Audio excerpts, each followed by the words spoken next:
The geese isn't live right now. Fuck the geese. The geese ain't live. The geese have problems with his fucking archive channel too. I need a moment to breathe from that. That was bad. Not that punishment. Oh, that one? That was fucking bad.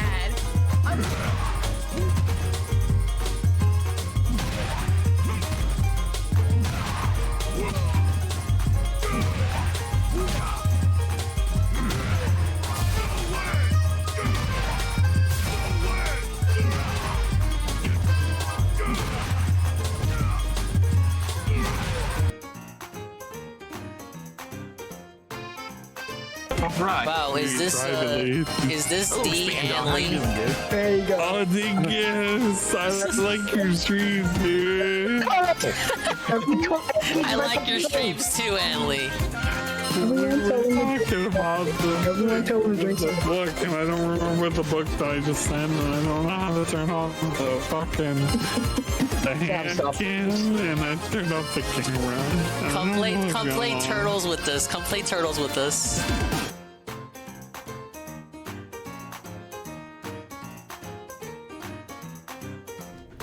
My name is Ellianson, and I love cheese. In fact, I have a cheese cave up my asshole. I needed everyone to know that. There is a Minnesota cheese reserve, but it's not actually in Minnesota. It's actually up my ass. I would love nothing more than someone to mail a wheel of Parmesan to me. I wish for nothing else. Please do this for me. Slather me in cheese like I've been Nickelodeon slimed. I can never take this back.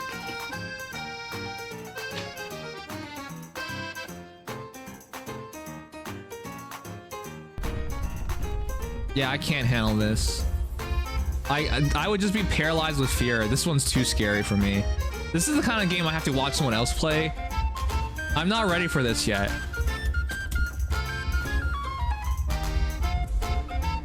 I'm not ready for this yet. You guys don't understand. I have a fully developed pussy. No, that sucks. But you know what I mean. I need to man the fuck up first before I'm ready for something like this. This would be too much for me. Yeah, this would be way too much for me. Look at all those penises. The penises themselves already scare the hell out of me. Yeah, no, I can't do this one. This one's too scary.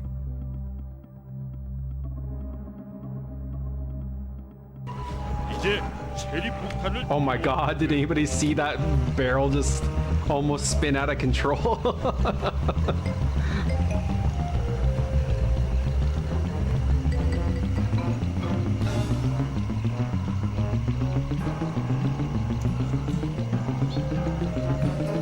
I can't clip it, somebody can. But that barrel had a little conniption bit, man.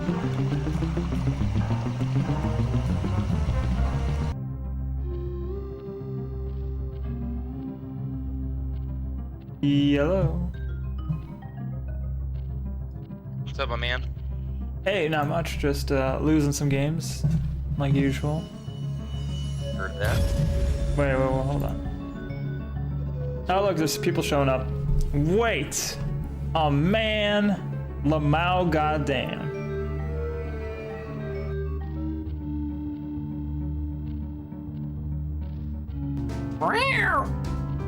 Makes need.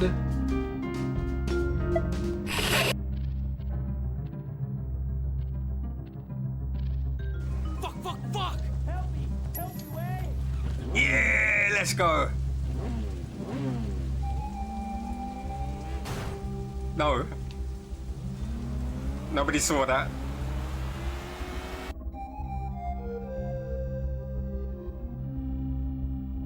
Won that game easy. Iowa sucked, but we made like really bad mistakes, and that cost us the game.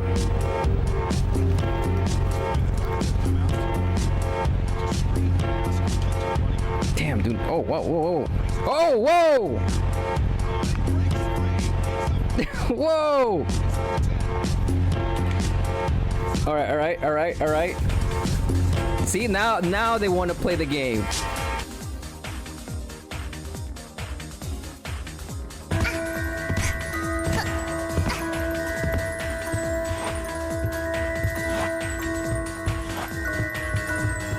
avoided in a victory.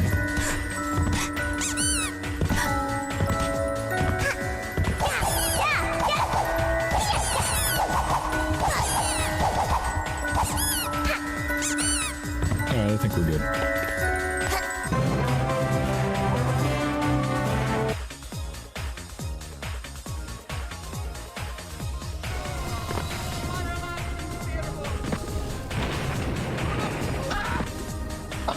I'm saying, what the fuck?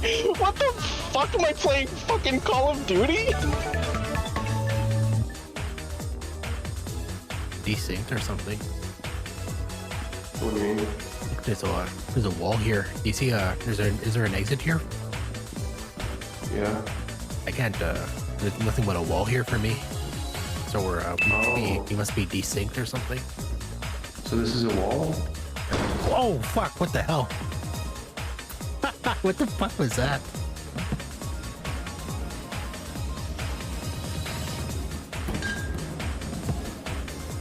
Yeah, we're probably desynced.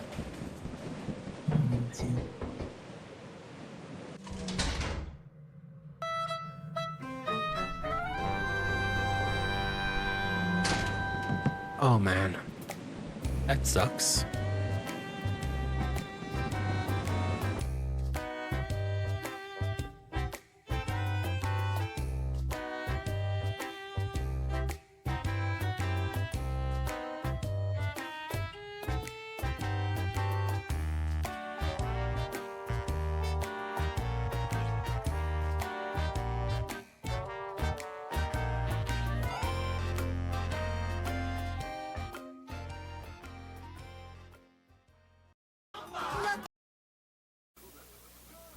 Ladies and gentlemen, Garfield and friends.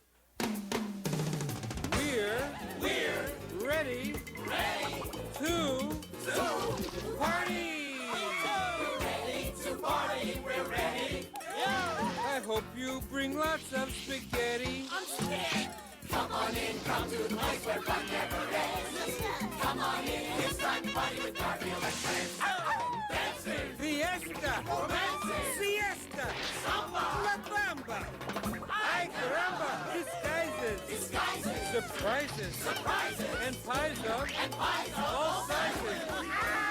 Come on in, come to the place where fun never ends. Come on in, it's time to party with Garfield and friends. Come on in, it's time to party with Garfield and friends. Garfield and friends.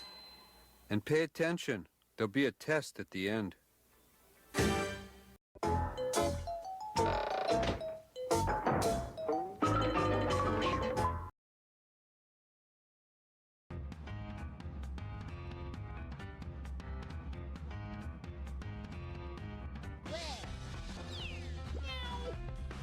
What's up, everybody? Rolly Dizzy Doodle here, coming at you with the hot Toontown gameplay.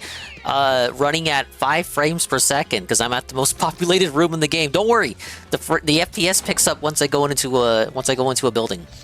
Hello, everybody. Hello, and welcome. Howdy do, and hello, Baloo, and all that good stuff too. Swollen. Double _ dingus here. LARPing as a dog with clothes on with a broken jetpack that clips through my character model here in Toontown Rewritten. We are populated in the server today. You're joined by 1,252 other Toons, many of which are probably just parking their character while they sleep overnight. But big ups, hello, and welcome. I hope this Friday evening has found you about as well as it has found me. Big ups to the dinguses, the dingas, the dongas, the swollen double _ ones, and the expanded style individuals and persons existing here in the now.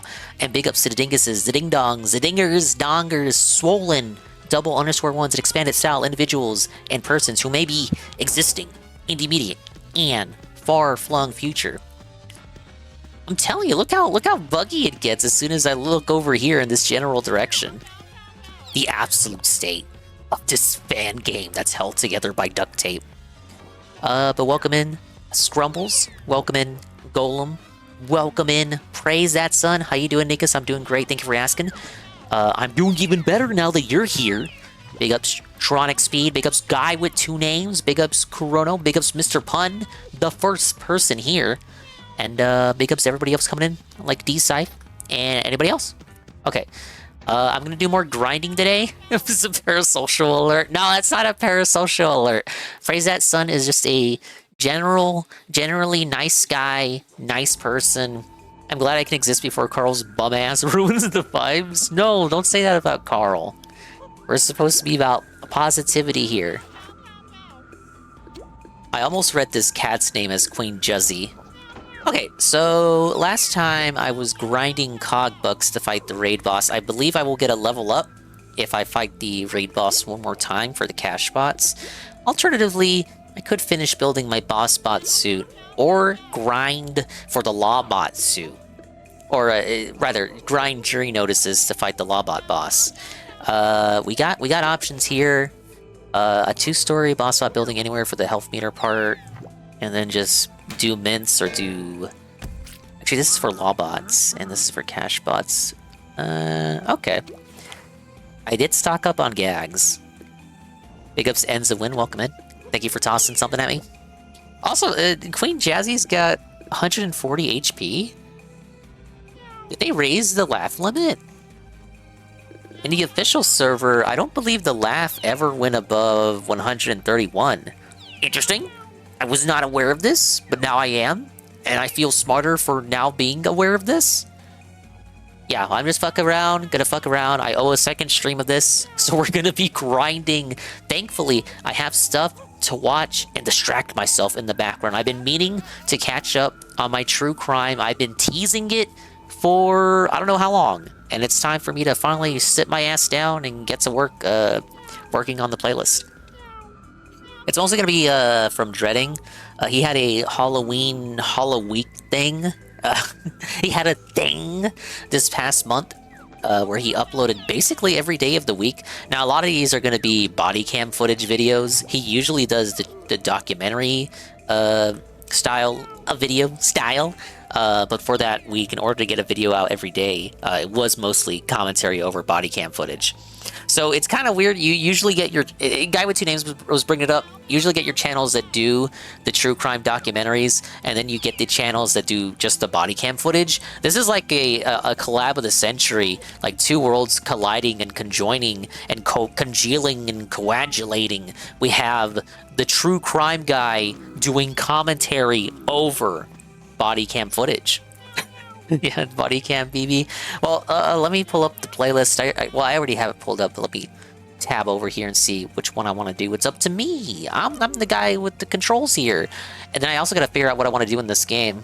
I got some options. So I got to pull up the third-party website where I got to group up with other characters. If you want to find lobbies in this game, you can't do anything in-game. You got to go out to a completely different website that's not run by the people who run the game. Then you gotta sign up for that website, link your shit to that website, and then you can queue up with other people. Very strange. Yeah, let's do... This one seems wholesome. Wholesome in the sense that, like, it's true to the nature of body cam footage videos. It's a common topic that seems to cross body cam footage videos. We have someone pretending to be a cop. Video title is Felon Pretends to be a Cop, is immediately caught and humiliated. Alright, we gotta bring up my lovely Brave browser here. We love the Brave browser.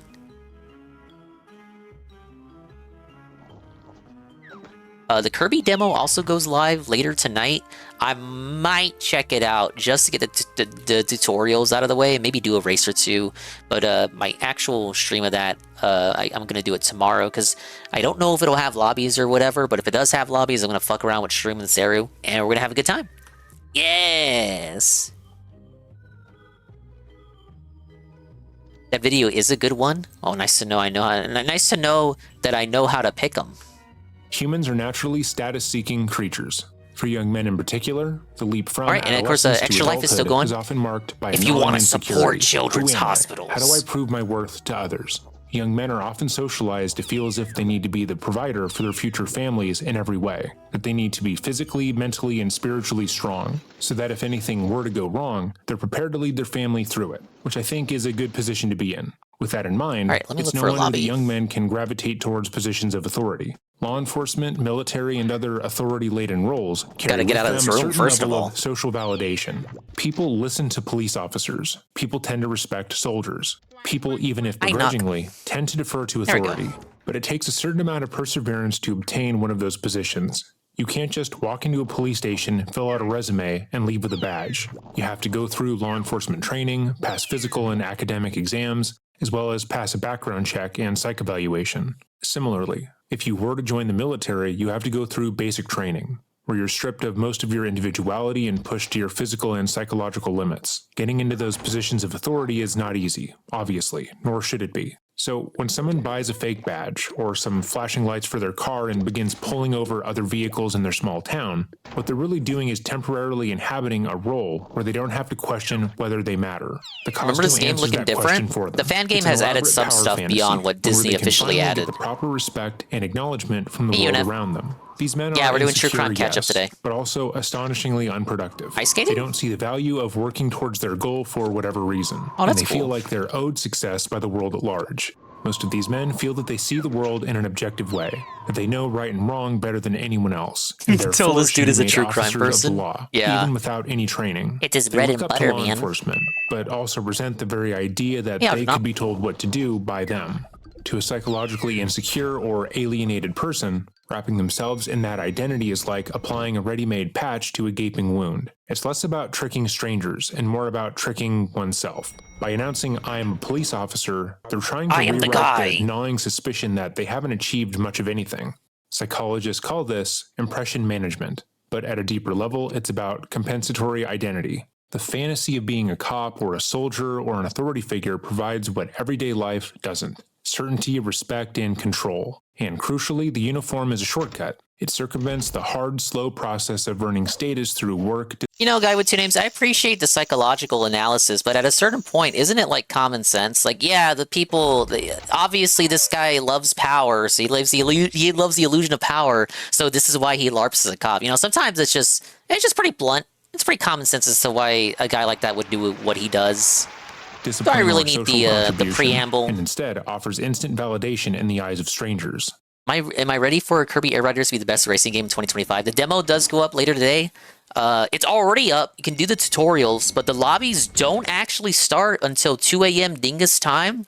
That is actually less than 3 hours from now. I might check it out early before I do a full stream of it tomorrow. Because conveniently, the next shift for online starts like right before anime night, so it's like right in that sweet spot. But I was looking at some leaks, and apparently the developers for Crash Team Racing Nitro Fueled Beanox accidentally put like some updated art of Crash, but like Crash as he appeared in Crash Bandicoot 4, It's About Time, like art of that version of Crash in a go-kart. They put it on like their Twitter header, but once people noticed it, they hastily deleted it. And then the Crash Bandicoot Twitter put like a very cryptic tweet about how like Crash doesn't copy other people, and people are like, "Oh man, is it referencing Mario Kart and Kirby and Sonic Cross Worlds? Whoa, or is this Crash Team Racing gonna get the long-awaited PC port and PS5, Xbox Series, Switch 2 upgrade?" Dear God, it's like the only thing I would want at this point from the Crash franchise. Hey, Coggers, don't forget to say bye to Kelly's Kitties. I don't think she's live right now. But welcome in, Coggers. Sorry, I completely derailed from the video. Let me rewind. But long story short, yes, I am excited for Kirby, and I really hope Crash is getting that upgrade. Uniform is a shortcut. It circumvents the hard, slow process of earning status through work, discipline, or social contribution, and instead offers instant validation. I don't even know the source material is since he's trying to get psychological. There is a tragic comedy to it, because while the behavior is... Yeah, I am familiar with the case, but it is hard to kind of give the full commentary because he goes right into the psychological aspect of it before you even know who the characters of the story are. Hey, Joe Blah. We're doing true crime, Toon crime, if you will. I'm gonna grind some Toontown while catching up with Dreading here. You're just in time for the first It's video. cringeworthy to outsiders.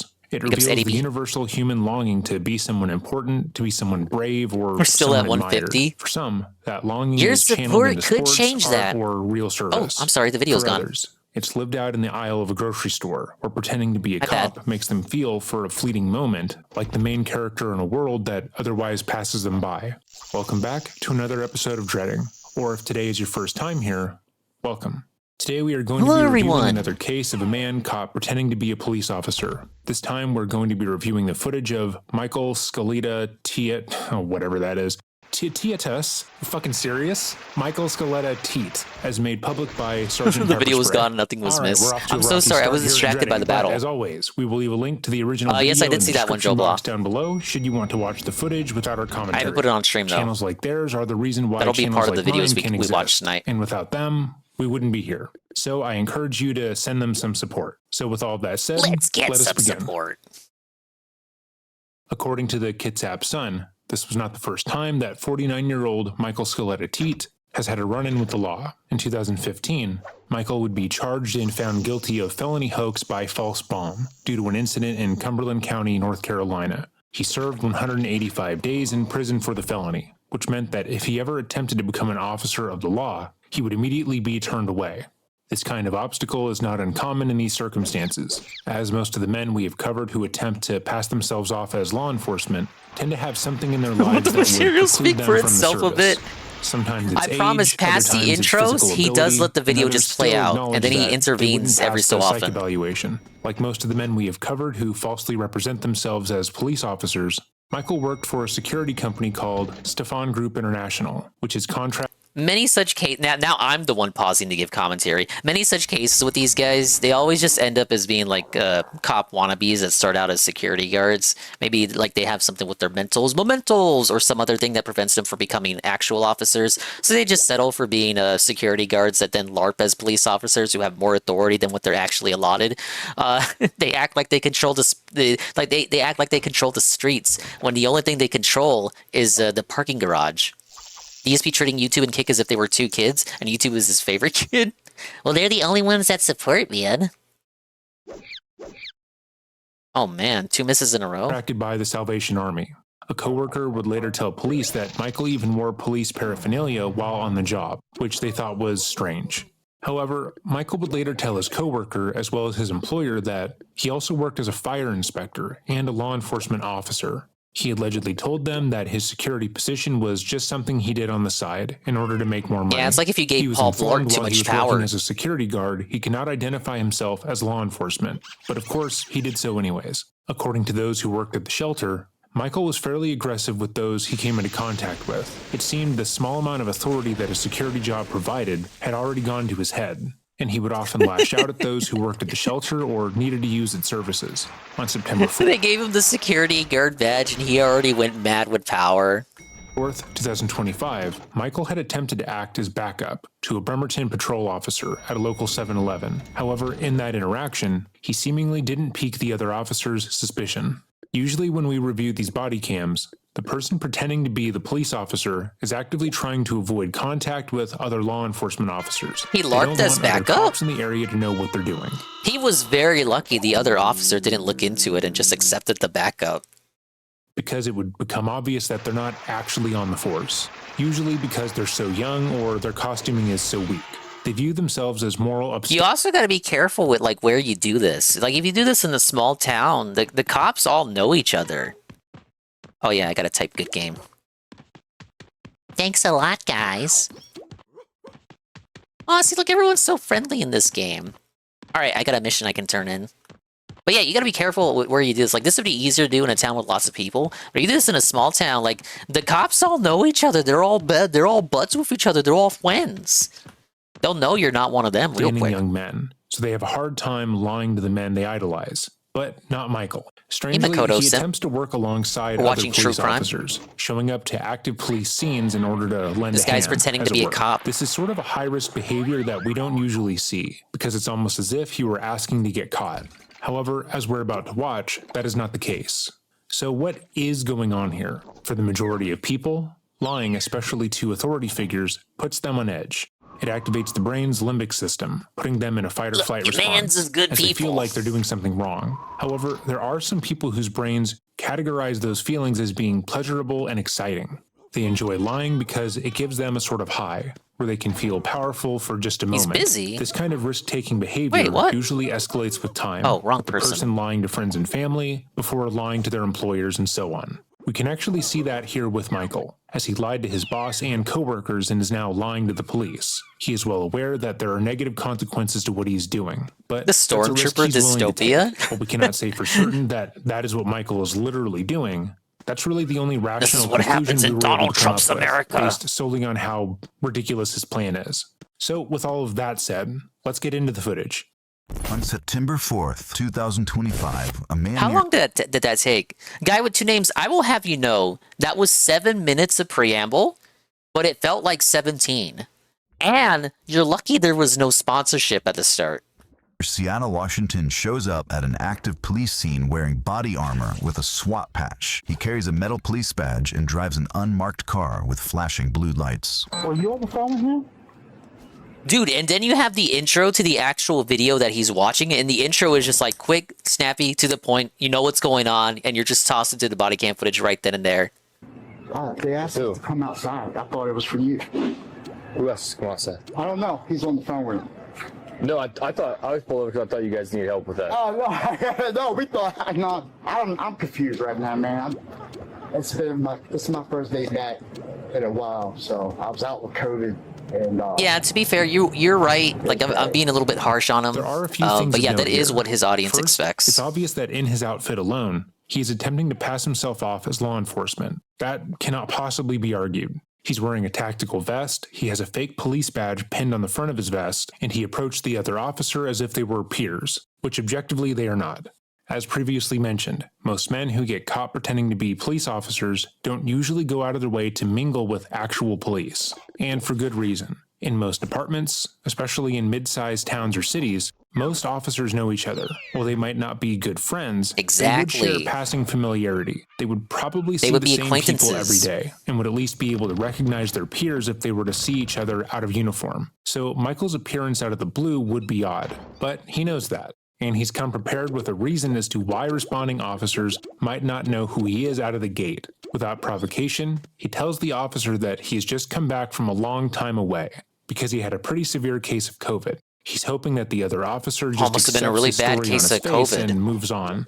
Questioning someone's story about an illness they overcome, especially one that could be serious, is extremely uncomfortable, which Michael is aware of. He chose that story in order to lay on the officer's empathy, or at the very least, make him so uncomfortable he just moves on. But it also exploits gaps in collective memory. If the other responding officers are newer recruits, or if they themselves haven't been around consistently, Michael's absence might not register as strange. But despite purposely putting himself into the situation, Michael stumbles off the starting block by over-validating himself. You often see the same behavior in children. A kid sneaks a cookie from the kitchen, and 5 minutes later, without anyone asking, they proudly announce, "I definitely didn't take a cookie because I was actually in the other room playing, and I actually hate cookies. I hate them, and would never want one in the first place, so stop looking at me." The guilty action sits so heavily in their mind that it practically bursts out of them, like Alien, but in a way they believe is clever. No one could ever possibly think I'm doing something wrong or bad, because I already said I'm not doing that.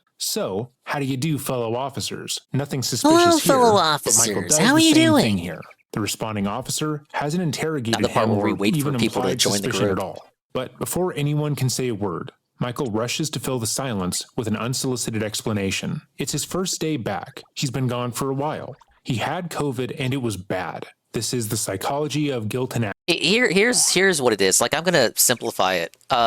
He's gonna fuck himself over by over-explaining his absence. Thus, it's gonna make him look more suspicious. He's by over-explaining it to fill in all the possible plot holes that wouldn't even occur to the other officers naturally. He raises suspicion by being way too specific and not just casual and like, oh yeah, I had COVID. Yeah, that's all it was. Lol.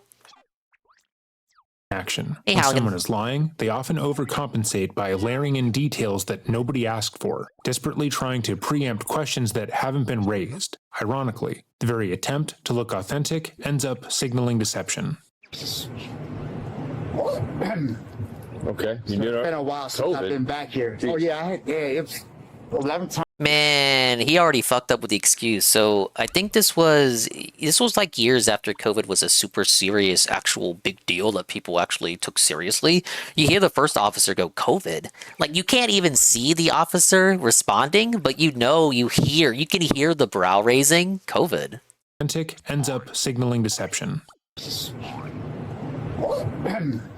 Okay, you did It's been a while since I've been back here. COVID? Yeah, it was 11 times having it. 11th. Was that prepared, or was that just something he blurted out? That's something like when you hear that and you really parse through what was just said. 11th. I don't think being on the force is cut out for you, dog. If you got COVID 11 times. I had to go to the hospital, get breathing treatment. Yeah. It was bad. It hurt to talk.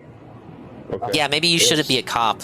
Maybe you shouldn't be a fake cop. Maybe you should be a security guard at Again, Target. Michael over-explains himself here, which the other officer did not ask for. He is so insecure about what he is doing, he sincerely believes that he's being questioned, when that is not happening at all. Unfortunately for him, most police officers know how to spot when someone is lying to their face. He's as lying! They routinely deal with that every day. So he's not doing a very good job so far, but he doesn't know that. Right on, man. Just getting back here this afternoon, as soon as I'm talking with the shift change and debriefing with him, they're like, His story's already falling apart. His story's already falling apart. They pressed him once, and he already can't keep his story consistent. What's going on? No, he popped out. I was like, dang, I thought you were like one of our detectives. I know some of the guys. You can even hear the nervousness in his voice. But it's really with the sheriff. What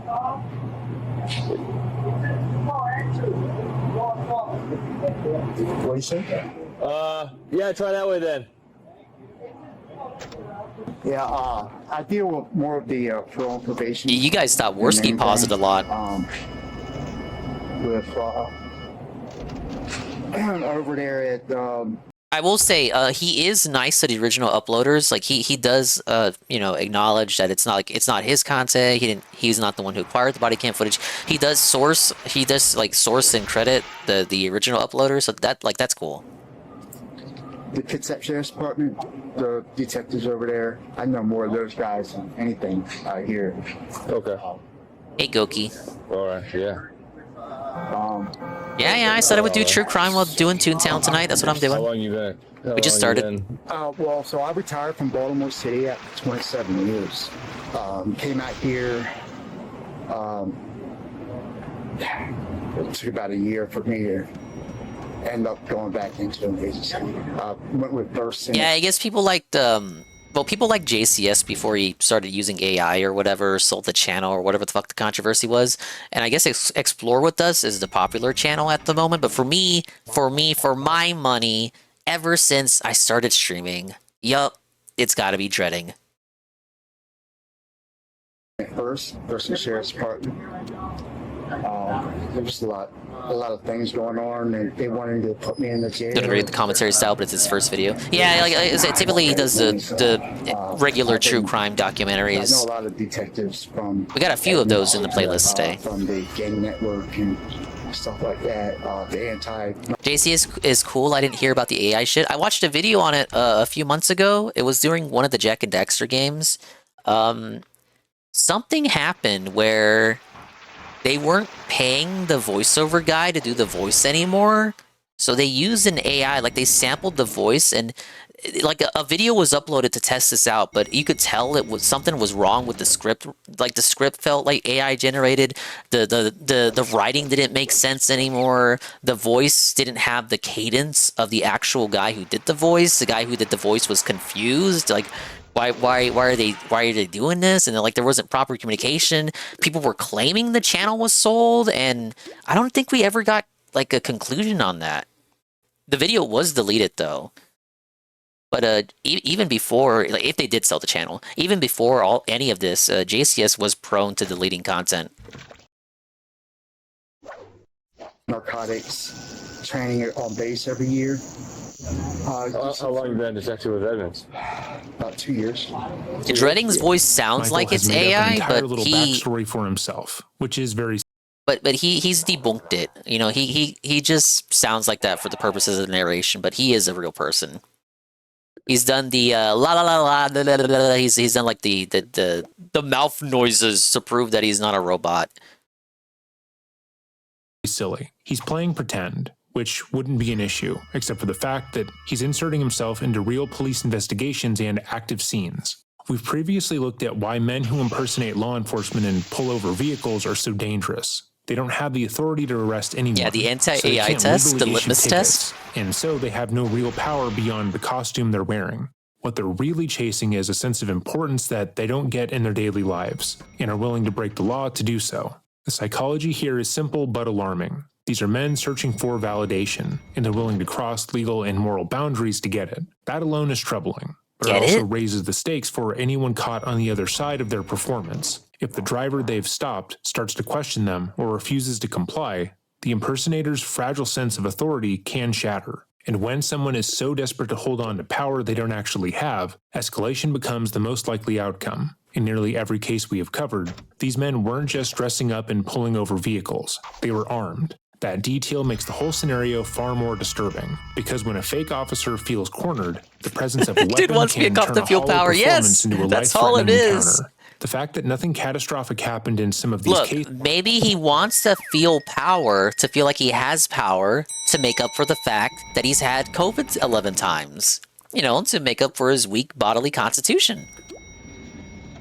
Big ups Almighty Goki, Castlevania Order of Ecclesia, Scam Q Game Redeem. Hey SCP. This game is very weird. No, it's not. It's a bunch of Disney cartoon animals fighting executive robots. You know, they were supposed to be real human robots at first, but then the Disney execs got pissed off that, like, executive suits were the enemy of the game. And allegedly, according to the game's director, Jesse Schell, Roy E. Disney himself sent a personal letter to the to him, the director of the game, telling him to not release this shit because the enemies were executives. Then they all fixed it by turning them into robots.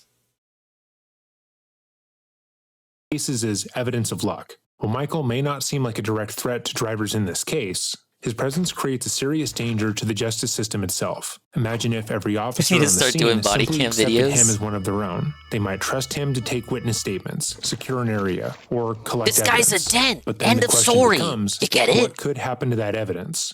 He certainly can't bring it back to the station himself. He doesn't work there. Only Castlevania I played was the first one. Revealed. And on even my if he NES somehow Classic. managed to hand it over, damage would already be done. The chain of custody, the careful record of who collected and handled the evidence, would be broken the instant the impersonator touched it. In the eyes of the court, that evidence would be useless.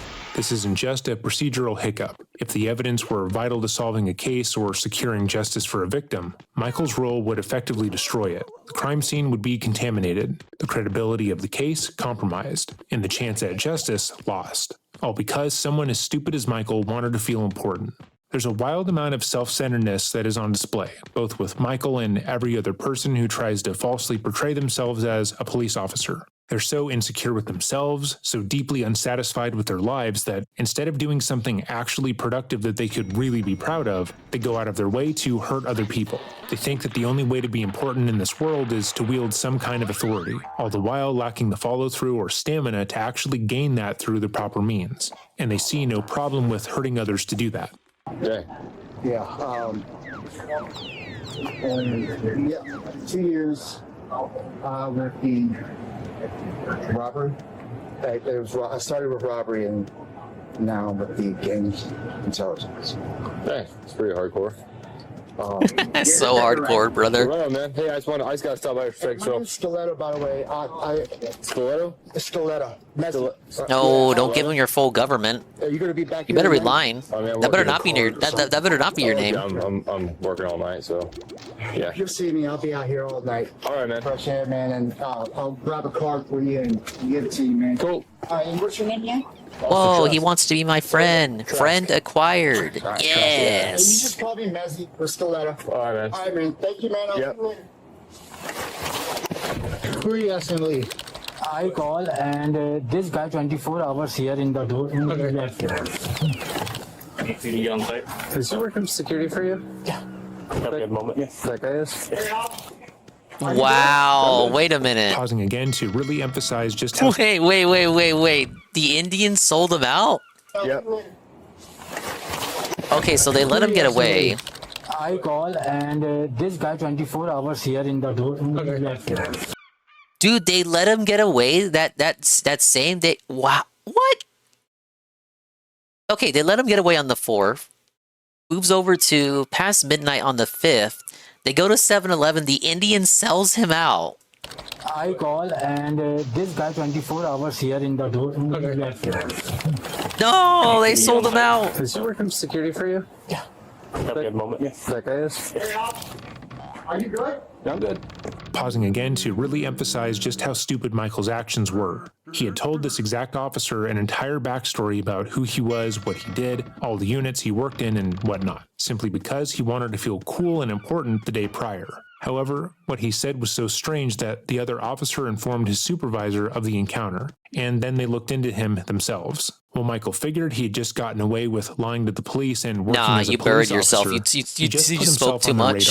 They contacted Talked multiple way too departments, looked into if Mezzi Scaletta had any history in their area, and quickly determined that he was just a security guard looking to play out an elaborate power fantasy. And given that he told them where he works, his facade was completely broken down. But he doesn't know that yet. You want to come back over here? Yeah. I was talking to some other guys. So you work for Edmonds PD? I do. Okay. Yeah, and this is a part-time gig. I got you. Do you have your commission card with you today? Yeah, give me a minute. Here. It's got it on the side. Yeah, it's got everything right in there.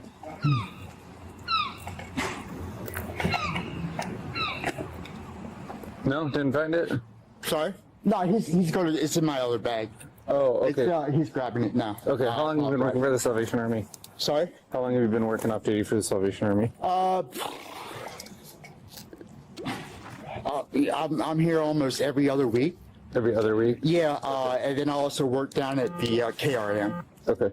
And what's your full name? Mezzi Scaletta. Ooh, should not have done that. Mezzy.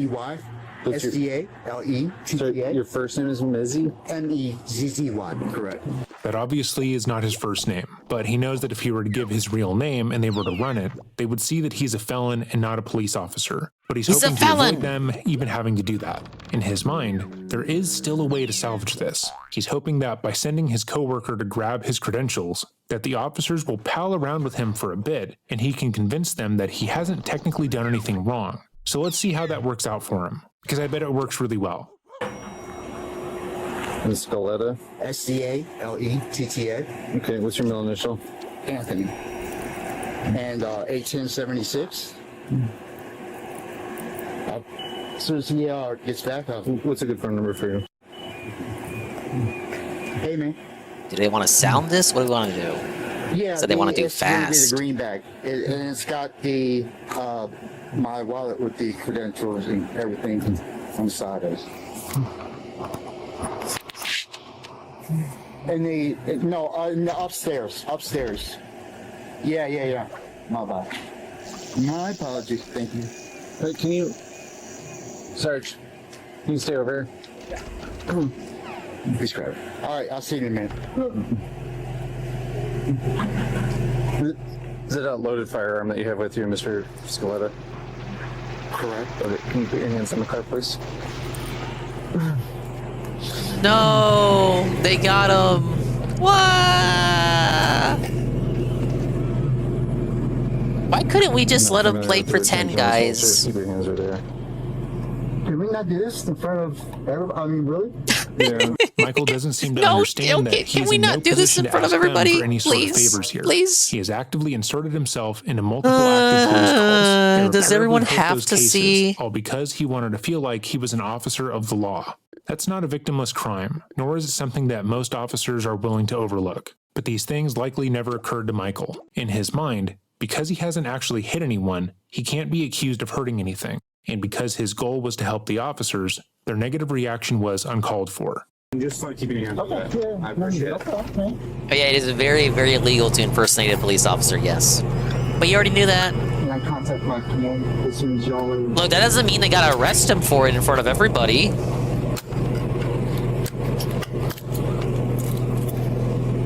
You have any other firearms down, sir? No, sir. Okay. I've got it. So you're not under arrest right now? Okay. You're detained, right? Yes, sir. Am I being detained? Wow. Can you call my... Yeah, we can take care of all that. Yeah. We can take care of all that. We can make all the phone calls if it needs to be done. All right.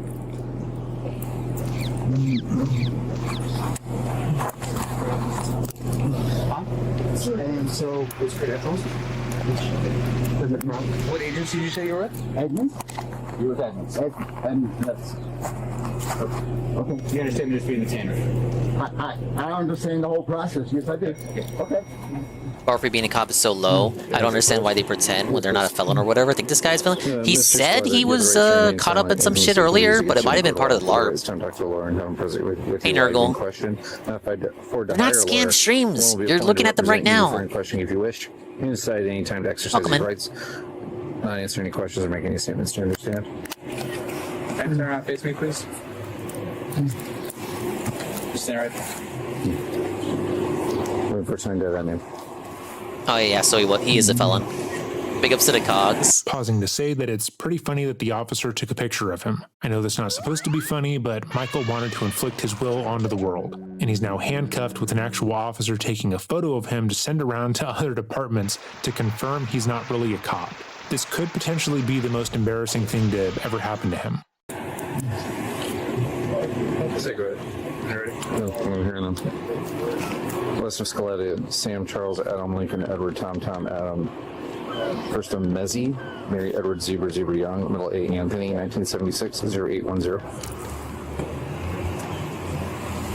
Yeah, we got more scam Toontown streams on the docket. If the extra life goal is hit. Everything out there, please.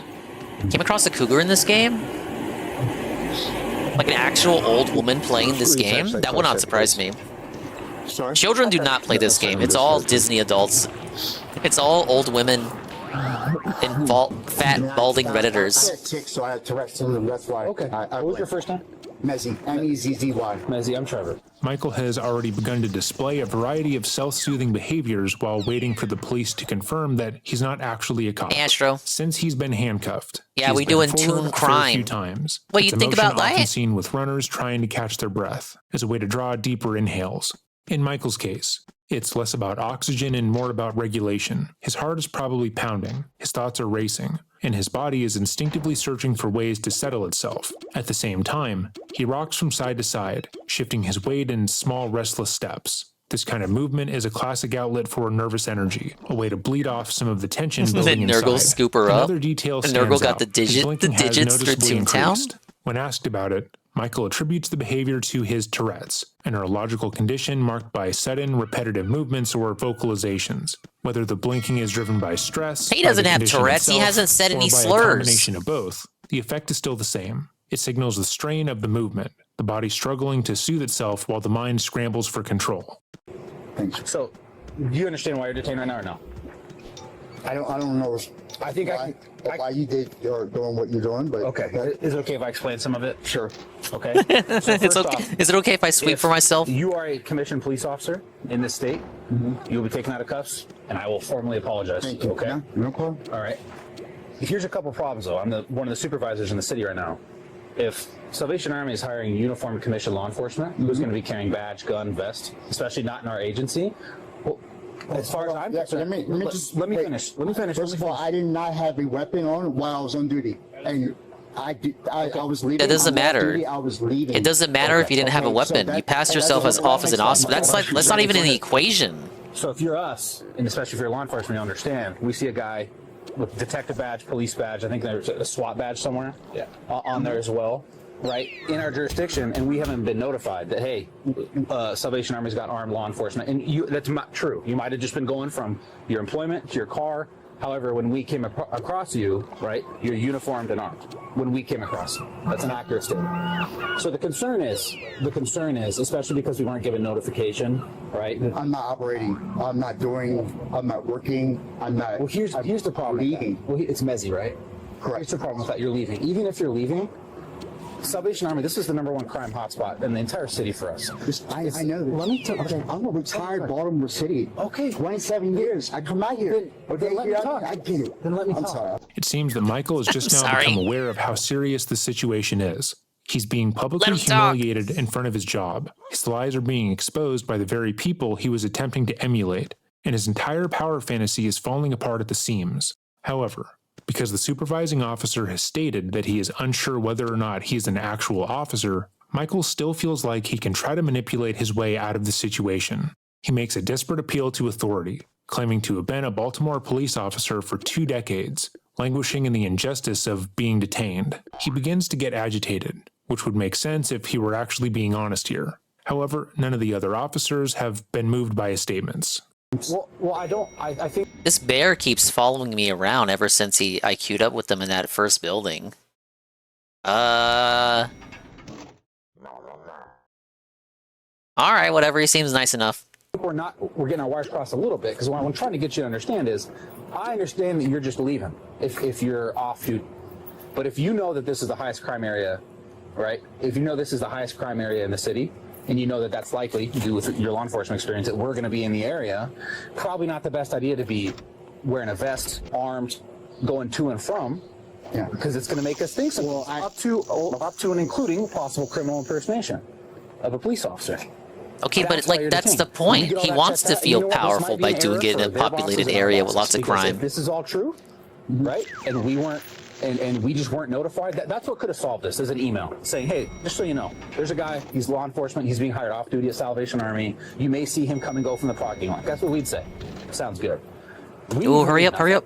Ooh, no. Have you heard anything about this? Have you heard anything about this? So we might have called Edmonds last night. The sheriff? What? We might have called Edmonds PD last night. Yeah. Not on the payroll.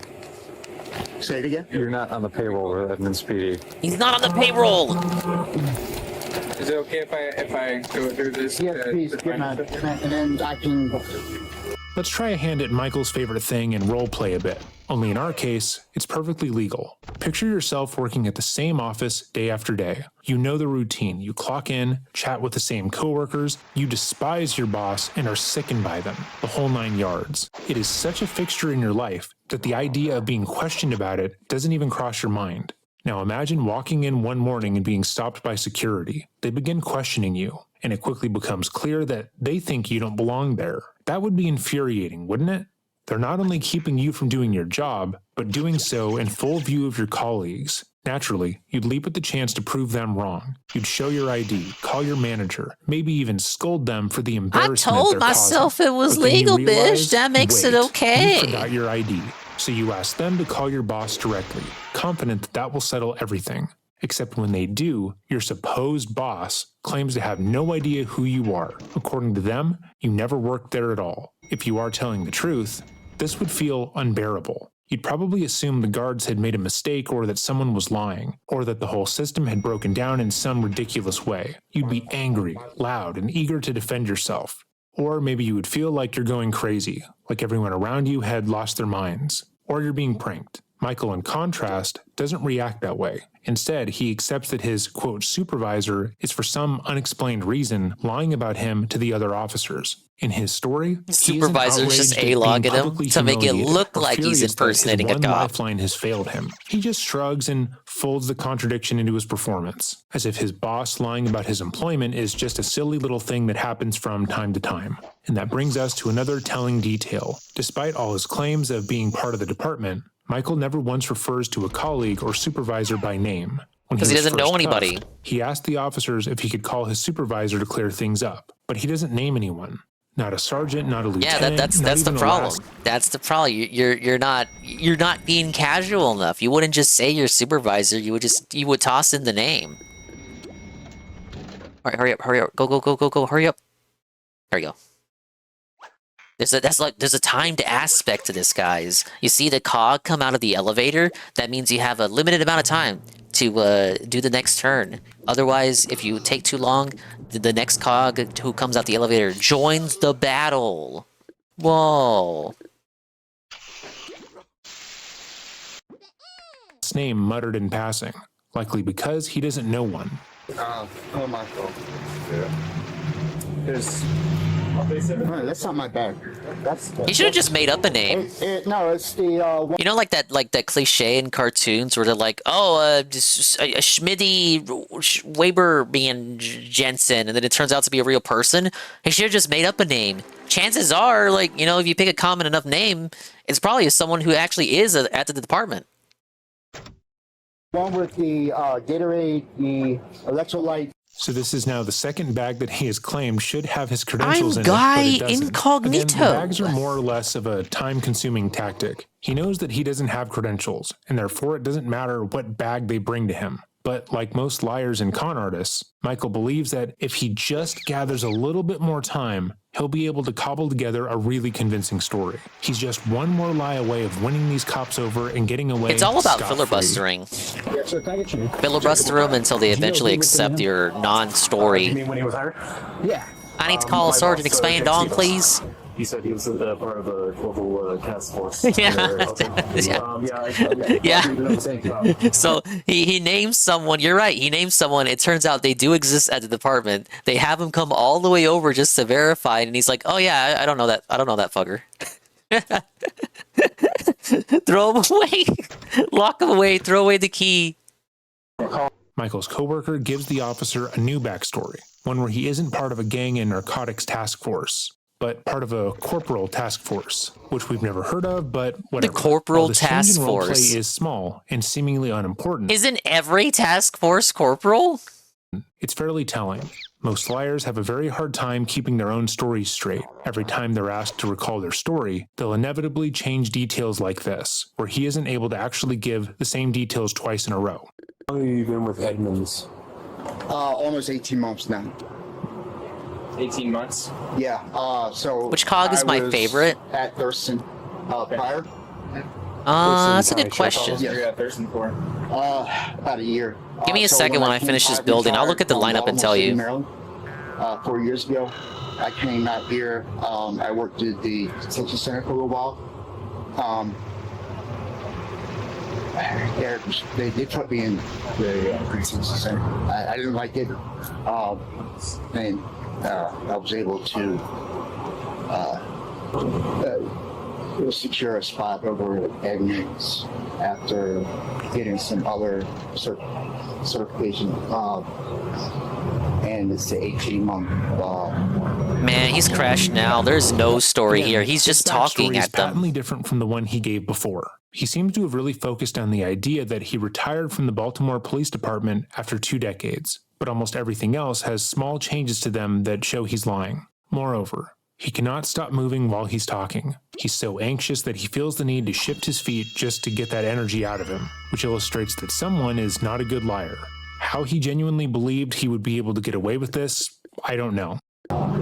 So with the investigation, the only reason I was just use my wedding cake. Hey, we've got possible criminal impersonation here. This guy's armed. I was just gonna maybe wait for 1 or 2 more. I know, but that's all. he was Getting weird, making me real uncomfortable. Gotcha. So I just wanted I picked up on that. I just wanted to let you know.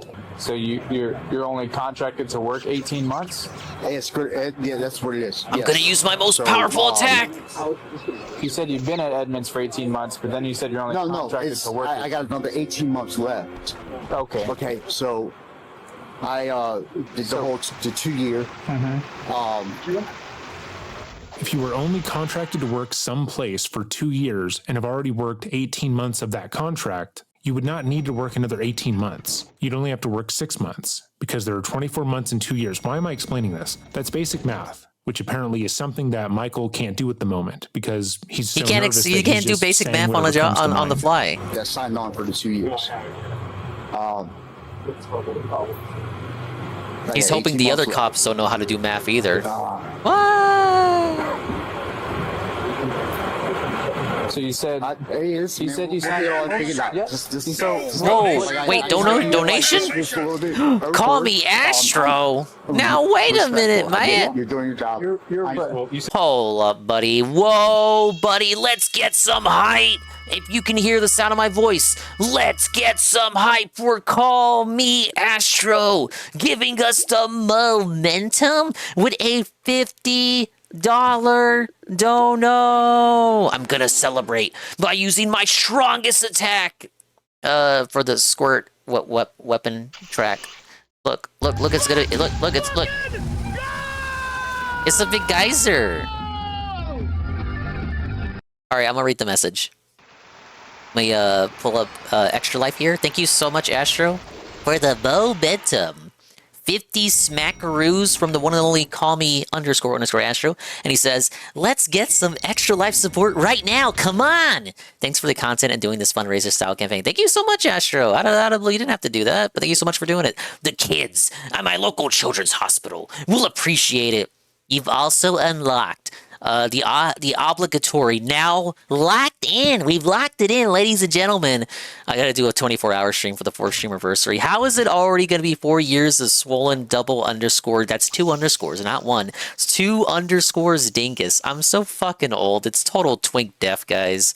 Another 24-hour stream coming at you live in February. And when I go on the cruise, the annual Christmas cruise, I'm gonna force Almighty _ Tevin to play shitty games from my childhood, and I'm gonna force him to do silly tasks within those games, and it's sure to be fun. I gotta figure out what I want to make him play though. I will coordinate this with him behind the scenes later on. Big up Shay Frosty, welcome in. You're just in time to experience the $50 Extra Life donation from Call Me Astro. Dingies, explain the faces? What do you mean? The faces on the Toons or the faces on the cogs? Ooh, missed again. Wow, the double miss? Oh yeah, but his shit hits though. Oh, the faces of the health bar. So if it's a full health bar, it's a full smiley face. If you get hit, then it depletes. Green is good, yellow is not good, red is super bad. Tevin is legit when he plays games. Yeah, he was doing Little Nightmares 3 with Me So Corny yesterday. What is with this? We can't get a single hit. What? But again, thank you, Call Me Astro, for the support. Very meaningful. I hope you're doing well today. I'm respectful. I get it. You're doing your job. Well, you said you were a retired Baltimore police officer. I was, yes. Okay, so now he's a retired police officer. On the reasonable standard. We know. I know it. All right. 99 other officers witnessing this situation. Would you agree it's a little bit suspicious? Just a little bit. I get it. And with everything that goes on out here, you know, I understand your point of view. I understand your point of view. I'm not trying to be disrespectful. I don't think you're being disrespectful. I just, I'm just kind of irritated with it, right? You're the irritated one, not the officers who have to waste time with you. Do they have lore? Like, what is going on? What are we doing? Hey, listen, man. You guys saw it. I get where you're coming from. Just do your job. Just get this squared away. Just do your job, man. Okay, you're going to jail then, bud. Sorry? Where are you staying while you're in Bremerton? Are you on a top or something? Sorry? What brings you to Bremerton? For this off-duty gig. I live in Thurston and Lacey. It's a far drive. It is. It's a lot. Why not work in Thurston? I lived there. We were having issues. I didn't want to work in the jail anymore. What kind of issues? Dealing with the same people that we were dealing with. And some of the positives. Derek, I love him. He's a great guy. Derek Sanders. Right, when he became sheriff, a lot of things changed. Let me save the Unite in case the lure fails. It's different out here. I do things different. How long have you known Sheriff Sanders? Ooh, that's bad heal. Bad heal. One of the oldest tricks in the liar's handbook is outsourcing credibility. If you can point to another person who allegedly saw the same thing, or heard the same story, or already knows, your tale suddenly feels less far-fetched, especially if someone already believes that you're lying, like in the case of D.D. Moore. Psychologically, this works because humans are wired for social proof. When other people appear to agree, our brains shortcut skepticism and assume the claim is more likely to be true. It's the same reason a restaurant with a line seems better than an empty one next door. Michael attempts to do that here, simply by saying the name of the sheriff in Thurston. This doesn't work, and has only given the officers another person to contact to see if they know who he actually is. Been here 4 years now. 4 years? Yeah. Right before he became sheriff. Man, the heels keep failing. Blue emergency lights inside the car and got out and was like, hey, I'm over at Edmonds. 2015, he was involved in like a SWAT incident where he barricaded himself inside and had like a whole like threat of the miss. Up. So it was like a bomb threat. SWAT was involved. They came out. He was detained and arrested. And District of Columbia. That was the links. Oh, please take care of him. All right, we're good. City police after doing like 24 years or some shit 4 years ago, which he's a convicted felon. He wouldn't be retiring 4 years ago. Yeah, he's going to jail. 100% the right call. Across the board. Why are you laughing at him? What was going on? Yeah. His eyes are so super. Oh yeah, he's totally going to jail. You fucking kidding me?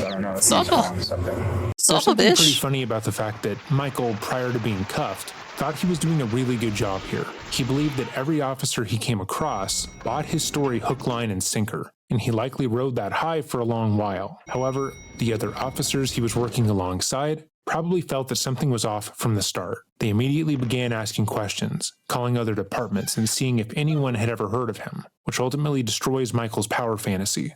Probably.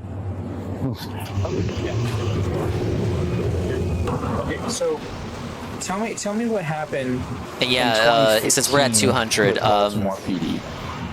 the goals are up on the Extra Life page now. Yes, if we hit 300 for the children, for the kids, I've got no choice but to finally play Garfield Kart 2. Look, the people have been asking for it. I've shat on Garfield games that aren't the Genesis one for months now.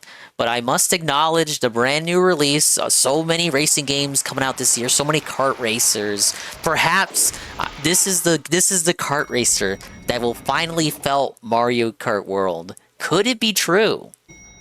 Holy shit! Another wave? Nah, we got this. The riots are, I think you know exactly what I'm talking about. The unit, yeah. Alright, so Michael just looked at the police's body cam as if he were Jim from The Office. He's now aware that he's been well and truly found out, and that continuing to lie will not benefit him. So let's just see where he goes from here. I worked in the Eastern prison. They were fun. We all knew where they were going. We knew what was going on. I secretly wanted to play it. It's a matter of time. And we already had, we knew the beds were there. But you keep your nose clean. You don't have to worry about... well, I'm talking about the offense where you were arrested in Baltimore City. Me? In 2015. I was arrested. I wasn't arrested. Never been arrested. Oh good. He decided to add more backstory and continue to lie. Never been arrested. Never once. Never. Never been arrested. So when I search you in our police database, and your name and date of birth come back with an incident in 2015 with the District of Columbia, which is obviously Washington, D.C. That's D.C., yeah. Thank you for all the level 7s. You're welcome. Take me on Apis right now. All right, everyone's saying hello. Miss Moss the Deer says hello. Say hello to the teammates. We got the Scruffy Hillman the dog, ZZ Zubble Bubble the bear. Yeah, he's your pet. He trolls one tonight. Oh, did he not make the goal? Wait, did I say Miss Moss? I meant Mr. Moss. It's a boy deer.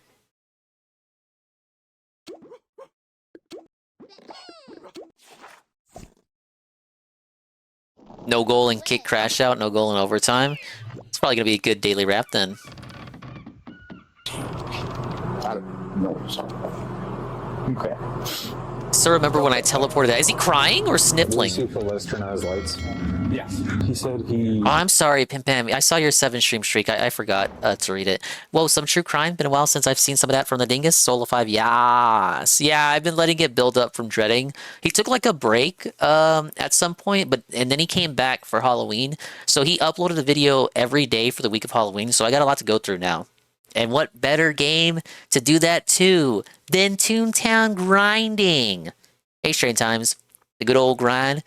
No, wait, no, you mean gold grind, gold grind, gulag, grublog. Has known Sheriff Sanders for 4 years. Not that Sanders. He went to Edmonds after he left the Sheriff's Department, Thurston County. And he's been with wherever he's at now for 18 months.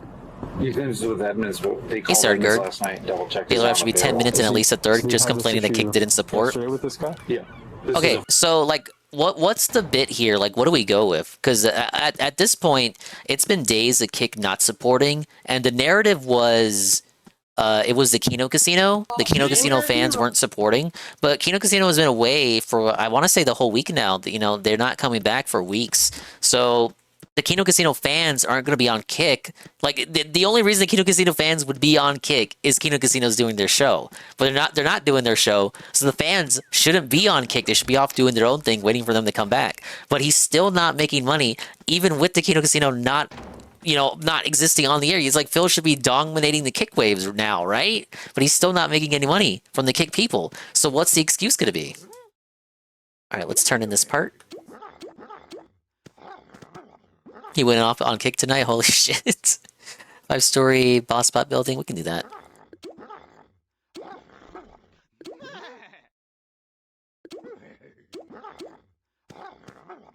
The fans are farming content for him. Follow up to some bullshit. Thank you for the Xander. Pulled up on Kesey and turned on the blue lights. What the? Yep. No, I know. Yeah. Is this guy going to jail at this point? Yeah. Oh, yes, he's totally going to jail. No, he has to go to jail. There's no way he's not. Like the shirt is in the plastic. His reflective vest is straight from Gauls. Yeah, look, he's got a firefighter helmet too. Jesus Christ, man. Ready to do it all.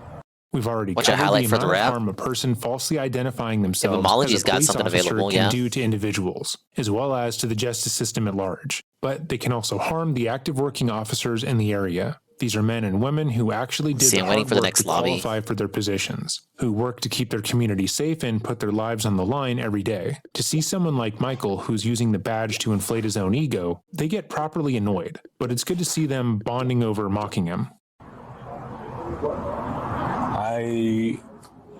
That's crazy.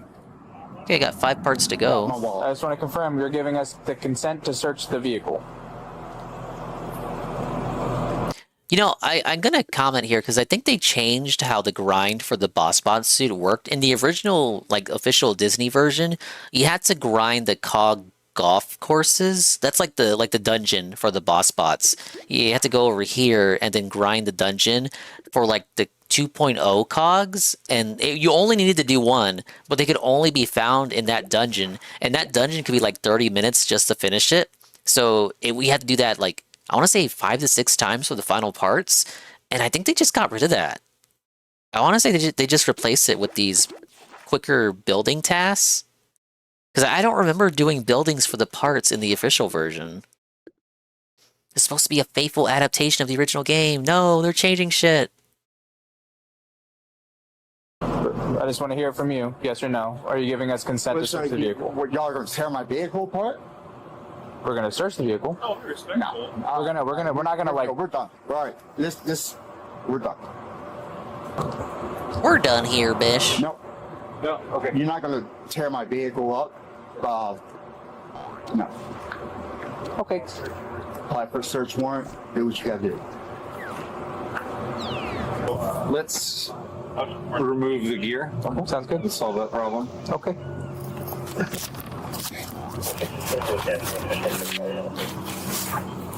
How does this come off? Is it just like the two buttons and a zipper? Yeah. And then you should be able to unvelcro it on the side and just take it all off. Okay. You said you can take out the Velcro on this side? The Velcro side? It's been a while. Hey, my host is named Linda. Do you guys think maybe could it be?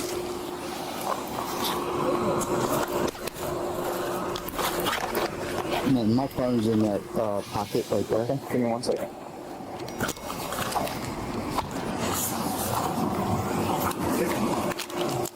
Yeah, she can't be dead if she's playing Toontown. I did say only Cougars played this game. Cougars and Disney adults. And there's a lot of overlap between those two groups. He's just grabbed the Bible. Yeah, he's grabbed. I'm not playing a game with you. I ain't playing a game. Straight back up. Where do y'all going today? Are you towing it or? Yeah, it's gonna be towed for evidence. Warrant or what? Yep. Okay. So it's gonna be towed for evidence impound. And what are the charges? The charges, officer? Hey, rent check. Can I have? Sorry, I don't have Kirby no more. I took a test and it was negative, but I was out sick. So you doing COVID? I did have. Okay. I'm not sick no more. I was able to. Now remember, you had it 11 times, but don't forget. But You had it 11 times. No drink water? Yeah, True Crime Night. It's still the first video. Do you have a clear bag on you? Yeah. I got you. This guy's impersonating a cop. It's one of those videos. Do you have anything else in your pockets, like your wallet? I believe I have my vape in the side. Okay. In this pocket. Do you mind if we take that out? Absolutely. And I'm not trying to be dickhead or disrespectful. It is what it is. It is what it is, man. But I'm interested with why you're saying that I was arrested in Washington, D.C. and Baltimore. Well, because we ran your data earlier, right? Whenever you came exposed up and you contacted, one of our officers and one of our sergeants earlier tonight. Earlier tonight? Yeah. I didn't contact. Yes, you did. With the fire across the street? Yeah. That was me. Okay. In my experience, most cops won't really approach an active scene while they're off duty, especially out of jurisdiction. So whenever you do that, you have lights on in the car, you come up, you say, hey, I'm Edmonds Police, and that you're working an off-duty gig. That's probably how for DSP would act in a Salvation bankruptcy Army. hearing if you actually have to show up. Yeah, a lot of filibustering and just talking at people. I think it was taken out of context. Hoping that you don't think about what you're hearing. I was coming on. I mean, somebody told it's all us on body cam. Fire across the street. I was coming on. I wasn't armed. I didn't. No one said you were armed. Okay. I did. Because he was armed, it's on video. This is where Michael slips into another weak tactic. One that borders on childish. Whoa, buddy, stop the presses. E-celeb alert. Let's get some love for Halligan TV with the massive raid. With the party of 6. Welcome in. Welcome to a Toon Crime Night. We got the true crime hitting us with the addition of Toontown, thereby making it Toon Crime. Big ups Halligan. Let's get some Halligan follows for this detractor-coded, dingus-approved bug tuber. What were you doing? Unreal Tournament? Oh wait, I forgot I have the Unreal Toontown emo. What is this? Is one of your funny FPS games?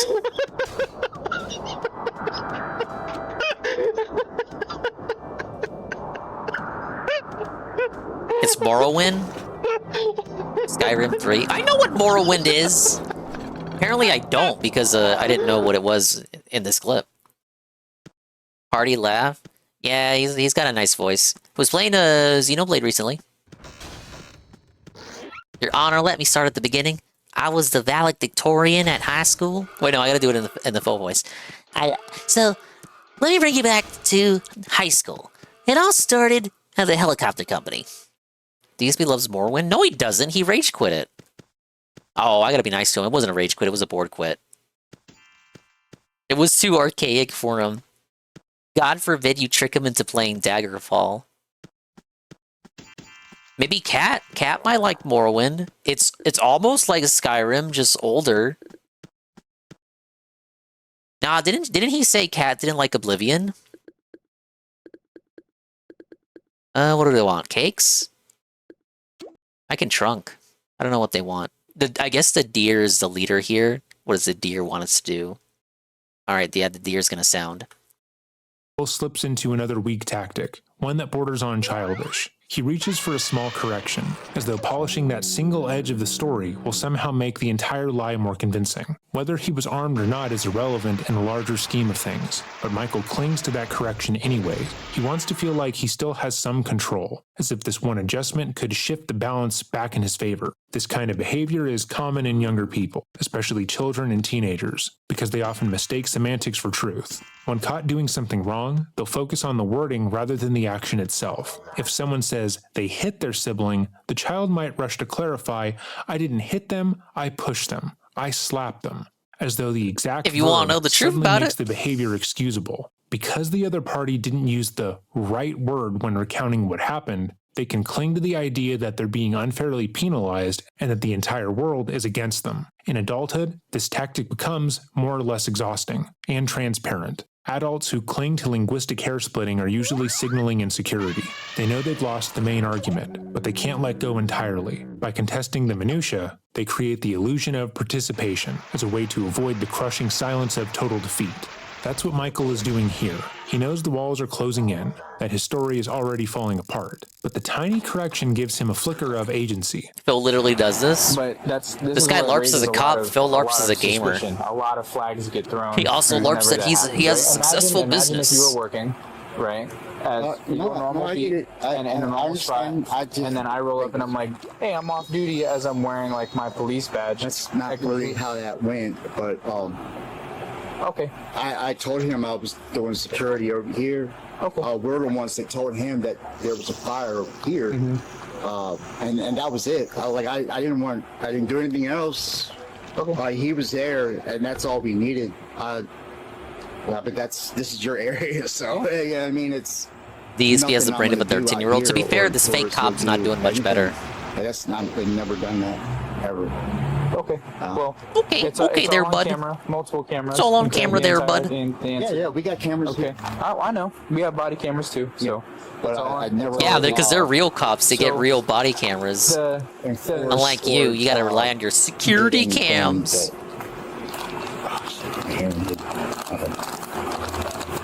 But you see why that would raise a lot of flags, right?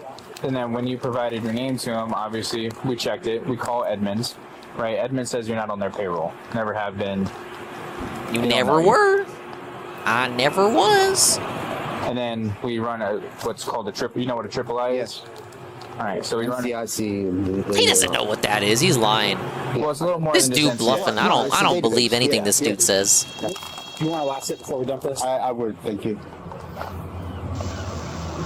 Look, humiliate! Look at this humiliation There's a ritual. feeling that the men who pretend to be cops often feel like they're superior to those around them. drinking water They like a feel as if hamster. They have a perfect sense of morality, and Like a therefore guinea are pig. almost required to inflict that onto others. They want to be viewed as being moral, good, and righteous, better than all other men. This entire charade is predicated on the fact that Michael wants people to view him as above them. But unfortunately, it has culminated in Michael having to ask for sips of water from an actual officer. Are you still talking? At this time, I'm going to invoke my rights and remain silent. Okay. All right. Fair enough. We all know better. Fair enough.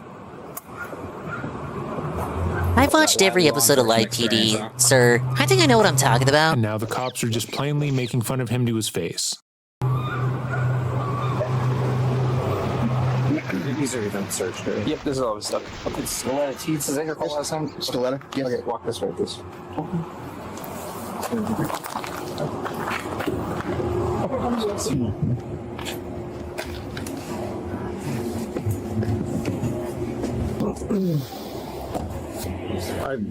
I'm speechless. There we go.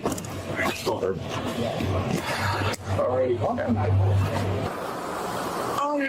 I'm so confused right now. What part is confusing? This whole thing. I mean, I thought that he went to work. Yeah, what's the confusing part? Does he work at Salvation Army? What? Does he work at the Salvation Army in Bremerton? He impersonated cops, simple as. No, he's supposed to be Bremerton Kids Up. Doing what? Well, I know he's a reserves police officer. That's what he told me. That's the work he's doing. So apparently Michael has lied to his wife as well, which is not surprising in the least. He when someone's lied. ego is that delicate, their relationships Wait, tend to DSP follow likes a the cat predictable too. pattern. People like Michael rarely surround themselves with sharp critics or hard questions. They avoid friends or partners who might poke holes in the fantasy, because even small doses of pushback feel like personal attacks. Instead, they tend to gravitate toward the compliant or the deferential, or those who simply don't care enough to challenge them. Psychologically, this is a form of ego protection. The lie doesn't just exist out in public. It also has to be maintained at home and in day-to-day life. In fact, it likely started there, before he built the courage up to put on his fake cop uniform and walk around in public. A strong-willed partner or a close friend who constantly calls him out would shatter that fragile scaffolding in a matter of weeks. So, Michael, consciously or not, likely seeks people who will nod along and stay quiet, or even indulge the performance. You mean the less dense? resistance he meets, You mean the more dense? space his You mean fantasy has to dense? grow. This selective environment also explains why the You mean a cult? impersonation escalates to public settings. When no one in your immediate circle challenges you, the illusion starts to feel real. But the Yeah, moment like a it cult. collides with actual Like some sort of scrutiny, gated the community. fragility is exposed. True. Michael's wife apparently was not aware of his actual job, believing that her husband was a reserve police officer who worked in the area. He likely spent the entirety of their relationship lying to her about who he is and what he does. And in all DSP lied to seriousness, Kat it's about in a her best successful interest to leave business. the relationship as soon as she can. He's a reserves police officer for who? You know what? I don't know what. Well, who did he? So we called Edmonds. Edmonds says that She he can't even does believe not work it. for Edmonds. This has to be fucked, though. They have no idea who he is. Okay, so. And they're This saying has to be that so he fucked for is the a wife, like, reserve honestly. officer in the Bremerton Kitsap area. So who is he? Who does he say he's a reserve officer for? I know he. She is so dumbfounded, like she can't even believe it. It's like you don't even know your own husband. It is kind of crazy, isn't it? Yeah, let me do the middle. He's contracted. That's what he's told me. And Contracted. Who is he contracted through? I don't know, sir. I'm so confused right now. I'm just, like I said, I just woke up. I thought you were him calling. Your Honor, he told me he Well, was we're calling from successful his and phone. happy. You get it? Yeah.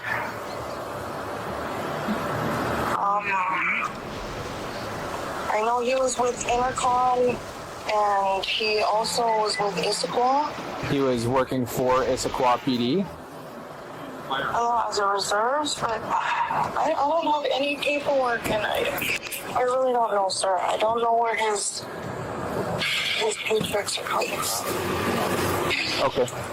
Mr. Scaletta, you were convicted of, it looks like, a bomb hoax. A what? What? A bomb hoax in 2015. Are you what? Whoa, buddy. A bomb hoax? Okay.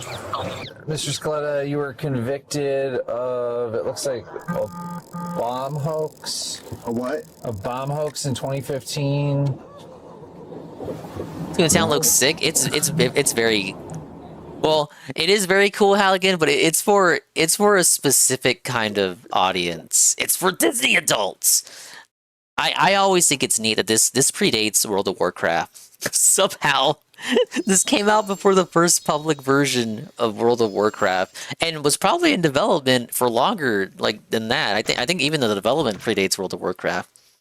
But yeah, this is how Disney tricked their child audience into liking turn-based combat. Yeah, it came out during the online MMO period. This is when Disney was also doing like Cars Online and Pixie Hollow Online and Pirates Online and Club Penguin, but they bought Club Penguin. A lot of it goes back to 1999, I think. Then, wow, Toontown is older. Toontown was 98. Because Toontown, oh, yeah, we're at the end. Toontown was first a demo that appeared at Epcot at the Innovations Pavilion. So yeah, Toontown is actually older than World of Warcraft. Really makes you think. I never played Wizard 101 though. This says in 2015 you're convicted of hoax by false bomb, and you were sentenced to four months. No. 4 months in prison. What? No, bro. Oh, he's laughing. He don't believe it. Nah, bro. Okay, you're charged Is that with true? criminal impersonation in the second degree and unlawful possession of a firearm in the second. I'm hearing it, parents. I'm just trying to hear what you Your say. charges today are criminal impersonation in the second degree, which is a misdemeanor, and unlawful possession of a firearm in the second degree, which is a felony. Oh wow. Okay. Okay. All right. And then do I? How does the court proceed? Like what happens? Despite denying his previous conviction, it would appear that Michael drops his facade entirely here. He's no longer pretending to have any law enforcement experience, as he asks what is going to happen to him, because he would obviously already know that. I will say, it's also kind of funny how he made a big show of invoking his right to remain silent, only to not do so. You go to jail, and then Because he had to prove himself. Okay, and then they'll determine your bail amount. Okay. And then, Yeah, so it started. Yeah, J-Frog. It started as a little thing, like it was a mini game for Innovations at Epcot. That got expanded into its own game. Expand. It was part of Disney's MMO plan to have like this theme park of MMOs. That like 20 online MMOs would be a part of it, and Toontown was just one of the 20. Now, of course, the logistics came into the effect, and the logistics of it came into effect, and they realized that wouldn't be feasible to make 20 whole MMOs.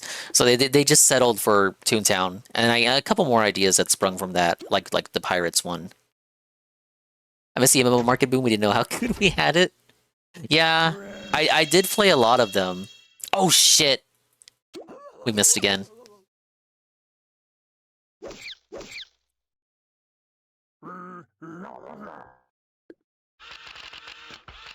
The one on the far left here is the Auditor. He has the power to upgrade the other cogs and like boost them up like 2 levels to make them stronger.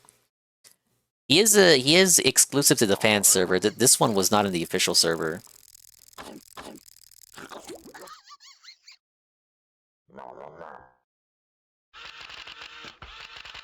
Yeah, Trap will kill the Cruncher, so we go for the Auditor.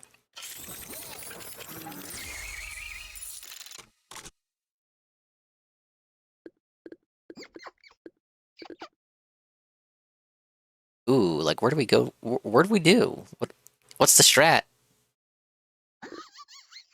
Get the Cruncher still.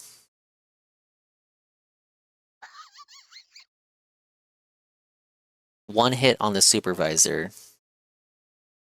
Oh yeah, he can take that with the birthday cake. Someone help me with the Cruncher. I'm talking to them like they can hear me. And then they'll determine your bail amount. Okay. Wow. The lures keep missing. Are these serious charges or 2 felonies? 2 felonies. What are the 2 felonies for? Criminal impersonation in the first degree and unlawful possession of firearm in the second. Criminal impersonation, the first degree. Yes, correct. That's a felony. Yes. I thought it was a misdemeanor. Criminal impersonation in the second is a misdemeanor. So how did it turn to first degree? It turns out you were taking significant law enforcement action. Where? At the 7-Eleven. I was taking action? Yes. There's actually 2 things that I know of so far. One is that you were kicking people off the property at the 7-Eleven and taking trespass enforcement. And 2, you were interviewing one of the local transients about a suspicious death at the Salvation Army. Pausing to note that now Michael is being a bit more honest. He makes the accidental admission that this wasn't something he did on a whim. He tells the officer that he thought criminal impersonation was just a misdemeanor, not a felony, indicating that when he was buying his fake badge and outfit, he looked up what would happen if he was caught, and it would seem that he thought a potential misdemeanor was no big deal. I mean, he is already a convicted felon. Never played this, but it looks Kino. It is very Kino. Yep. It's straight from the mid-2000s MMO. All right, okay.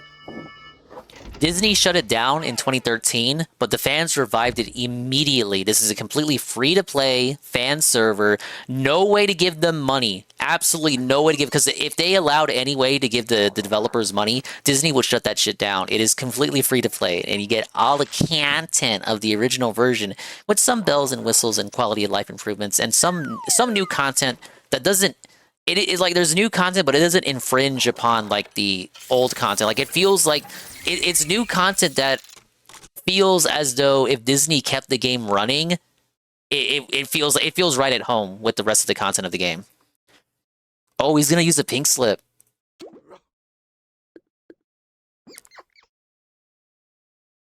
Oh, he can't fire? Okay, well they are lured. Yeah, there's not even a Patreon. Hey, Silent Assassin.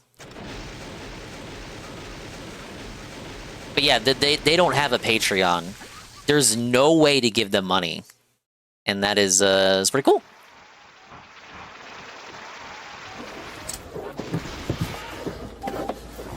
Oh my goodness! A suspicious death. Yeah, welcome to Silent Assassin. We're doing Toontown with some true crime.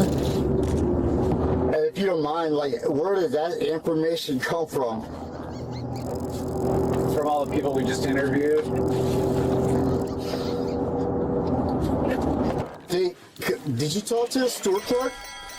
We're going to. Yeah, thank you. Doing right now. Because I told him you need to call he called local PD, and they know who.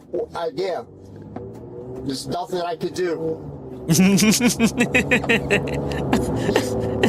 Would you be able to talk to them before you charge me? Officer Pippin is talking to us. Okay, thank you. All right, awesome. Do you know if he was able to get a hold of my wife? There's nothing he can do. Yeah, hold of your wife. And do you know what she said? Yeah, she said that you told her that you were coming to work as a reserve officer for Bremerton PD today. There's something Why is he quietly sitting like sinister that? about the way Michael's behavior evolves over Look the at how course he's of the sitting. interview. In the beginning, he manages to maintain a veneer He's just of so relaxed, professionalism. guys. His nerves are obvious, but overall, he kept to the script. He imitated the kind of calm, measured tone that real officers use, a performance designed to signal authority and composure. And for a while, he almost pulls it off. But once he's alone in the back of the police cruiser, that changes. His voice creeps higher, his words spill out faster, and his body won't stay still. The controlled image he worked so hard to project dissolves into compulsive fidgeting. The most jarring moment comes when he learns, perhaps for the first time in a concrete way, that his actions constitute not one but two felonies. His reaction is a strange, involuntary noise that sounds like a teapot whistling. And ultimately, that sound says more than his words ever could. It's the sound of realization, the moment his fantasy collides head-on with legal reality. In that split second, the performance dies. What remains is not a convincing officer, but a man whose fragile ego, shaky lies, and carefully constructed facade have all collapsed under the weight of consequences he never truly prepared himself to face. The rest of the footage provided by Sergeant Pepperspray features other officers All right, check this interviewing out. people Check out what we're Michael gonna came do. into contact with. And as we have no commentary for that Triple portion, wedding. we will leave the video here. Despite the fact that no one was harmed in this particular case, what happened here could have easily led to innocent people being hurt. Michael, in a bid to feel important, was willing to intimidate, belittle, and harass almost every person around him. He held no respect or care for the people closest to him, as he was willing to lie to his wife for years about where he got his money from and who he was. And he was so high off of his own self-importance that he actually believed High off he his could own work supply. alongside police without raising any suspicions. Thankfully, at the time of recording, he is off the streets, and hopefully will not be able to do something like this again. If you've made it to this portion of the video, thank you for watching. If there are any other videos you would like to see or a case you want to bring more attention to, let me know by emailing me at dreading.official@gmail.com. I'm still constantly going through the list of emails and adding your suggestions to my ever-growing list. So with all of that said, have a great day and stay safe. All right, there you go. That was actually the first video. Can you believe we have so many more left? All right, the bear wanted to add me. Let's get some friends on the friends list. You are now friends with Honey Badger.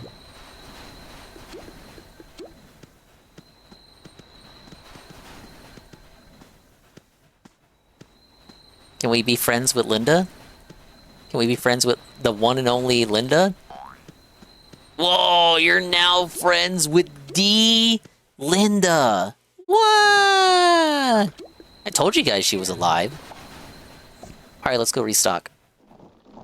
Where's the daily rap, Phil? You cut out the rap, Phil. Alright, let's watch a shorter one. Alright, this one isn't as funny. This one is a serious one. I can find it. I had it saved here.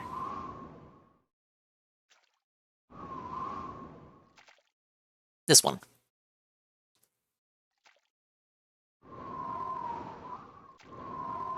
I've been personally interested in this case for years, and there hasn't been any movement on it whatsoever. So I'm curious as to what he has to say about it, because he's apparently been stalling on covering it in the hopes that it would get more coverage. Like if the more he waited to cover it, that maybe there would be a breakthrough in the case or something, allowing him to cover it with updated information. But there has actually been no updates whatsoever in this case. What? It's this guy. I'm sure if you know anything about true crime, you've seen this case before. Welcome back to another episode of Dreading, or if this is your first time here, welcome. Today we're going to be covering the still unsolved case of Missy Beavers, a woman whose killer was caught on camera but still remains at large. This case has been one This that one we've is wanted to really cover creepy for a if you few see the years, surveillance but cam always footage. held out hope that by the time we got around to it, we could say it had finally been solved. Unfortunately, as we've been working over the past 3 years, there have been no new updates. As always, cold cases tend to live and die by the public's general awareness. When the public demands answers from law enforcement, when the news stations refuse to let a case die, and reporting brings the story to new eyes, that is when we typically see action. And unfortunately again, because the case is still ongoing, a substantial amount of information has not been made public by the police. Obviously, they do want to keep some information private out of respect for Missy, as well as to preserve the investigation. However, this makes reporting on and around the case somewhat difficult. If you sincerely believe that you know something about this crime, or recognize the suspect in the footage provided, or genuinely believe that you have information that could lead to Missy's killer being Means caught, Expandong is getting unbanned. Down below I don't know about for you that. to submit it to the Midlothian Police Department. You can make an anonymous tip by texting MIDL in your tip to 847411, or by calling Crime Stoppers of Ellis County at 972-937-PAYS, P-A-Y-S. Only use those resources if you actually have information. Submitting a false tip because you're bored Waiting for the or next you want lobby to feel here. important is not only a waste of the police department's time. Oh but yeah, actively here's hurts the the investigation. footage. So with all of that said, let us begin. Missy Beavers was born Terry Leanne Strickland in the summer of 1970 in the quiet Texas town of Graham.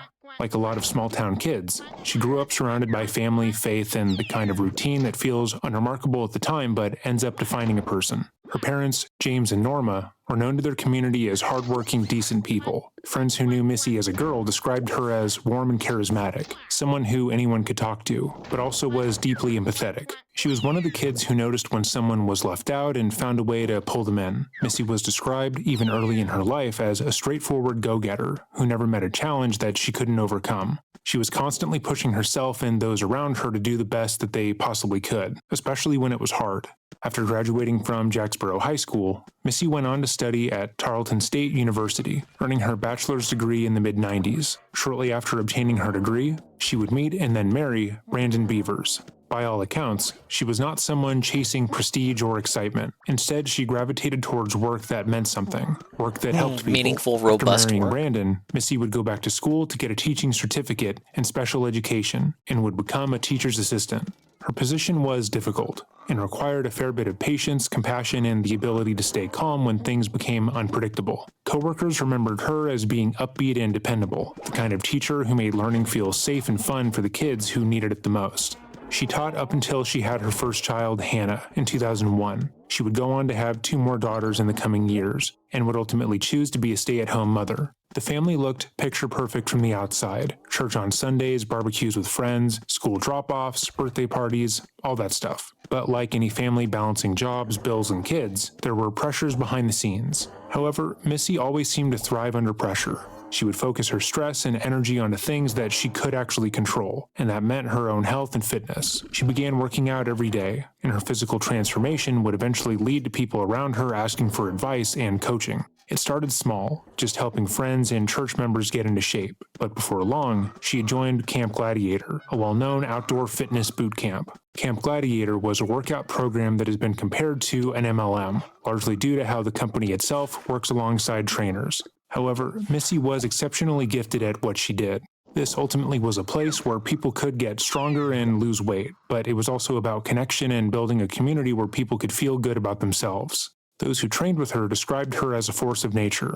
She was up before dawn, rain or shine, setting up cones and mats in the dark before her classes began. She didn't cancel easily. If the weather was bad, she would move the class indoors. If attendance dropped, she found ways to motivate people to come back. Her students admired her consistency, that quiet accountability that comes from someone who practices what they preach.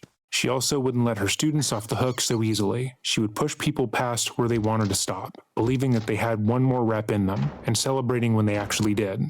By 2016, Missy's life had become a balancing act. She was well-liked, respected, and seemingly thriving, but there were stress fractures beneath the surface. According to family and friends, her marriage had been strained in the months before her death. Money was tight. She and Brandon were reportedly trying to work through communication issues and the fatigue that comes from years of juggling family and career. There are some reports that state that there were conversations surrounding an extramarital relationship. However, it's unclear as to who those statements are referring to. Missy had also begun receiving strange messages via LinkedIn. She had shown the messages to a friend, finding them off-putting and creepy, but ultimately wrote these off as a stranger just being a bit too weird. After some time, Missy began communicating with this person, and the messages became a bit more familiar and flirty, according to the police. However, it's unclear if Missy ever met up with this person, or if he then became known to her. According to those around her, in April of 2016, Missy had thrown herself into her work. She'd been promoting new classes and encouraging her students to stay consistent. Those close to her said she seemed tired but motivated, proud of how far she had come as an instructor. She was running her Camp Gladiator sessions at Creekside Church of Christ in Midlothian, about 20 minutes drive from her home. They usually ran their camps outside. However, Missy had full permission to bring the classes indoors if the weather turned sour. And that's exactly what she planned to do April 18th, 2016, posting that there would be no excuses not to come to training because of the thunderstorm that had occurred the day prior. But unfortunately, Missy would never make it to that workout. The Camp Gladiators were set to work out April 18th at 5 a.m., which meant that Missy was set up at 3:30 in the morning, going about her daily routine to prepare. Oddly enough, as she ate breakfast and got dressed for the day at 3:50 a.m., an unknown person disguised in a police SWAT uniform would break into the Creekside Church of Christ. Though the person's entire visage was covered from head to toe, their height may be anywhere from 5'2" to 5'8". I remember seeing this when it dropped. They still have not found this dude. This shit is real creepy, like watching the surveillance. They just stroll around so casually. People can't even agree whether or not this was like a targeted thing, or if it was just someone who just so happened to be there while she was doing her fitness class, and it was just like, wrong place, wrong time, and the guy just took it out on her. People can't decide whether it was a robbery gone wrong, or I guess it would be burglary gone wrong. Burglary gone wrong, just happened to stumble upon the fitness teacher, or if it was a genuine target attack meant to look like a burglary. Like, because she was very open in public on Facebook about where her classes were going to be, where they took place. So, like, if you stalked her, if you really knew much, if you wanted to find out where she was at whatever time of day, all you had to do was just follow the page for her fitness class. But look at how the guy wanders around. It's so fucking creepy. Entered the church by breaking a window on a door in the kitchen. People aren't even sure whether it's a guy or a woman. This door was not one of the main entrances and indicated some prior knowledge of the building by the suspect. This person slowly wandered through the church's halls, going room to room with what appeared to be a hammer in hand, as if they were looking for someone or something in particular. They had a strange walk, which police had described repeatedly as duck-billed. This meant that their feet Yeah, they pointed got like duck outwards feet. instead of straight forward. They got a gait. Nothing about their movements indicated any sort of urgency or fear of being found out. As they moved about the church, they routinely caused damage to multiple structures and fixtures, making a mess of the area without a real purpose. Their behavior on the scene, as captured by security cameras inside the church, is entirely incongruent with a person attempting a burglary. Right. So it comes across as if they're trying to make it look like they're burglarizing the place, but they don't. You see in the footage, they do not take anything. It looks more like they're looking for something or perhaps someone, i.e. the fitness instructor, or if they're just trying to make it look like it's a burglary. It's like they're really looking for her, but they're also like, okay, well, I have to make it look like it's a burglary because I know I'm on camera. In cases where a person is trying to rob an establishment, they're often going to do so as quickly and efficiently as possible. Right. They aren't typically going to take their time and lazily walk through They're the not building, going to take their checking time. doors and breaking glass, because their goal is to get what they need and get Especially out in a without raising any church. suspicion. There's always like service in However, the morning. This person obviously didn't care about that. They aren't interested in finding high-value items in the church or being as quiet as possible. Instead, it's as if they're purposely inviting attention to their actions by making a mess. Moreover, if they were simply there to rob the church, they chose a time in which they knew a workout class would be happening. Missy was well known for never canceling her classes, and had posted the night prior that she'd still be there bright and early, meaning that the suspect either just happened to break into the church right around the time Agreed. when It's Missy sad would that arrive, someone could do or that something she like was their this. target all along. It also doesn't make much sense to And I just really feel like for the family in this case, because the motherfucker is on camera.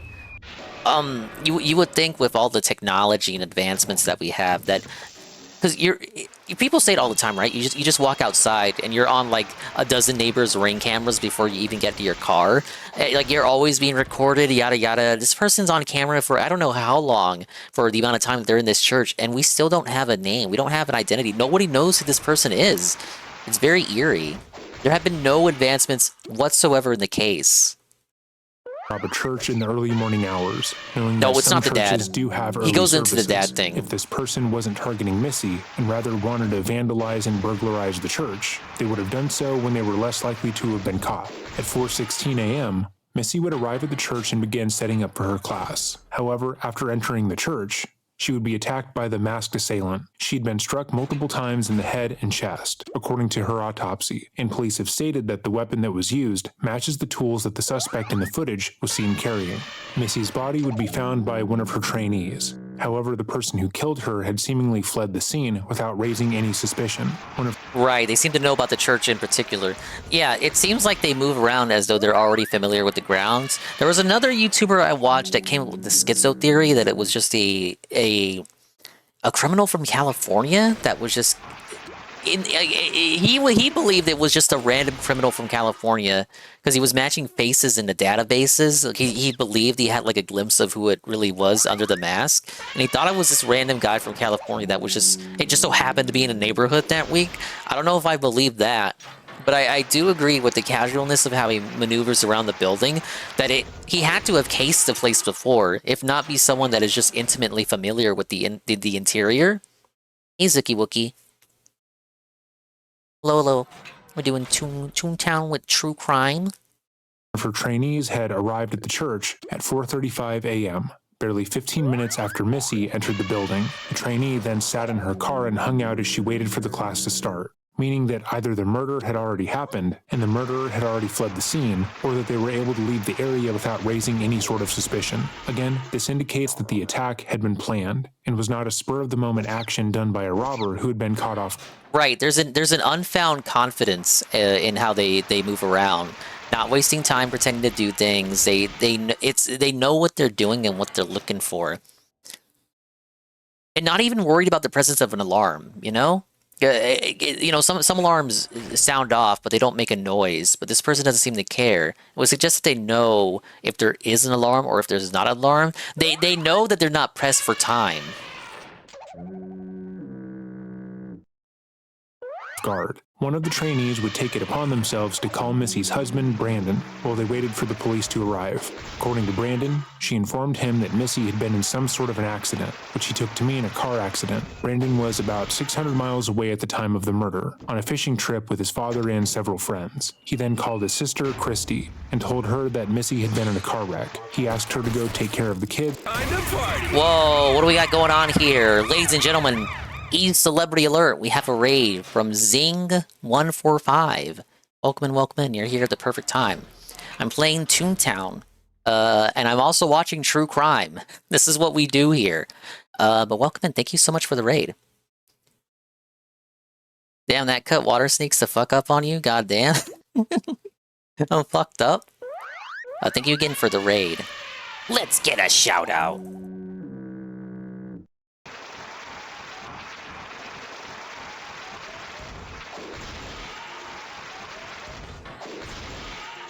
Oh, you were also doing Toontown? Let's see what pops up here. Do dumb things. And guess what I'm doing? Is this PWR? Dumb things. Amazing. Seeing exposed. Oh, shoot. Ah, we're hot tonight, buds.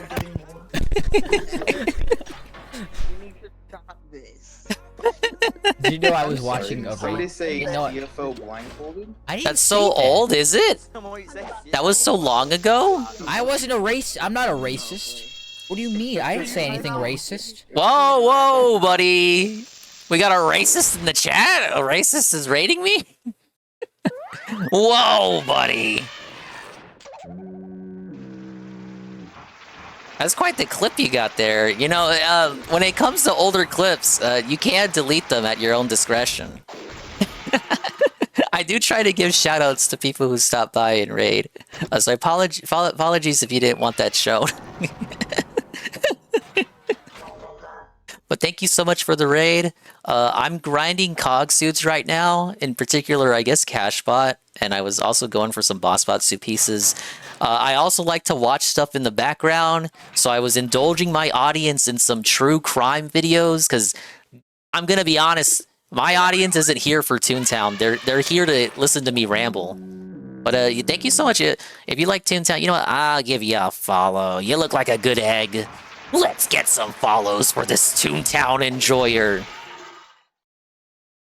I used to play the official version before Disney canned it. And then I think I've been playing Rewritten since at least like 2017 or something. On and off, you know. I was doing some charity fundraising for Extra Life. And we had hit a goal that was like, I return to Toontown if we hit this goal. And guess what? We hit the goal.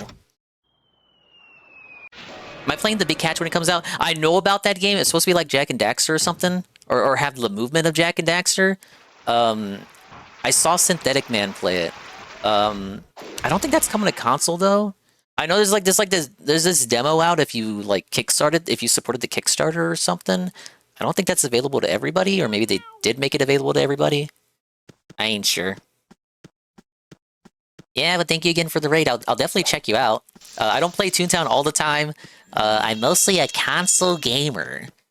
I stream from this shitty-ass laptop. It's like the one PC game I can actually run. It's on Steam, Big Catch Tackle Box. Yeah, that's the one. That's the one I saw him play.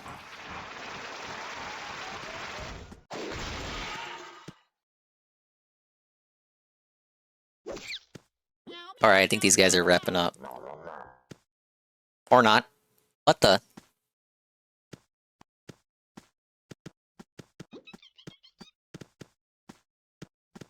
No, but I commit to my Toon here. I got the same name and appearance that I did on on the official server. I was like, I can't change. I gotta stick with what I know.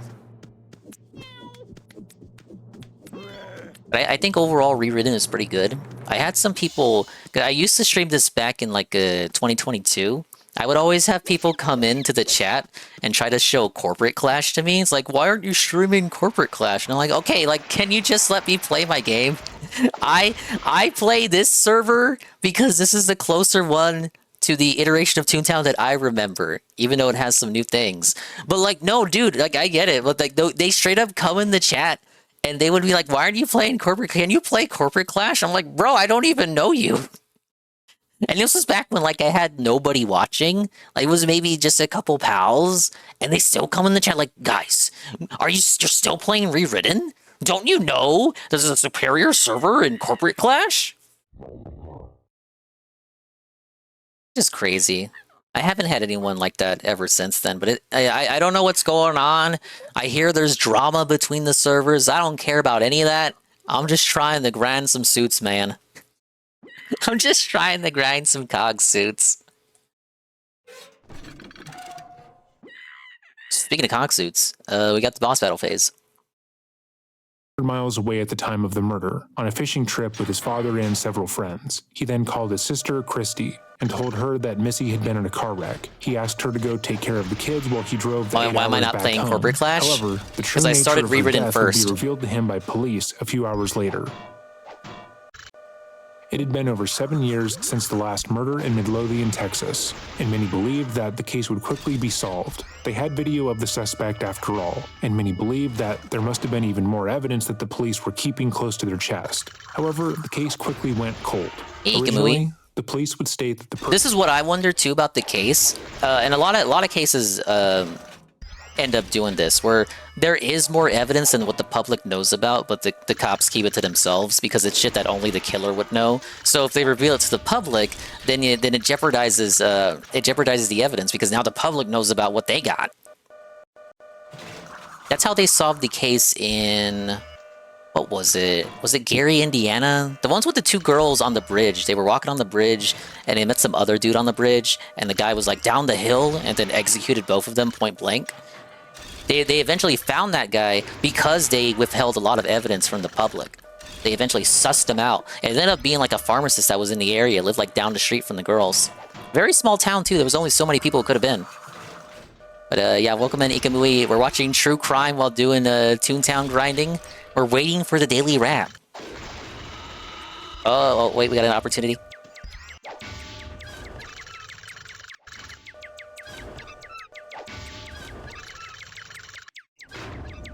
Oh, he's already orange.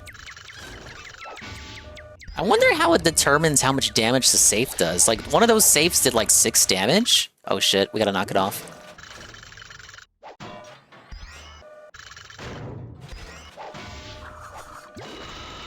Hey, he's dizzy again. Alright, let me play.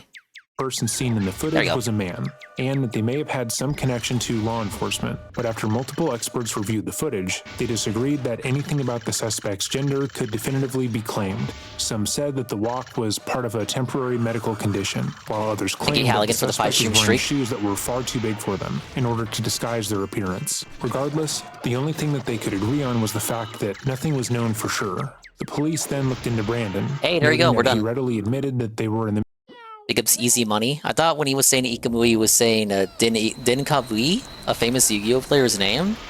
Well, I never heard of the man. What did we get for the Unite? Let's see, I should be able to check now. It's not a tune-up. Oh, I think it's a spend wisely. 200. Thank you again for the 5-stream streak, Halid. Usually in situations like this, it's the little details that get buried in storage or just overlooked in reports and never expanded. Oh wait, I might get a laugh point now. Let's get a level up.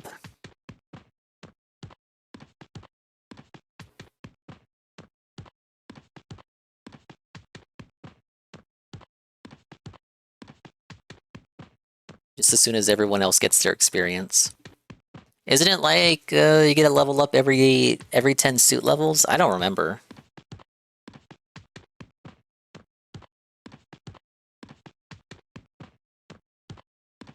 Damn, that guy's maxed boss bot and cash bot, but not sell bot? Hey, yeah! 200 beans. 200 sweet beans. Oh yeah, look, we spoke with the Toon Council, they decided to give you another laugh point, congratulations. Oh, I gotta level up! We've made meaningful progress, I leveled up, guys! I leveled up, that's 1 more HP! What?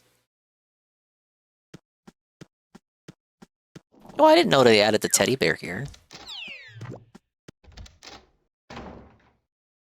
was known for sure.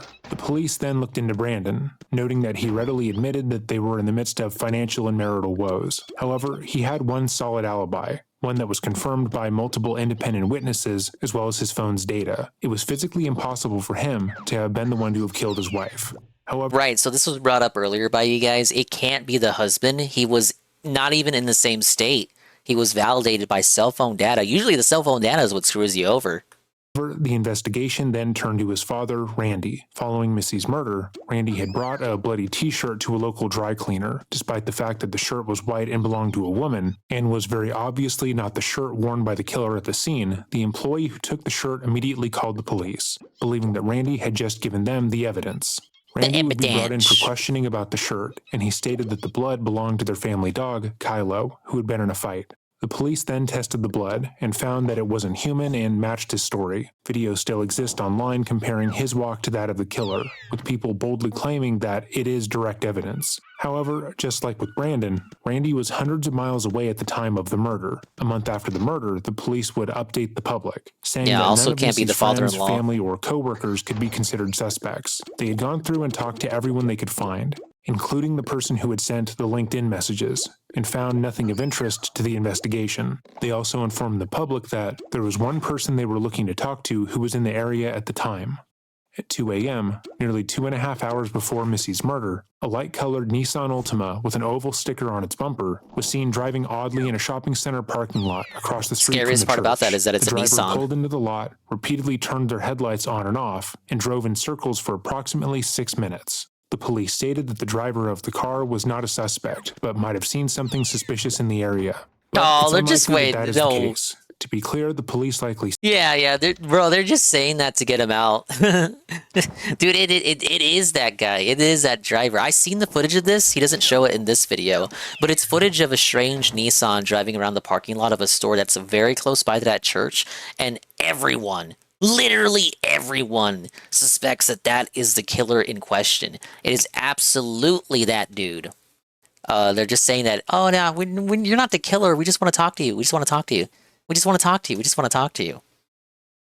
Just to, trick him into coming into the investigation, the interrogation room, so that they can grill him on the crime. 6 minutes. The police stated that the driver of the car was not a suspect, but might have seen something suspicious in the area. But it's unlikely that that is the case. To be clear, the police likely stated that the driver of the car was not a suspect in order to give them a false sense of security so they would come forward. Oftentimes, guilty parties will insert themselves into police investigations, especially if they feel as if they aren't being looked at as a suspect, for a sense of security. But unfortunately, this call to action would seemingly yield no leads. And unfortunately again, this is where the case is today.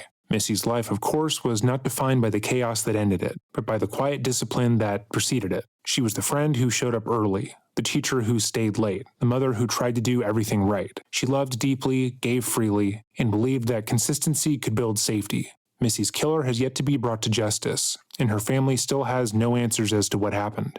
And we hope that one day that changes. Again, if you sincerely believe that you know something about this crime, multiple links will be left in the description box down below, should you want to submit a tip to the Midlothian Police Department. You can make an anonymous tip by texting MIDL and your tip to 847411, or by calling Crime Stoppers of Ellis County at 972-397-PAYS.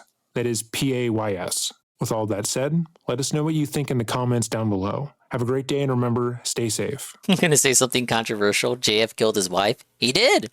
Has he covered JF? He's not covered JF, no. I think JF's a bit too niche for channels of this size. This guy's a big, popular creator. I'm sure someone's emailed him about JF, though. He's like Yandere Dev. He talks constantly about how he's getting constant emails. He can't answer all the emails, you guys. Also, an issue with releasing details to the public is that there's all these different self-proclaimed detectives that follow these rabbit holes that lead absolutely nowhere and can throw cases completely off or just reduce the urgency to solve them. That is, you are speaking truth to power. That is exactly like the other channel that I was watching. Dude did like a 4 hour like fucking private detective, like, I'm gonna solve the case. I'm the one, vigilante detective video on this case. And which he came to the conclusion that it wasn't a family friend, it was just a random criminal from California. How did he come to this conclusion? Because he worked at a casino and he did security at a casino, and he knows how to recognize faces from security footage. So he compared blurry footage of the guy in the car from the parking lot, footage that Dreading was just talking about. He compared that footage to like databases of criminals and found a match for a criminal from California who was allegedly in Texas at the time that the crime was committed, in that area. Nothing came of that though, and the police department ignored him, and the guy stopped doing videos. So nothing came from that lead, so it looks like it looks like that has no relevance to the case. All right, let's get to the next one. Oh, this one is very unfortunate. When you're young, you don't have a choice as to who you're around. You don't get to pick your teachers. This one is French man orchestrated his wife's assault with 72 men for 10 years. Wow! The case of Dominique Bellicotte. Or your peers. It's a Frenchie. And it's not until you're out on He hasn't covered JF the Frenchie, but he's covered this Frenchie. your own for the first time in your life. Daily wrap is up 13 minutes. All right, we'll get to it after this. We got you time. really have a say in who you see and interact with. Let me get and from then the on, next it's up lobby to your ready. own judgment. And it's likely that all of you would feel some degree of trust in yourself. Maybe you've had a few issues with friends in the past, like a friend lying to you in order to protect your feelings, only to hurt them worse by not trusting you in the first place. Or someone using you in order to get to someone else. Things that break your trust, but don't necessarily break your trust in your own discernment. You might still believe that the majority of people that you choose to keep in your life are good people, especially when it comes to being a friend to you.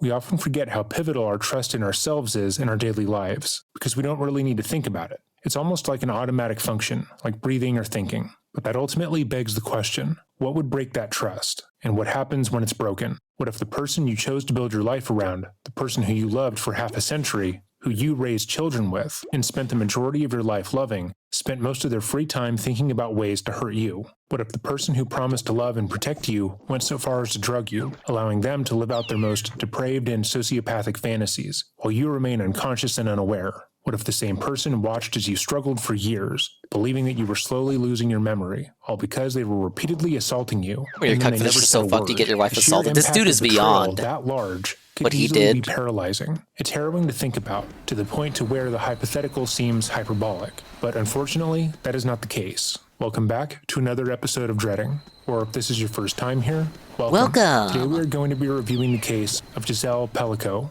the French woman whose husband and life partner of 50 years spent 10 years drugging her and allowing various strangers to sexually assault her for his own gratification. When we were made aware of this case and began researching it, we found it truly shocking, to say the least. We research these stories for a living, and unfortunately come into contact with some of the worst that humanity has to offer. But this case ultimately was something that we had a hard time stomaching. We've been asked repeatedly for the better part of a year to talk about this crime, and are only now getting to it because we were able to get some help with the research. With all of that being said, please take caution before you interact with this specific content. If you feel uneasy or have a hard time dealing with media that covers sexual assault and intimate partner violence, this video is not for you. As always, this warning is only as effective as you allow it to be, and all I can guarantee is that there will be no ads in this video, so you won't be doing us any favors if that was the case. So look out for yourself. No first and sponsorships foremost. allowed. And if this is where you leave us, have a great day, and remember, stay safe. As always, these videos are meant to go over the crime, go over all available testimony, and discuss why these crimes probably occurred. When we've gone over similar cases in the past, we've been told we're justifying these predators' actions. And I don't think that can be further from the truth. There's no justification for Dominic's or any of the participants' actions. We are simply attempting to contextualize and explain what happened, and give reasons why to inform the DSP said I public. was gay, so with maybe all I that can't said, handle this let's case. begin. Yeah, this case is for straight people. According You wouldn't to be able to Giselle's solve it. testimony in court, In the few interviews that she's done, Does he want to join? she had a happy, healthy childhood. She was born in December of 1952 in the quiet town of Villingen. Just a quick note, a lot of the stuff is foreign to me technically, so I'm probably going to butcher a lot of these names because I can't find a pronunciation like being said every time. So that is what is going to happen. I apologize in advance, but that is where we are. Anyhow, her father was serving in the French army and had moved the family with him to West Germany to be closer to him. She mentioned that her childhood was strict, especially by today's standards, but noted that besides her mother dying of cancer when she was just 9 years old, she looked back at her childhood fondly. Her life was as normal as everyone else that she knew. And then she met Dominic. In stark contrast, Dominic would state his upbringing was full of chaos and destruction. There is, unfortunately, more known about Dominic's childhood than Giselle's, with him providing the French court with a significant amount of harrowing details in order to justify his own crimes. That is to say, his statements have not fully been independently verified. Pellico's early life was full of abuse, with some of his first memories being that of his father violently assaulting his mother and raping his adopted sister. Sexual violence and general abuse was normalized in the household. And yeah, Dominic that's quite was the upbringing. made a target. Doesn't justify what he did, though. Old, he was sexually assaulted by a male nurse at a hospital while being treated for a head injury. As far as what the head injury was from, he didn't say. Nah, he made that shit up. There was no injury. After, Dominic was forced to drop out of school to work as an apprentice for an electrician. At the age of 14, he would take part in a gang rape of a disabled woman. He would boldly admit to his participation while on trial, but state that he was forced to do it by the other older men around him. Oh, He would okay. later claim That makes it better. The mental weight of his actions was, quote, too heavy to bear. However, sexually abusing and exploiting women who were otherwise unaware and could not fight back would become a hallmark of his later crimes. Yeah, no, this dude is a total villain. Despite his father's abuse, his family was able to properly project that they were a normal, loving, working-class family. People around them either knew of their dysfunction and felt it was not their place to step in, or were oblivious to it entirely. That said, his brother would refute his testimony outright. Giselle and Dominic would meet when they were both 18, and Giselle would later state that her future husband immediately swept her off of her feet. She described him as charming and sweet, wooing her with a patient attention she had never experienced before. What do you want me to do here? He was upfront about coming from a troubled home, but he presented himself as a chic, modern man with a lot of drive and purpose. After nearly 2 years of dating, they would get married at the age of 20. Over the years, they had 3 children, David, Caroline, and Florian. Giselle built a career at EDF, France's national electricity company, working her way into logistics and management. Dominic had moved between jobs, electrician, estate agent, and several business ventures, most of which failed and threatened to put the family in poor financial straits. Despite having worked multiple high-earning trade jobs, Dominic seemed to have a hard time settling down. He didn't prioritize taking care of the family he had purposely built, and in fact, seemed to resent the very idea. On the outside, it would appear that he was just a dreamer, always thinking of a new business or a scheme that he needed to commit 100% of himself to. Every new job was his passion, and every past job was just a placeholder. It didn't matter if the kids needed new school supplies or if they were in dire financial straits. Once Dominic decided he wanted to do something, he was just going to do it. To a third-party observer, this habit would appear whimsical. But to the family he had claimed to want and support, it was both frustrating and deeply unsettling. Over time, Giselle's reliable income became the main financial support of the family. In the mid-1980s, When the second income becomes the only income. With both Giselle and Dominic having relationships outside of the marriage. Giselle had a 3-year affair with a married colleague. She would eventually tell Dominic about the affair. Is DSP but more fucked? DSP if he's French. In order to prevent him from being violent with her. In response to her admission, Dominic would leave the home to live with another woman, and the couple would then separate. However, they would come back together, quote, stronger. It's kind of like a Nick Rekieta moment. Trouble at the house, so you just go live with your hot wife. Another woman, and the couple would then separate. However, they would come back together, quote, stronger than ever. Unquote. Or at least, that's what Giselle thought. She would testify to the fact that Dominic was a model husband and family man after their separation. She would often describe him as the perfect husband, and told friends and family that although his business startups had led to them having to divorce for a period of time to protect their assets, that she had total, complete trust in him. But as it would later become apparent, Dominic viewed his image as a loving husband and father as the ultimate shield, as he had begun a spree of sexual assaults in the 90s that are just now being linked to him. Dominic Pellico had been linked to one attempted rape that occurred in 1999, as well as a rape and murder that took place in 1991. He vehemently denied any part in the attempted rape, but has since admitted to it once DNA evidence was properly matched. It is unlikely, given his pattern of behavior, that he would deny any role in the rape and murder until it became unavoidable. But Felted according by to police, DNA. they believe he is solely responsible. In 1991, with Giselle and their 3 kids at home, Dominic had begun stalking a 23-year-old real estate agent. Something about this woman what a stood creep. out to him, and after a short period of time, he decided that he was going to strike. The level of care and effort he put into his attack should be noted, as it indicates that this was not his first time.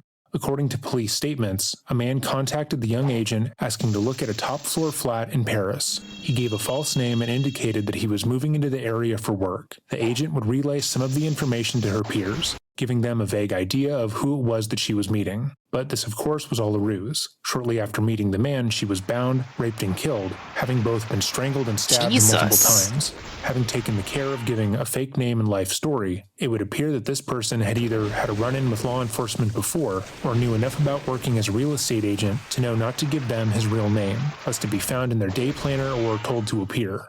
So this probably wasn't a spur-of-the-moment attack, rather something that had been well thought out and meticulously planned, which indicates that it is part of his paraphilia. 8 years later, an attempted rape would take place in 1999. Again, the victim was a young real estate agent working in Paris. He would walk into their office and state that he was interested in looking at a particular unit, that being a top-floor flat in the same area of the rape and murder. He pressed the agent to show it to him as soon as reasonably possible. He also gave a false name and a story as to why he needed the housing so promptly.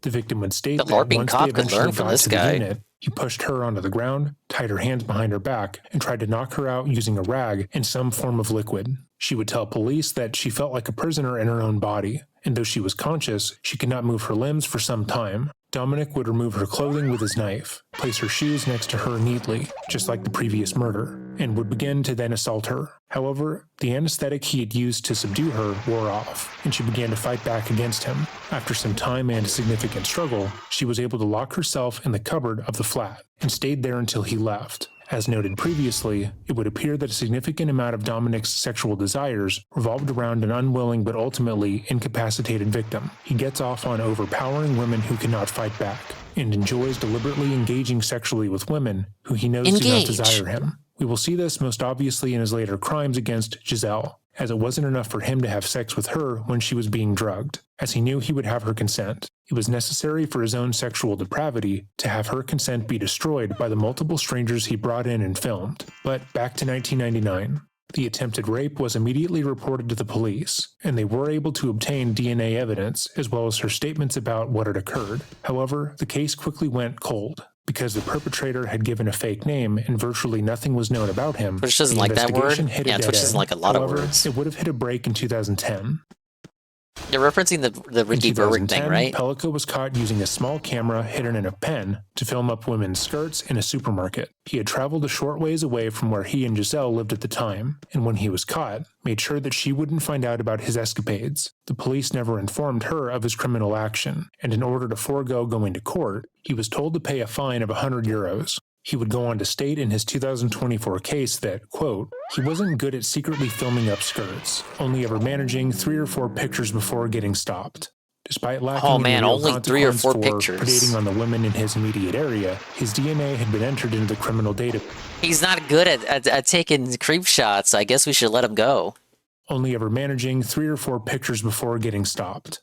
Despite lacking any real consequence for predating on the women in his immediate area, his DNA had been entered into the criminal database, meaning that the DNA evidence he had left at the scene at the attempted rape should have been positively connected to him. However, it wasn't. While there is a record that a match was made in the case, there is no note or reason given as to why the case wasn't followed up on. That wouldn't happen until 2020. You bring up a good point. The cops offer to be bribed. If they didn't follow up on the case... These are French police we're talking about. It's not out of the question. Let me rewind it. It wasn't. While there is a record that a match was made in the case, there is no note or reason given as to why the case wasn't followed up on. That wouldn't happen until 2020. Yeah, dude, that's so weird. Shortly after Why didn't they follow up on the tip? Dominic would begin using online forums in order to live out more of his sexual fantasies. He often visited message boards, forums, and chat rooms where extreme and often illegal sexual material was easily accessible. These boards catered to his particular interests, that being women who are physically disabled and cannot consent to a sexual act. He would eventually begin talking to a man on a message board called Without Her Knowledge, who would go on to send him pictures of his wife, drugged with tranquilizers. He told Dominic that he was a nurse, and that he often put sedatives in his wife's food without her knowing. That way he could do whatever he wanted with her unconscious body. He then instructed Pellico on how to do the same to Giselle. As far as we were able to find, this man's identity is not known, and he is still currently at large. Dominic would immediately go to a doctor for the same medication. Your Honor, I present Exhibit A, the defendant's shitty Instagram. Known, and he is still currently at large. Dominic would immediately go to a doctor for the same medication, telling the medical professional that he had anxiety due to financial troubles. Once prescribed, he went about testing different dosages on his wife, if he's got noting anxiety. how much was needed to ensure that she didn't wake for about 7+ hours, and what stimulants would cause her to wake early, and asking her how she felt the next morning, noting times where she was out of it and times where she seemed to know something was wrong. He went so far as to change the brand of medication he was using because she noted that her food tasted a bit too salty when she was being drugged. After a few tests, he began to drug her for his own sexual pleasure. His sexual gratification came from purposely violating her consent and making her do things that she had already said no to. So he put So he's a her in control lingerie freak that with she his hated, wife, and acted isn't he? sexual acts on her that Sound she like had anyone we repeatedly know? denied, and would film every encounter, knowing she had never wanted to be recorded in Just an like intimate he setting. films all of his And like the gameplay. career predator that he was, he would make sure to clean up after himself. He would remove any evidence of wrongdoing on his part, keeping the tranquilizers he used in a shoebox in their garage, removing the lingerie and carefully redressing her before he went back to sleep. Giselle would report that around this time, she began to feel as if something was wrong, but thought it was likely a medical issue. She considered that maybe she was just getting older, and that her grogginess was just something that she would have to learn to live with. And when she asked her husband if he had noticed anything alarming, he would tell her she was being delusional. But after some you're time, just crazy, bitch. Dominic began to get bored of being the only one to play out his sexual depravity on his unwilling wife. Oh, And so God, he used is a that same cuck. message board to recruit men to come and abuse her. These men were made aware of the situation and forced to follow a strict set of rules. First, they were to park outside of the neighborhood and walk at least a block to the home. He hoped that this would avoid waking the neighbors or drawing any suspicion. They were then told to undress in the kitchen, as the sound may wake up Giselle. Next, they were instructed that they were not to smoke before the assault, or wear strong colognes or aftershave, as the scent could alert her to someone else having been in the house. If a person smelled too heavily, Pellica would force them to take a shower, or refuse them access to his wife, simply because Shower it posed too stinky. big of a risk. They were also Or you don't get forced to trim fuck their my nails, wife. as Dominic would state, quote, he couldn't stand the idea of dirty fingernails on his wife, unquote. My And wife? the final rule was that they had to warm their hands prior to touching Giselle, as she was particularly responsive to cold stimulus. Pellico would advertise access to Giselle on various message boards, and informed each of the participants that he wanted to film them abusing her sexually. In one message he wrote, quote, I'm looking for someone to abuse my wife asleep, unquote. In another he sent, you're like me, you like rape mode, taking to making signs that said service slut and whore, then placing them next to family photos Giselle had on the bedside table. And on some occasions, he went so far as to write, I am a submissive slut on her body. He was also recorded commentating on his wife's abuse from off camera, encouraging the men assaulting her and calling her the slut repeatedly. Dominic would also encourage most of the men who assaulted his wife to forego using a condom, again finding some kind of gratification in the idea of explicitly going against her wishes. One of the men who had raped Giselle at least 6 times was found to have HIV, and Giselle was later found to have 4 different sexually transmitted infections due to the abuse. As time went on, Dominic began to drug Giselle multiple. Now, to be fair, I know what you're referencing. This isn't modern France. So he was just making Frenchmen from the 90s, the stinky Frenchman from the 90s shower. Sir, you want to fuck my wife? You need to take a shower. You need to shower. You need to be redeeming the shower. Infections due to the abuse. As time went on, Dominic began to drug like Giselle early 2000s. multiple times a week. She began to feel as if she was losing her mind. Her hair began to fall out and she lost a considerable amount of weight, and she felt like she couldn't stay awake for long periods at a time. She scheduled multiple doctor's appointments and talked to friends and family, worried that she was dealing with Alzheimer's or a brain tumor. She also felt like something had been done to her body when she was sleeping. She would tell the court, quote, I consulted 3 gynecologists. Several times I had woken up and felt as if I had lost my waters, as happens when you give birth. She would relay her worries to Dominic, who she described as being understanding and worried alongside her. He would listen to her, he was just comfort LARPing. her, and even went so far as to accompany her to medical appointments, which she greatly appreciated. Despite the repeat visits to the gynecologists, Giselle was never tested for STD. I have to comment on the wife though. So earlier it was like, oh, she just thought it was a part of growing older. You just conk out for like anywhere from 8 to 12 hours at a time. You miss like half the day. And, oh no, that's just a part of growing older. Yeah, you just naturally just conk yourself out with no explanation for anywhere between 8 to 12 hours every fucking day. Come on, lady. This was in part because she told the doctors that she was in a loving, monogamous relationship she had been in for 50 years, but also because Pellico went with her to the appointment. He portrayed himself as a loving, dutiful husband, and went so far as to act offended at the very idea she could have an STD. On one occasion, he said the very thought of them testing her would be insulting. Oh, well, there you go. You have your answer. The husband said, oh, there's no way it could be that because I love my wife. No, there's no way. I love my wife. Oh, big ups to Chris Phoenix. How you doing, Dingus? I'm doing great. Thank you for asking. Doing Toontown while watching some true crime. What are they doing? Do you want to hit the level? Who are we attacking?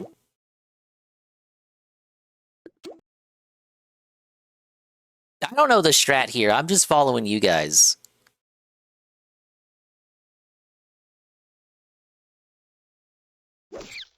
All right, I'm sorry. I'll rewind that. Yeah, they're talking about the gynecologist here. Portrayed himself as a loving, dutiful husband, and went so far as to act offended at the very idea she could have an STD. On one occasion, he said the very thought of them testing her would be insulting towards her honor, and so the topic was never broached again. It wasn't even a thought that Dominic had been doing something to her. Right, so there you go. They pretty much, he went full good husband mode, so the gynecologist never even, like, looked into it, because, oh, well, you know, he just really loves his wife. There's no way it could be him that's doing it, so I guess we'll just not test him. I guess we'll just not look into it. Now, he said he loves his wife, so, I mean, it literally can't be him. Much less inviting 72 different men to assault her while he watched. In her mind, it was much more likely that something was wrong with her. Dominic wasn't satisfied with just sexually exploiting and abusing his wife, though. He began to hide secret cameras to photograph and film his son's wives in their own bathrooms or rooms in his home, including when one was pregnant with twins. He would then photograph his own adult daughter, sleeping in laundry. Yes, yeah, no, you didn't mishear. 72 men. He invited 72 men to fuck his wife while she was knocked and conked out unconscious. Let me fix that, Mr. Pibb. Welcome in, Ostrava. I hope you enjoyed your collab earlier. The Ostrava drama happened earlier, guys. You're very mature. You're very mature and grown up in addressing the controversy. You really took accountability. No, I'm just razzing you. But yeah, 72 men invited to the house to fuck his wife. Now, it wasn't all at the same time. Not like these TikTok ladies who are talking about how they fucked 1,000 men all at once or something. No, this was like 72 men, but like not all at once. And yeah, the wife did not know because the wife was drugged, so she didn't even know these 72 guys that ever fucked her. When one was pregnant with twins, he would then photograph his own adult daughter sleeping in lingerie. According to her statements in court, the lingerie she was pictured in was unfamiliar to her, and it's likely that he put it on her while sleeping. She suspects that she, like her mother, was drugged, photographed, and raped by her father. However, because no images of sexual assault were taken, Dominic has denied any wrongdoing and continues to act offended that the suggestion would even be made.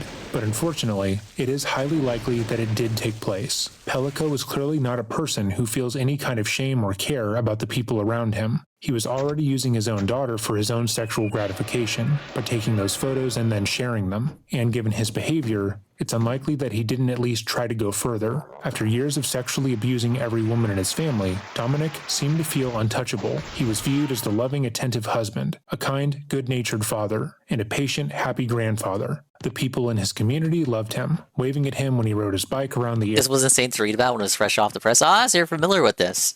Yeah, we're watching true crime while I grind for Toontown stuff here. But yeah, we watched the other one about Missy Beavers and the guy rowing about the church. That one's crazy because it still hasn't been solved.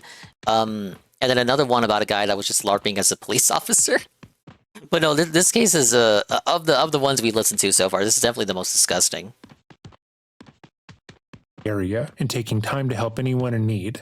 No one had ever suspected him of any wrongdoing, and having established such a fulfilling scheme, Pellico decided to turn to teaching. On the same message boards, he posted photos of his naked daughter and procured men to rape his wife. He would post tutorials on how men around the world could do the same to their loved ones.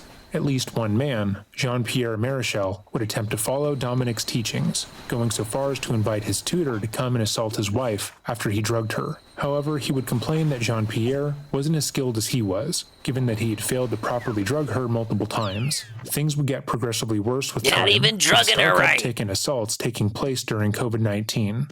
After nearly 10 years of maliciously sexually abusing his wife, things would finally be brought to a head, but not in the way you would expect. On September 12, 2020, Dominic was once again arrested after upskirting women. According to court records, he had placed a hidden camera in a large black Couldn't stay away from the grocery store, huh? Purposely placed under the woman as he shopped nearby. The woman who he was filming would recall being approached by the security guard for the store, who informed them of what happened, and feeling conflicted. After being caught, Dominic donned a feeble old man approach, stating that he didn't know what he was being accused of, and that he hadn't done anything wrong. He tried to convince the woman not to file a report with the police, stating that the security guard was making a fuss over nothing. But thankfully, they filed a complaint and he was arrested. When the police arrived, they found that Dominic had 2 phones on him, each filled with images he had taken of various women without their knowledge, and Dominic's innocent demeanor changed on a dime. Oh wow, we're already ready for another fight. He seemed altogether unbothered about what was happening, as if being arrested wasn't a big deal. He told the police that he had only taken the photos because his wife was out of town and he had, quote, urges. Unquote. That same day, he would be interviewed by Dr. Laurent Leia. I had urges, you guys. I'm sorry. Alarming. He would tell the court that he say we let him dissonance in go. his behavior, and quote, the strong implication that he was hiding something more serious. Because of his assertions, the police would go to the Pellico home and search his other electronics, and it was only then that they would find how depraved he really was. They found more than 20,000 images and videos of his wife being abused by 72 different men, some multiple times. They also found the images of his own daughter and daughters-in-law, all of which had been taken without their knowledge. It was clear that they had stumbled upon one of the most just go to anime. Yeah, the French love anime. A man who had repeatedly victimized almost every woman he had come into contact with, often without them knowing, and they were now put in the position of having to inform his wife that the man she had been with for over 50 years was not the man she thought he was. 2 months after Dominic's initial arrest, he would be arrested and charged with aggravated rape, drugging, and other sexual offenses. Upon realizing that the police had more than enough evidence against him, he immediately admitted to his guilt. That same day, Giselle was brought in and informed of what had happened. The officers would ask her if she ever willingly engaged in swinging or wife swapping with her husband, which she denied. They then showed her multiple images of her being assaulted. Yeah, I think that's too. The French do consume the most anime outside of Japan. She had no idea who was in the photos, but the more images they showed her, the more apparent it became. For the last 10 years, her husband had been drugging her, raping her, and allowing other men to rape her as well. Eventually, she had to beg the officers to stop showing her more thank pictures. you for the currency exchange, Ostrava. In addition to Dominic's arrest, 53 other men were indicted for their abuse of Giselle. Many of them argued against the charges, stating that they believed that they were simply taking part in a role-playing game, that she wasn't actually drugged, wait a minute. she was in on it. I was just following orders. The Nuremberg trials, French edition. Others stated that it didn't properly qualify as rape because, quote, Giselle's husband had consented for her, unquote. What? Fuck. However, in the messages Dominic exchanged with these men, he was extremely forthright. He told everyone who came to the home what they were there for, outright calling it rape and abuse. Many would delight in the fact that they were allowed to do whatever they wanted to Giselle, sans repercussions, and said as much on camera. In court, Dominic outright confessed to what he had done, but he tried to shirk away from— Oh, I zoomed in. I was just gonna pause it. She consented. He consented for her, you guys.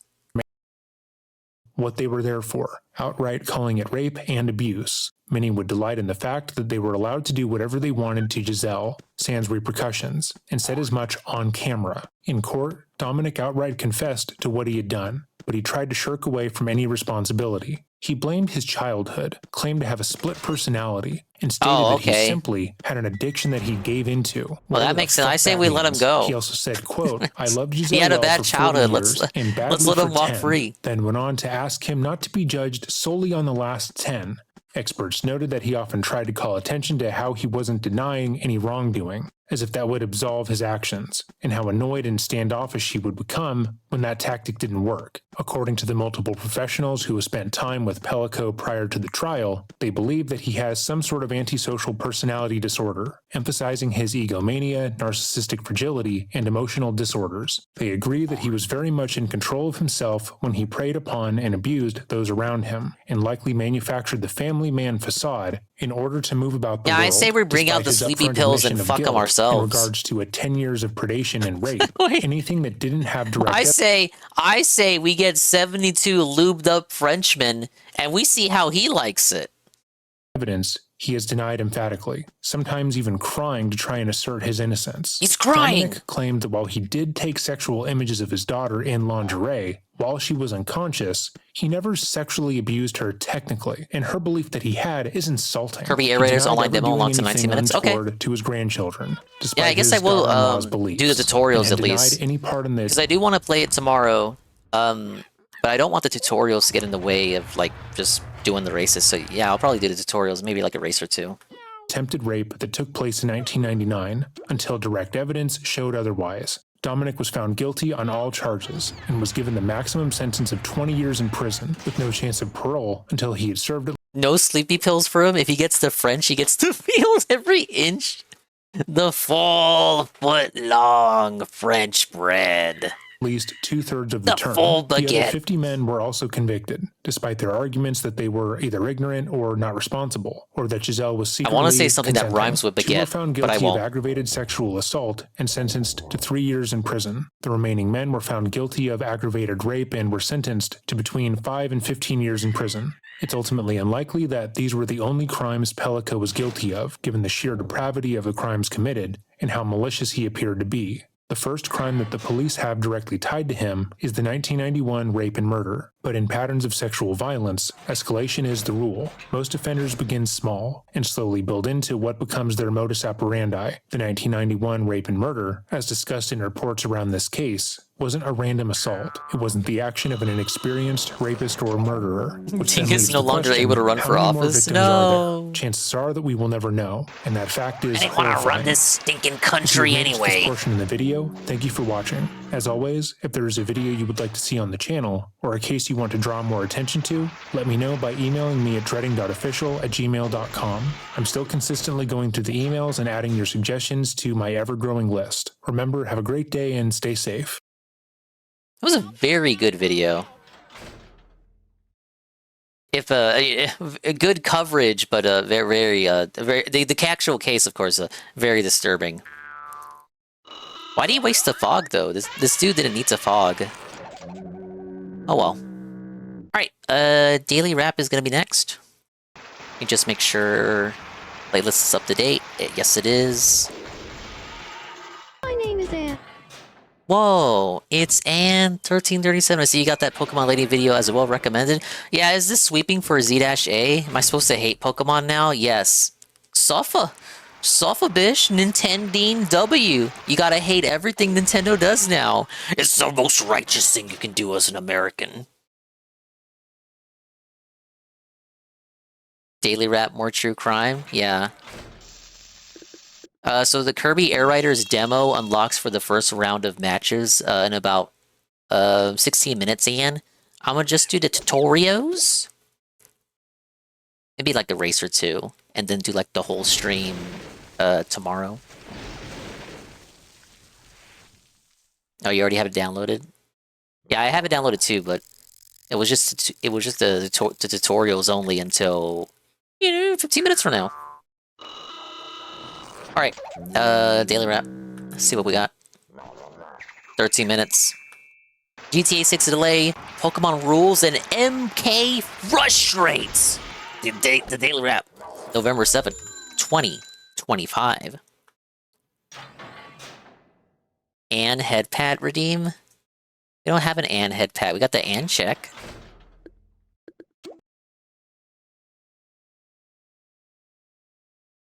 Good evening, everyone. Phil here, and welcome to the Daily Wrap for what was Friday, the 7th of November, 2025. If you're wondering why my hair...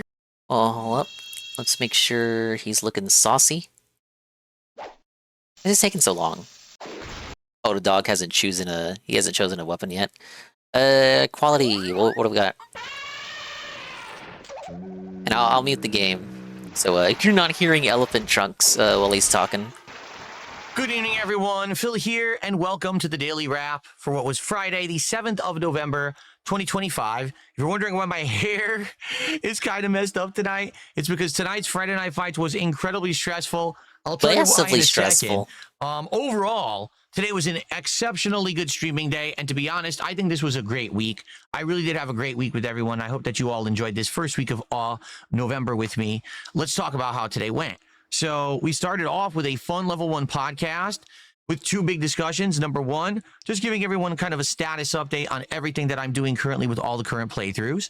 But number 2, also the big story that GTA 6, that's right, Grand Theft Auto 6 had been delayed from May of 2026 until the fall. And I had a big segment of my show discussing. Everyone's going to delay their games like when Silksong had its release date announced. This will have big implications for the gaming landscape, for other games coming out during that time yes, period, the gaming landscape. But number 2, the story behind it, because there are very strong rumors that this is all about unionizing, union busting, Rockstar firing. Do we hate or love unions, Phil? Union, what's your take on this? It's pretty bad stuff, to be honest. So if you want to hear all of that, and don't just steal takes from Pirate Nation on Twitter. Big segment of it was the guy about steals that, enough takes from 4chan. Okay. Then we started with Pokemon Legends ZA. Great stream today where we recruited 2 to 3 new alpha Pokemon. We actually did multiple new Mega Evolutions. We did, we were going to do another not boss fight, but ranking fight, but we couldn't because the game put us on a wild goose chase, going all around the map trying to find this missing sister of the person who you're trying to do the ranking fight against. Seems like a pretty big time waster, but it was necessary in order to advance the plot. We actually went to a new region or 2 that I didn't realize I had skipped in the wild areas and caught a whole bunch of new Pokemon. And on top of all of that, you should be able to pay to rename a Pokemon that's already been named, just to fuck over the first guy that paid for it. The people that are there are very engaged and very supportive. Ladies and gentlemen, we raised not 1 but 2 support goals during I thought Nintendo Pokemon games stream. didn't have an audience with your viewers. That's amazing. You know, that's I thought Nintendo games always failed with your audience. We're getting 2 support goals. That's sick. Okay, so thank you to anyone who was there and supported that stream. Absolutely great. I hope you guys are still following along the playthrough. At this point, we're more than halfway through, but I just don't know how much longer we have left because I don't spoil myself on the plot. But yeah, it was right. Great. Absolutely great. When he has stream. to specify that, I don't believe it. Tonight's late stream was Friday Night Fights, and we were doing the Mortal Kombat Legacy Collection, and I laid it out to everyone. Listen, I'll play whatever you want.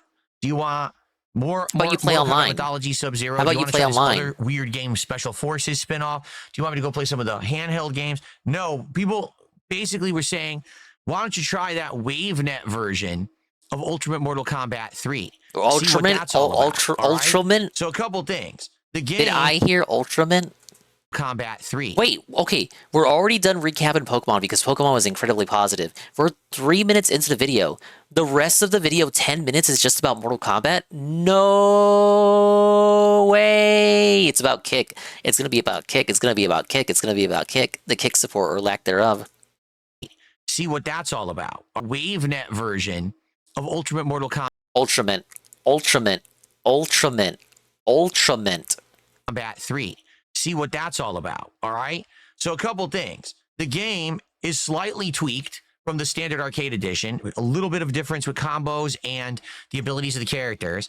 There is a playable Noob Saibot in the game, although you have to enter a secret code. Ultraman is such a specific combination of words. Doesn't it sound like a Pokemon special form or something? Necrozma! Go Ultraman form!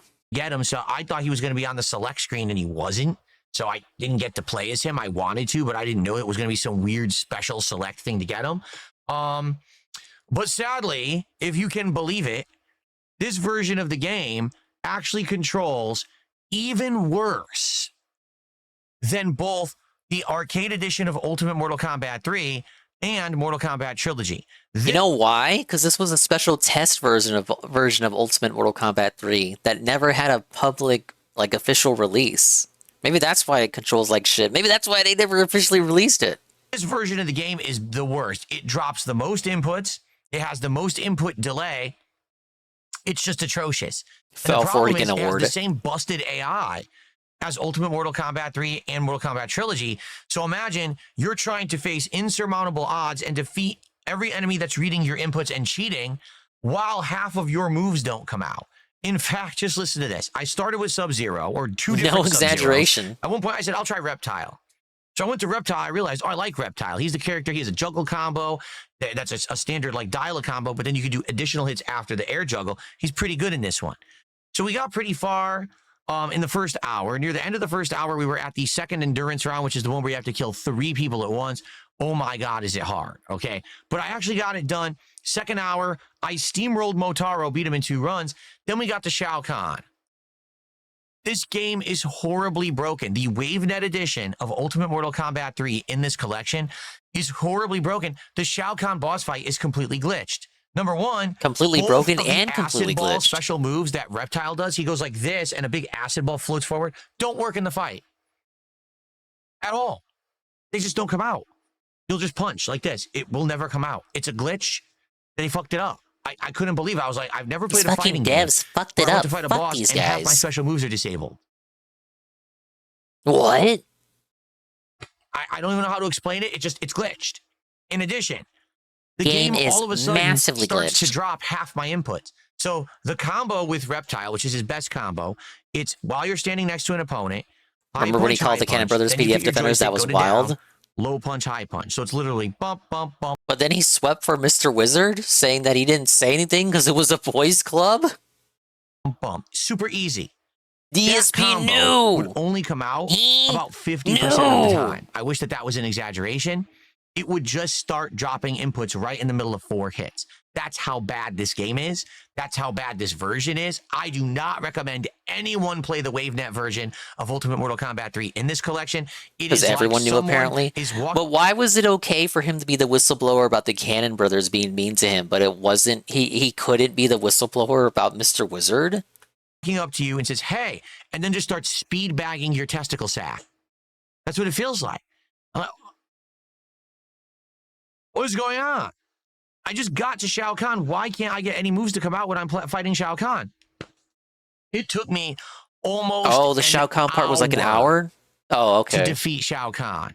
It was that bad. So you got Just 2 play videos online. tonight coming of Ultimate Mortal Kombat 3 WaveNet. Why did he play the They're WaveNet very version but then similar didn't play online? to regular Ultimate Mortal Kombat 3. The point of but I WaveNet is use that it different characters. was You'll like get a to see version of little bit Mortal Sub-Zero Kombat and a 3 lot of Ultimate that Reptiles. had You'll see a online. different character. That's good. But there is a lot of stress and a lot of cheating and a lot of just dropped inputs and nonsense at the end. It's incredibly frustrating. I even told my chat at the end, I said, guys, I'm not going to be playing this offline again. If the game gets an online patch like they're claiming they're going to give it, I'll play it again. But there's no reason for me to torture myself playing this offline again. It's too stressful. When the game literally doesn't give you your moves, you can't win. It shouldn't take me an hour Already to beat out the Shao Kahn when I rotation. know what to do, but the moves drop nonstop. So anyway, stressful night. I hope you enjoy it. I'll tell you this, when we play this again next week, we are absolutely not doing that. Maybe we will do more of Mythology Sub-Zero. Maybe we'll try Special Forces, or maybe even we'll try some of the busted, like really bootleg portable versions of Mortal Kombat that are in the collection. But I am not wasting my time on that stuff again. It's awful. Okay. Now, support. Did we hit a goal tonight? Sadly, no. If you can believe it, we hit a goal every single stream this week except this one.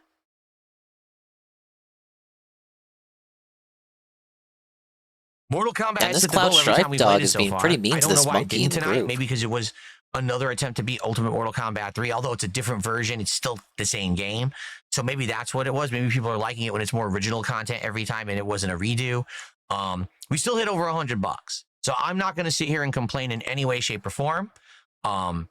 Because I feel like I definitely still got support. Not hitting the goal, but I mean, we got a double goal earlier today. I'm not going to sit here and complain. But I hit it a is what double it is. I do goal. hope that when we play more Mortal Kombat next week, that we hit goals again. No, it has might have just been online because of what play, happened Callaghan. tonight, okay? It just doesn't Now, the have only final lobbies. thing It's that just I'll quick play say only. insane amount of trolling in the Kick chat tonight. I had to ban a whole bunch of people because there was no moderators around. It really sucked that it happened like that. Rest of the video is go this. down like that. Basically, what happened is last week, people were absolutely bothering me to add these new messages, these moral support messages. If you don't know, when you watch the stream on Kick, Oh you my earn God, channel just points. do it then. I have the system set up that you can redeem the channel points for moral support highlight messages in the chat. But there's no text in them because trolls were finding a way around getting banned and using moral support to say things that were horrendous, like racist stuff, sexist stuff, doxing, saying things about me and my family, you know, and you couldn't stop them. Even banned, they could still do it. So I had to turn these off. So last week, people begged me and said, please turn them on. Please turn them on again. The bug is fixed. Okay. I turned them on. For 2.5 days, no one supported me on Kick. Ooh, that's not an oops, that was on exaggeration. me. I think in 2.5 days, I got like 2 subs and like 100 kicks. No one cared on Kick. I'm like, What you so let me miss get this complaining straight. about Kick? I went out of my way because you kept begging me for this. I gave this feature Oh to yeah, you. like, you and never then you begged decided before. to stop supporting me. So forget it. And I turned it off. So now everyone freaked out. Like, no. What it is, you're a bunch of trolls. Most of the Kick chat, let's be honest, is trolls. There's a few people who are fans, but outside of that, there's mostly trolls who sit there and say toxic stuff. Thank you for the all racist stream, and sexist buff. and I let it ride, but I'm a little too lenient over there, I think. And so people think that they could just behave however they want. All right. So this week, people said, well, we Oh want my them God, back they took again. off the I safe said, and then well, put another safe I'll on bring them. them back, but you got to support the channel. Maybe if we get a whole big rallying of support this week, maybe I'll bring them back. And so we were midweek through, and I said, it still hasn't happened. So then people were like, well, then set up a goal.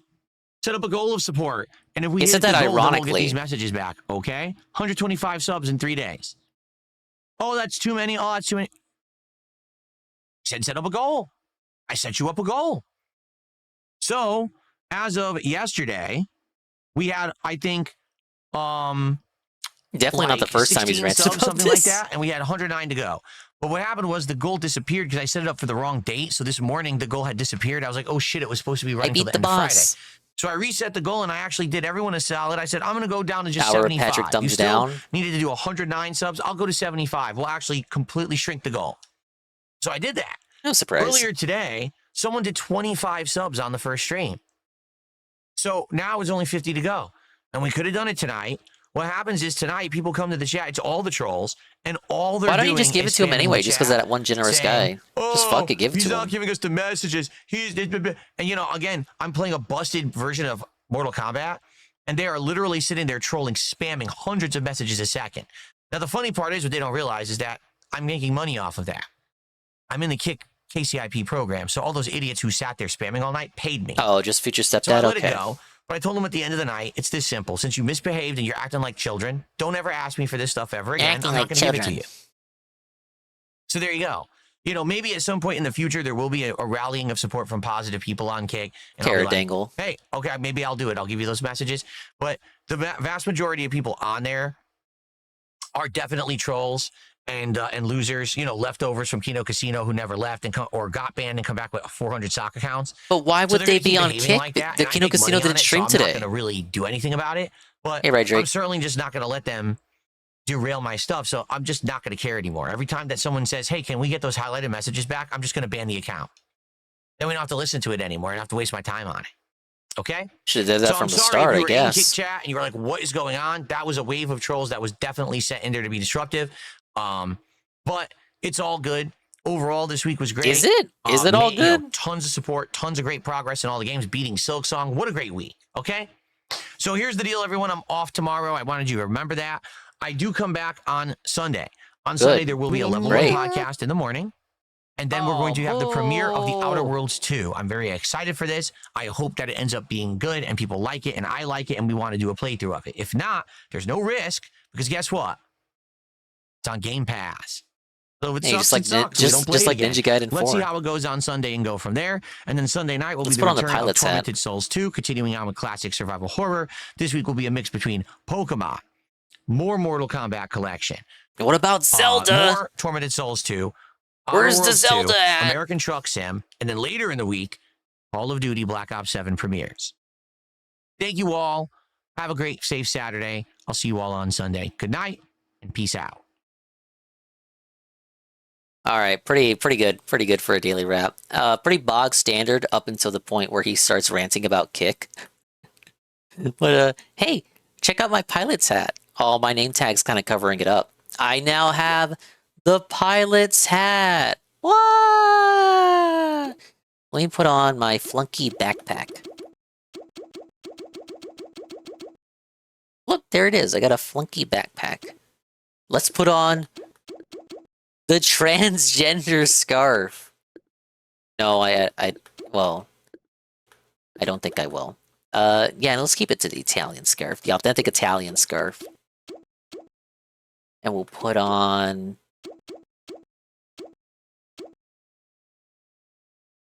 Now let's put on the ski mask. I got the Jimmy Neutron shirt on because Jezzy wanted Jezzy wanted the Brain Blast one. I need body cam videos. I got you. I'll watch a few more of these, and then we'll do a little bit of Kirby, just to get the tutorials out the way.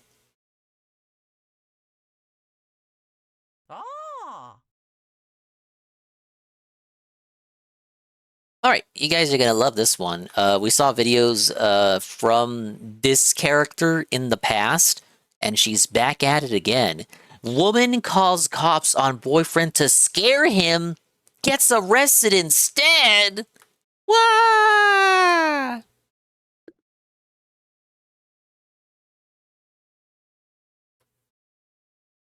Welcome back to another episode of Dreading. Or if this is your first time here, welcome. Yeah, you know the one. A frequent guest on our channel, Frequent guest. You heard me. A link will be left in the description box down below to our previous coverage of Miss Flabbergasted. But for those of you who understandably do not want to rewatch past coverage, let us surmise Shakira's time on Dreading. Shakira, of course not her real name, is a woman who has reportedly gotten into trouble with the police, completely on her own accord. She will seemingly go out of her way to no, cause she did chaos nothing in wrong, her own actually. life, and will respond to any slight provocation with extreme anger and aggression. The first time we reviewed the police body cam footage of Shakira, she had gotten into a verbal argument with her boyfriend and decided to call the police on him. Because she was so hysterical over the phone, the police immediately dispatched to her residence, believing it was a serious domestic issue. However, she would later admit that she wanted to scare her boyfriend using law enforcement. She felt like she was losing the fight based on legitimate merit, so she chose the nuclear option. Obviously, the misuse of 911 is dangerous, and her actions directly resulted in her boyfriend being tased by the police after he tried to defend her honor. And although the footage itself is quite humorous, it should be noted that her actions could have led to serious injury to her partner or herself. It's not hyperbolic to say that she could have gotten her boyfriend killed, but it would seem as though Shakira never thought about that reality. Based solely on what we've observed, she doesn't seem to think through any of her actions long term, and is not overly concerned with the consequence. She does what she wants when she wants, and what she thinks will best fit in the moment, even though it's obviously absurd. Put yourself in her shoes for a moment, and ask yourself what you would have done if you had obviously abused emergency services and the police came to your home. Knowing what you did was wrong, and wanting to avoid any real consequences for your actions, you would probably either apologize profusely, try to claim that you overreacted but genuinely thought you were in danger, or lie about what occurred in the first place until it became obvious that the lies wouldn't help the situation. Whatever you choose, you would try to endear yourself to the responding officers, as to not make them biased against you. You would want to make a good impression, especially because you would be asking them directly to overlook what you had just done. And based on the response we received from members of law enforcement after that video, we can state that most of them would have just let her off with a warning had that been the case. But of course that is not what Shakira decided to do. Instead, she screamed at the cops immediately, demanded that she be allowed to leave, and behaved so erratically that they arrested her, even though they said they would usually let someone off with a warning. Her boyfriend, the man they had been called to apprehend and had already tased, was completely amenable to the officers afterwards, and walked away without any real issue. However, that was just their first interaction. The second came a bit later, when Shakira, who is now working for a food delivery service, would get into a small fender bender. Shakira would hit a car in front of her, and while both cars were still in working order, Shakira would act as if it was the end of the world. She stormed out of her vehicle, and began to berate and curse the other driver that she hit, as if it were their fault. She repeated that her car was now ruined, despite minimal damage being done overall, and she couldn't stop stating that she was going to kill herself due to this annoying but ultimately minor accident. Her reaction, of course, was only made worse when the police arrived and tried to calm her down. If you want to see her full, unabridged reaction, a link will be left in the description box down below to our coverage of that footage, as well as the original uploaders, should you not want to hear our commentary. So, nearly a month ago, the channel Lens of the Law would release a new video on Shakira. This video was titled, Why You Shouldn't Call 911 to Scare Your Boyfriend Again. And to say that we were inundated with emails and comments to cover it would be an understatement. We received over 500 emails in just one day, and we lost track of how many comments came in demanding for the video to be made, which is silly. Again, a link will be left in the description box down below should you want to watch the original video, sans commentary. And I highly encourage you to send support to the original uploader. Oh, Saturday night, get to Wrestle Live? Oh, big ups, Roger. They put in a considerable amount of effort to make this public. That's later Without today. channels like Lens of the Law, channels like ours would not be able to discuss this footage publicly. So if you Waiting like for the us, next lobby. please support them. Now, let us begin. This video is brought to you in part by Delete Me. If you're ever signed up for a rewards card at a store, or entered a giveaway online, or even made a simple donation through a website, chances are your information has already been scraped and sold to data brokers. This might not seem like a big deal until you start getting calls from people claiming to be the IRS, saying that you owe thousands of dollars in back taxes, and if you don't pay them right now, you'll be arrested. But maybe you think you're too smart to fall for something like this. But imagine getting a call from someone who seems to know your full name, where you live, and even the names of your family members. They say that your mom, dad, sister, brother, or someone you care deeply about is in a car accident, and they need money right this second. Sadly, these tricks work every single day, and my own relatives have been hit by them in the past. The reality is, they got Papa data Dingus a brokers few are years ago. legally allowed to gather and sell detailed personal records, your phone number, your home address, property info, even lists of relatives, and pass it on to whomever pays. Add in the major corporate data breaches that we have all seen in recent years, and it's easy to understand why the problem is growing. That's where today's sponsor comes in. Delete Me. Delete Me has been the leader in personal data removal for over 15 years. Their technology works continuously to scrub your information from the sites and brokers that profit off of it. And they don't just do a one-time sweep. They keep checking and re-removing your info so it stays gone. And if you ever have specific questions or concerns, their privacy advisors are there to help one-on-one. I personally started using Delete Me after helping my aunt deal with constant scam texts and robocalls. She showed me her inbox one afternoon, do not over delete. 150 unread messages, all from sketchy numbers. She had no idea how to stop it. Since signing her up, the flood of random calls and texts has gone way, way down. So if you want to protect but it hasn't your completely information stopped and your now, loved has ones, it? Delete Me is now offering 20% off of all customer plans when you visit joindeleteme.com/dreading and enter the code dreading at checkout. You can also just scan the QR code on the screen as well. That's joindeleteme.com/dreading. Promo code dreading. Your privacy is worth protecting, and only you can take that first step. A huge thank you to Delete Me for sponsoring this video and supporting us, especially since these videos often don't get monetized. So let's get into the video. The window is open. And just like that, we're off to the races.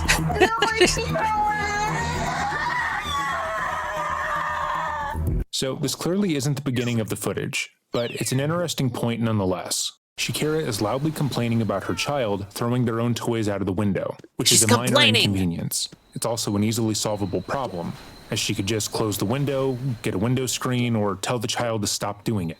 But she frames this minor problem as being a massive issue, something that is destroying her life and is necessary to complain to the police about. As an unbiased third party, that admission is obviously ridiculous and is entirely inappropriate. she is not a looker. Unless you're hoping the police will respond by disciplining your child for you, or If she doing played routine Toontown, maintenance she on would your look like home. this cat. When dealing with any sort of law enforcement, especially the police, you should always be helpful and direct as possible. Your interactions with them should be short, formal, and polite, as they could make your life a lot harder than it has to be.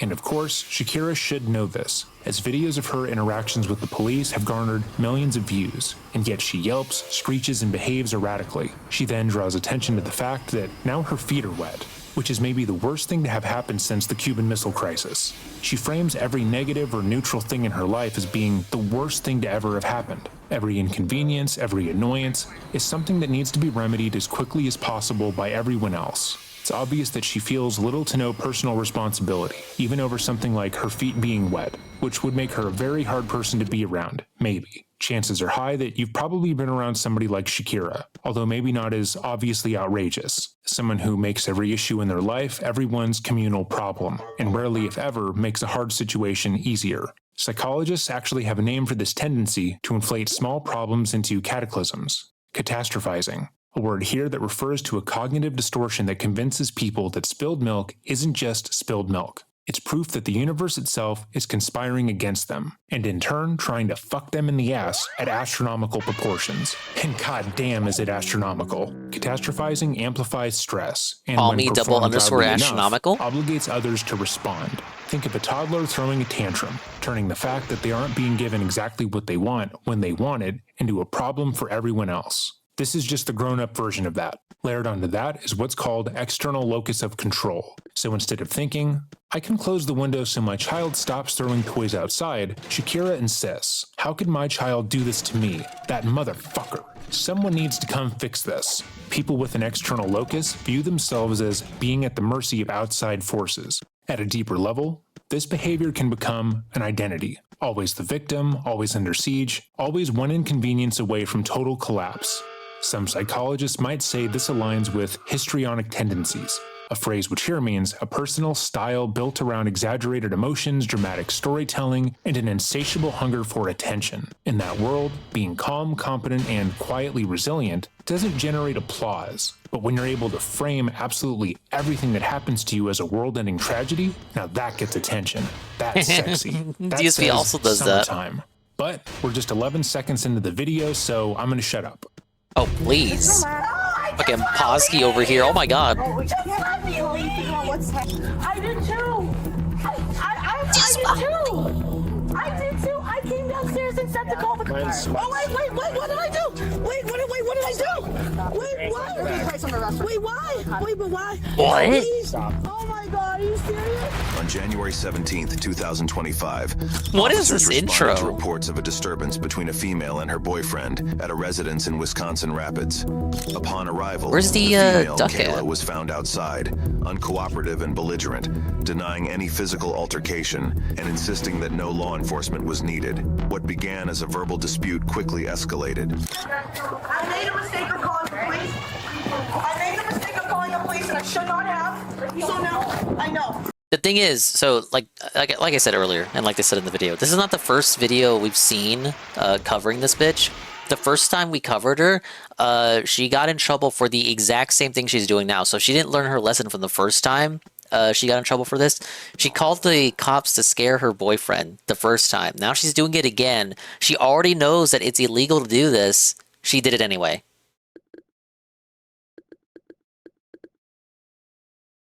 And he's, why are you both calling? Because it was a mistake. It was an argument. What do you need? And I called the cops. I called the cops to get him to stop, and he did as soon as I called 911.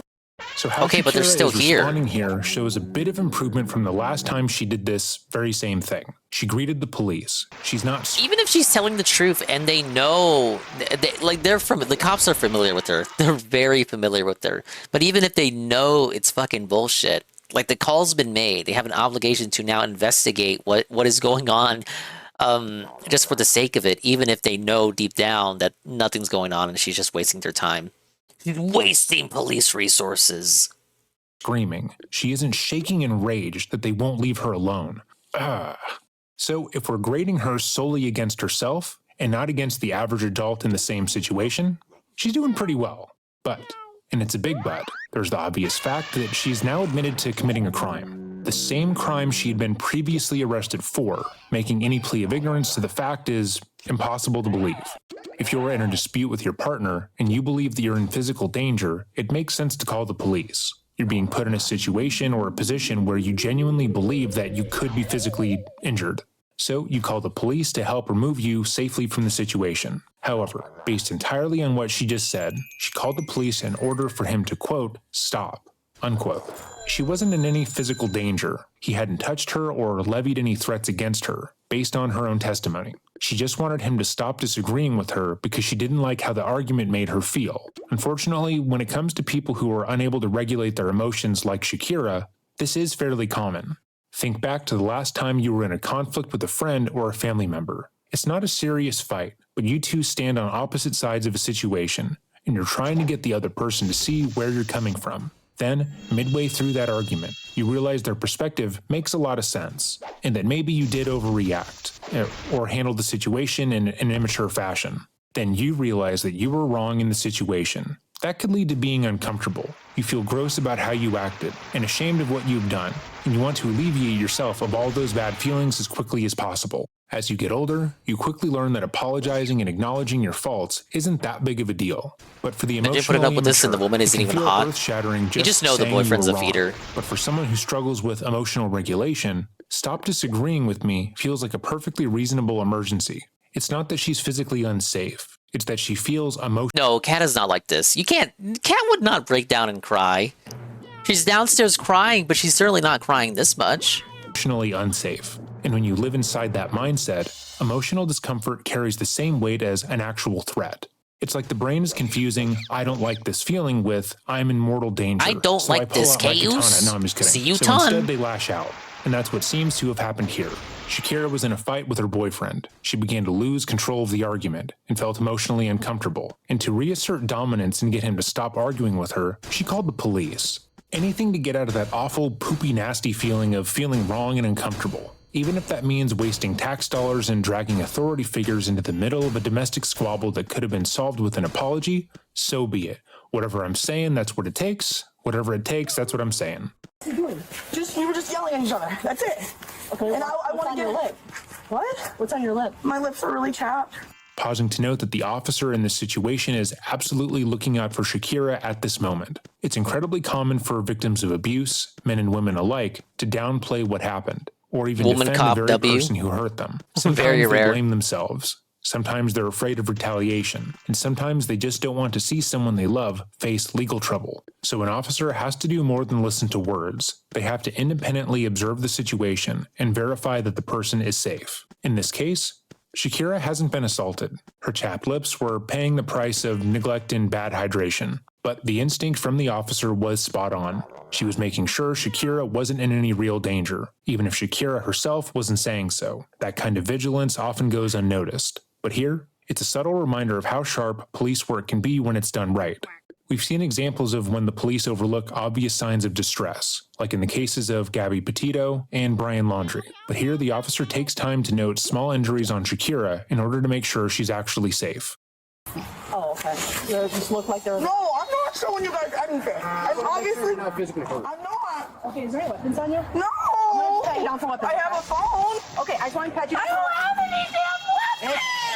Can I please just go in my car and leave? I got somewhere to go for the night. Please just let me leave. I'm not telling you anything. So the semi-calm demeanor that we praised Shakira for earlier only lasted 1 minute and 43 seconds, which is a lot longer than I would have put money on. Again, if we were grading her on a curve, she's done a fantastic job. But against the average person, she's still failed miserably. Once again, she's devolved back into screaming that she wants to leave, and whining like a child throwing a tantrum. There is a very childlike tone to her screaming, as she repeatedly ends on an upward inflection. It's both hard to listen to and endlessly I blame the humorous. parents. Tell me your name at least. No, I just want to get in my car and leave. Right? Was it Michaela on the blotter? Kayla, yeah. Kayla, okay. No, with So Shakira you guys got in an flabbergasted. argument, and now you want to just be separated. Yep. And I want to get in my car and I want to go home. Was he injured at all? No. Okay. What were you No, arguing but about? he should be. Anytime For choosing you have to to date deal with her. law enforcement, whether it's a traffic stop, giving a witness statement, or calling them yourself, the smartest move you can make is to keep things calm and straightforward. You don't have to be overtly friendly, you don't even have to like them, but you do need to recognize the power imbalance. They're in a position to make your day either smoother or significantly worse, and antagonizing them is basically begging for the latter. Shakira doesn't seem to grasp this. In her very first encounter with the police that we've seen, she set the tone so badly that her boyfriend ended up being tased, and then she was put in handcuffs, which is wildly unflashy. That should have been the moment. Was it just a single kid, or did they have more? According to the first time they interacted with her, it should just be the one kid. Who's probably since grown up since the first encounter, so feasibly has the ability to just toss toys out the house. She's gonna cry about that in a moment. Step back and realize that she escalated something unnecessarily, and to make the decision to change how she interacts with law enforcement moving forward at the very least. This situation is almost entirely the same, only this time it's in a home instead of an apartment. With a little bit of composure, she probably could have walked away with little more than a warning. But after less than Blame 2 the minutes parents of for, a like, fairly lack normal thereof. conversation, True, she equally true. escalates the situation unnecessarily Hey, MTC when the dude. officers don't immediately fold to her. This is the Toon crime segment. Toon crime. We're watching true crime while I play Toontown. And I'm going to play Kirby in a moment. A few more true crime videos and I'll put it up. But, yeah. This is Shakira flabbergasted. She's basically fat. And she's whiny. Demands and walk away from a potential domestic violence situation without verifying any information, she flips into attack mode. She acts like even the simplest of questions are some sort of personal assault. They ask for basic information, but she Is it refuses implied to Mickey answer. Mouse and stuff? They try Yeah. to clarify the situation. She then twists that into... This used to be an official Disney game, and then they shut it down. MMO from the mid-2000s. I used to play it when the official server was back up. And this is a fan server that's completely free to play. They don't even have a Patreon, dude. There's no way to give the fan devs money. And they keep adding new content to it. The new content is very down to earth and feels congruous with the official content. Running an MMO while you talk to chat and watch random YouTube vids is actually pretty peak content. Well, thank you, Halligan. to evidence that she's being wronged. It's not that the police are making her life difficult. She's actively volunteering to make it more difficult herself. Your safety in this situation should always be top of mind. But Yeah, I Shakira see seems to streams feel on the Kirby opposite, already. given her actions. I want to at least do the tutorials because I'm gonna play it for real tomorrow. You called 911 to what? Have us respond into what? To get him to stop yelling at me. Okay. Because I knew that if I called you guys and he heard someone on the phone that he would, and he did, and now I want you guys to just leave. Okay, Okay, but it doesn't work like that. What was thrown at us? Something was thrown at us. I don't know. My kid probably threw something out the window. That's why I asked you. It was a glass. Yeah, it was. It was glass, I think, and it almost hit us. Okay, so I shouldn't have to say this, but Oh my gosh, to. she threw the Don't glass, throw didn't she? things at the police. Oh my especially gosh, not she threw the glass. Especially not if your stated goal is to make them go away. That's like saying I didn't want the attention, so I drop kicked the principal. The logic obviously doesn't hold up, and it never ends the way you think it will. What it really shows is impulse control, or rather the complete absence of it. There's no pause, no maybe I should think about how this will play out. Just pure reaction. It's almost slapstick at this point, as every move she makes to solve a problem creates an even bigger one. The moment she realizes how bad it looks, she pivots. Suddenly it's not her fault, not her boyfriend's fault. It's just one of those things that happened. A mysterious flying glass object with no clear origin that just happened to spawn and shatter near the officers the second they arrived. Her instinct is to deflect, to muddy the waters, to plant suspicion anywhere but on herself, namely on her child. Probably because she doesn't think they'll get into any real trouble, because they're under 18. But the fact that she would throw them under the bus indicates that she probably likely Why does isn't the a very guy good with the parent. big nose Just take gonna your go out on a money? limb. So the enemies in this game, obviously the heroes are our little cartoon friends here. The enemies are called cogs. They're robot businessmen. They were supposed to be human businessmen, but then the Disney execs back in the day got upset that the enemies are business people. We're business people. Ah! So they just turned them into robots, and that they got past the censors. But there's 4 different classes of the robot businessmen. We're in the Cashbot dungeon right now. So all the enemies are themed after like money. Like here, we're in the bullion mint. We have the mint auditor over here. He's the supervisor. But yeah, this is the Cashbot division. There's also lawbots and bossbots and sellbots. The bossbots are like the corporate style people. The sellbots are the marketers. The lawbots are the legal department, and these guys are the money department, the financial department. This guy's the big boss here. 2 cakes 11 and lure TNT sup.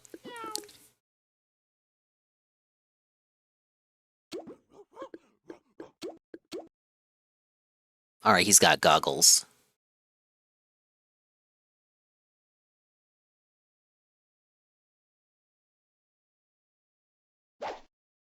The situation is painfully obvious. Her child didn't do it.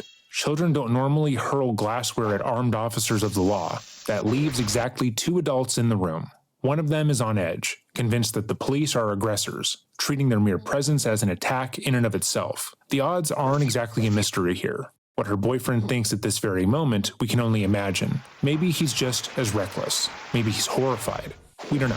But based solely on her actions thus far, it's not outside of her character to throw glass at the police when they respond to her call. I know, my 2-year-old was, huh? His glass broken on the ground. My 2-year-old throws things out the window, and I can't get to him quick enough. I thought you said he was upstairs. He was. Okay, so yeah, There's a window right it is the there. same kid. The kid was like a baby when they first encountered her. So it's been about a few years since then. So yeah, now the kid's 2 years old and apparently throwing shit out the window at the police. Complete lie.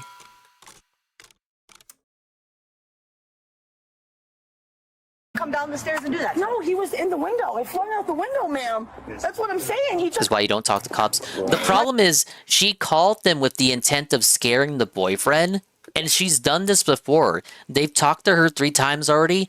Now, admittedly, the second time had nothing to do. The second time was just circumstance because she like hit another car. The first time she called the police just for. Wait, Duck says, "Can we cake?"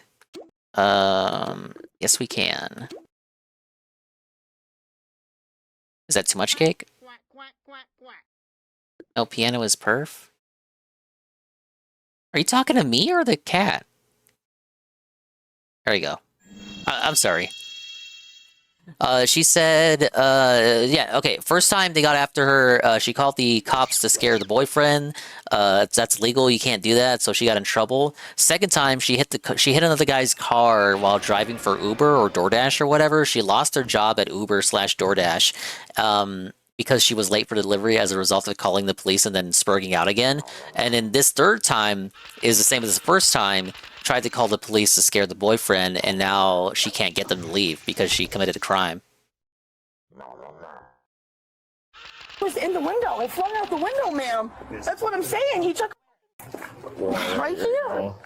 If he was inside talking to Mail, Brandon, this is crazy. That's all See, I the know. window is open. My 2-year-old throws it out the window like, and now my feet are. I just want to leave. There comes a time in every person's life when they have to learn that screaming is no longer a respectable or acceptable response to conflict. Hey, it never really gets you the result that you want, and it will just make you seem like an irresponsible person who lacks the ability to problem solve for themselves. But, as previously noted, Shakira is feeling negative, gross emotions right now. So who fucking cares? She can sense that the police aren't believing her. She's not being given exactly what she wants, and she'll likely have to deal with the fallout of her own actions, which is what she is hoping to avoid. And in response, she wails like a child. And where does that get her? How does I don't think reaction children benefit wail her? like that. Does it make the police officers more sympathetic to her plight? Is it making them believe her more or less? No. In fact, it does the opposite. Oh, just let me leave. Figure out what's happening. Brandon, tell them nothing. Tell them nothing, Brandon. Tell them that I just want to get separated. I just want to get separated. I want to go to Dom's house. That's not. As we mentioned before, when the police arrive to a home where a domestic disturbance has supposedly taken place, they're tasked with making observations about what has happened. They're looking over each person who was involved, talking to independent witnesses, and trying to assess if there was an actual incident, and if so, who the aggressor was. Tell them nothing, Cat. Tell them nothing, Cat. It's now become obvious Don't that tell them if anything, something Cat. happened, Shakira was probably the aggressor. She instructs her boyfriend to tell the police nothing except for the fact that she wants to leave, which makes it appear that she has something to hide, and of course she doesn't want them to know. How this always turns out to be. If something actually happened, nothing happened. I'm telling you, nothing happened. And then you guys are being real. Get away from me! Call your supervisor. They're actually all here. I'm right here. Officer. Yeah. I can't handle this. I'm telling you. You need to calm down. The supervisor's already there. Yeah, I'm the supervisor and you're a fucking bitch and you're crazy. Reminds me of the times when they used to ask me back in the day, can I talk to the manager? I'd go to the back room, then come back out. Hey, yeah, I'm the manager. Yes. You guys are being real. Get away from me.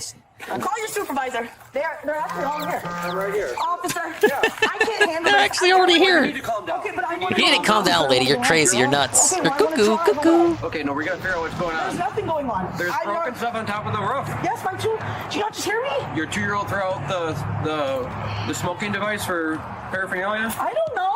I don't know. How about we talk about why is there an open window where the 2-year-old child can access? That's on the roof. What? I did do that. I actually did do that. No, why is there an open... Okay, assuming her bullshit is true, it's not. Why is there an open window that the 2-year-old child can access or they can potentially fall out the window? Smoking device for paraphernalia? I don't know. Oh, I don't that's know. the stuff that's on the roof. What? I don't know what's on the roof. Oh God, it just got worse. It just got so much worse. It's really awe-inspiring how every single decision Shakira is making seems to be the worst possible thing she could have done. First, she calls the police while arguing with her boyfriend, something that she knows will result in them going to the home to assess the situation. Second, she was either doing drugs or had drug paraphernalia in the form of a bong or a pipe, and didn't think about the police searching the home when she called them. Then, in an attempt to hide said glass pipes or bongs, either she or her boyfriend, or both, decided to throw them out of the fucking window onto the ground or the roof, and then managed to almost hit a police officer with it. Just classic. Smart people. That is so functionally stupid it defies understanding. And then she's gone and just put it in a fucking box under the bed. What are you doing? And then she goes on to agitate the officers every single step of the way, ensuring that this problem escalates. Okay, so that's what we're telling you. If someone throws something out of the roof, it wasn't me, but my 2-year-old throws things out of the roof all the time. Why are you blaming? First of You're all, really going to if blame a your kid, 2-year-old though? is throwing a bong onto the roof, they should probably look into organized sports, because that kid is a natural talent. However, given the fact that that's clearly a lie, the very concept of blaming your 2-year-old for throwing your mysterious bong of unknown Yeah, why are you origin throwing onto your a kid roof under the bus? is ridiculous and speaks poorly of her parenting, to say the least. Okay, well, I don't know what's on the roof. And I'm gonna go talk to Brandon. Yeah, I don't know enough at this stage to, like, accuse abuse of the child, but, there's definitely some incompetency going on here. And now we know. Okay, yeah, we're not gonna get this. Now he knows what to say. Again, Shakira needs to think before she speaks, because actively telling the police that you're getting your story straight and telling your potentially victimized partner what to say when they're responding to a domestic disturbance call is exactly what not to do. This feels like a parody and it doesn't feel real. Why should you have to tell him what to say if your guys' story should match? Brandon explained that the argument began over money when Kayla picked him up from work. The verbal confrontation escalated when they Serious returned music? home, with Kayla continuing to yell at him, even following him into the bathroom. He stated that while she blocked his exit and yelled relentlessly, there was no physical altercation. Yeah, she's too old to but be he acting became like this. increasingly uncomfortable with her behavior, especially with their child present. Let's pause here, because this part of the story actually deserves some unpacking, I think. Arguments are stressful. They flood your body with adrenaline and send your brain into fight or flight mode. People tend to avoid them when they can. And when you're caught up in that storm, the smartest thing you can do is step away. It's smart to take a pause and regulate your emotions so that you don't end up saying something cruel or worse, doing something that you can't take back. But when the other person refuses to let you step away, that's where things can get dangerous. Everyone, of course, has the right to create space for themselves, whether it's a 10-minute walk, locking themselves in the bathroom to breathe, or just sitting in silence. It allows both parties to think for a moment through what is happening and work out how they want this. Yeah, it does. I will say, like, again, I don't know if she's abusing the kid, so I can't allege that yet. But it does. Why is this person whispering to me? They don't have the actual chat enabled. I can't talk to this person. No, I can't invite you. What?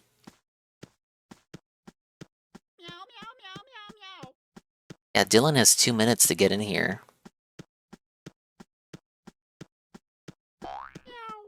Okay, he's been kicked out. Alright, we're good. No, she's fat. She's very fat. The boyfriend must be a feeder. Okay, yeah, what was I saying? Yeah, you can do what you want, recreational drugs, yada yada, but it does cross a line when it's within reach of the child, and then it starts becoming, at absolute worst, it turns into a Nick Rekieta thing.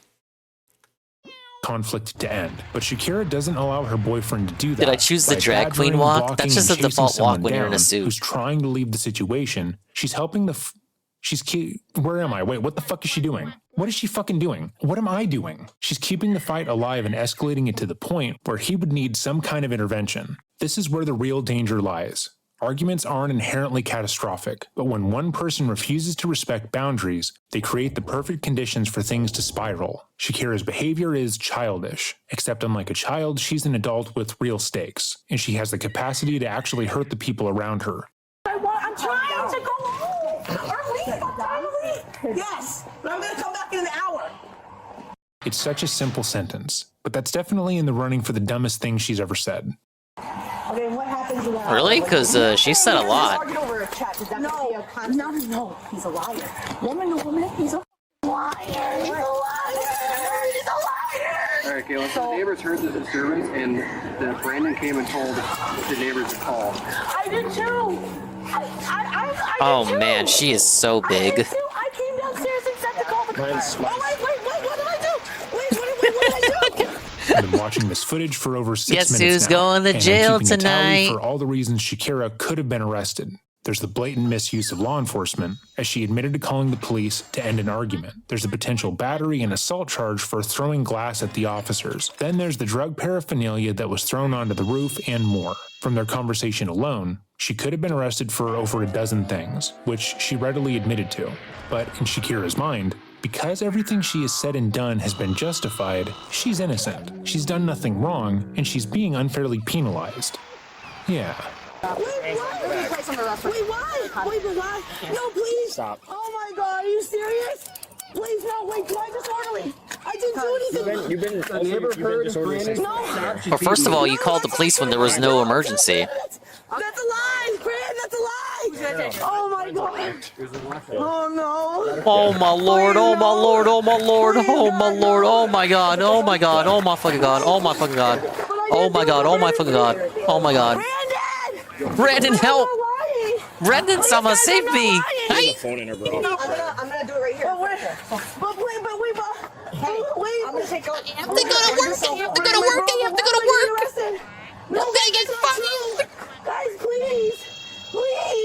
Now, guys. Guys, please. But what did Brandon say? Please help me. Please, just discuss. Please talk to me. Please talk to me. What's going on? Ugh, she's got dyed hair. I didn't do anything, but I'm getting arrested for no reason. Oh my God. But what am I didn't do anything. But what am I doing? Someone please talk to me, please. What do I do? But what am I getting arrested for? I'll be right with you, okay? Can you please talk to the neighbors? They'll tell you that this wasn't me. Please. Man, they're probably the ones who ratted you out. You think the neighbors are gonna have your back? Okay. Officer, can I please talk to you? But why I don't understand why I'm getting arrested. So the neighbors called, okay, which is causing a disturbance, and at that point it's. The neighbors did rat her out. What? Talk to you? But why I don't understand why I'm getting arrested. So the neighbors called, okay, which is causing a disturbance, and at that point it's out of our hands since it's a domestic relationship between you two. But it's not. But why isn't he getting arrested?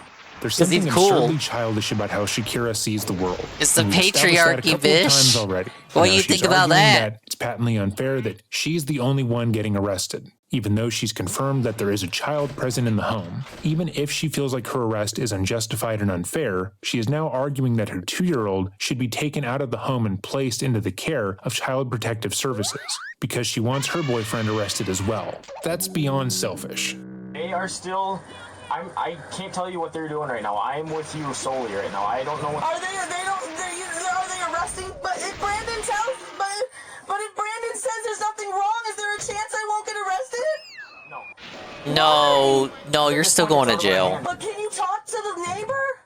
I'm friends with the neighbor. Well, no, evidently you're not friends with the neighbors if they're calling the police on you. Secondly, what authority would Brandon, the boyfriend, have over the cops by just saying, oh yeah, there's actually nothing wrong, so you please don't arrest my girlfriend? Because at this point it's out of our hands. But can you talk to the neighbor? I'm friends with the neighbors. He'll tell you that there wasn't a disturbance. Shakira doesn't seem to understand how her actions affect others, and therefore doesn't understand how other people perceive her. From what the responding officers have said, she was not the only one to have called 911 on this night. Her neighbor, who she swears now is her friend, and would never speak ill of her, also called for their assistance, saying that Brandon, her boyfriend, claimed that Shakira hit him. Similarly, They told the police about her screaming for hours, and they have independently witnessed her yelling outside since the police have been there. Shakira doesn't seem to be able to process any of that, or how her aggressive actions have led to her neighbor no longer liking or respecting her. Whatever friendship she had with this neighbor would likely have been eroded considerably by this event. But she doesn't see that, because all of this is happening to her. She is the obvious victim, therefore she couldn't have done anything wrong. I went downstairs, I asked him if he could come and help. Oh no! $50 to jail with Kayla. 50. What happened to my phone? It's up right here. Okay, wait. Can you leave it with Brandon? It's Please. Can you please just give my phone to Brandon? I don't have any other way to contact him. So I'm not gonna be able to see the judge till Monday? Or am I, can you please explain to me what's going on? You are, Sure sucks being arrested on a Friday, huh? On Monday? most likely. Well, there's no court during the weekends, right? Correct. So it's gotta be Monday, at least. I don't like promising people one way or another, but most likely it'll be Monday. I'm on probation. Nothing ever goes right for this lady, huh? I think I'm gonna go to jail or prison. I have no idea. I can't afford officer. So, yeah. All over an argument. The neighbors didn't have to get involved. It wasn't even about that. I just asked them for help because we're friends. Yeah, apparently Again, she you're not displays an absolute friends. lack of personal responsibility in this situation. Now that she knows that the police were called by her neighbors, she blames them for the cops' involvement. She has seemingly forgotten that she also called the cops and asked them to come to the home because of the argument she had gotten into with her boyfriend. Once another version of events was provided for her, she just jumped ship to that one where she could shirk any responsibility and just jumped for it.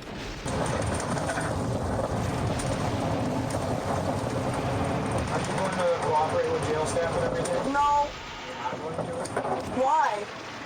Shakira just said that she can't afford to be arrested again, that she's on probation, and that the situation is upending aspects of her life. She's already going to be facing some sort of consequence. That much is obvious. But she still has the opportunity to turn some of these things around for herself. But she actively and purposely chooses to make things harder. She says that she's not going to comply with the jail staff. She is actively going to go out of her way to disobey them and make their lives harder, which only makes her life more difficult in the process.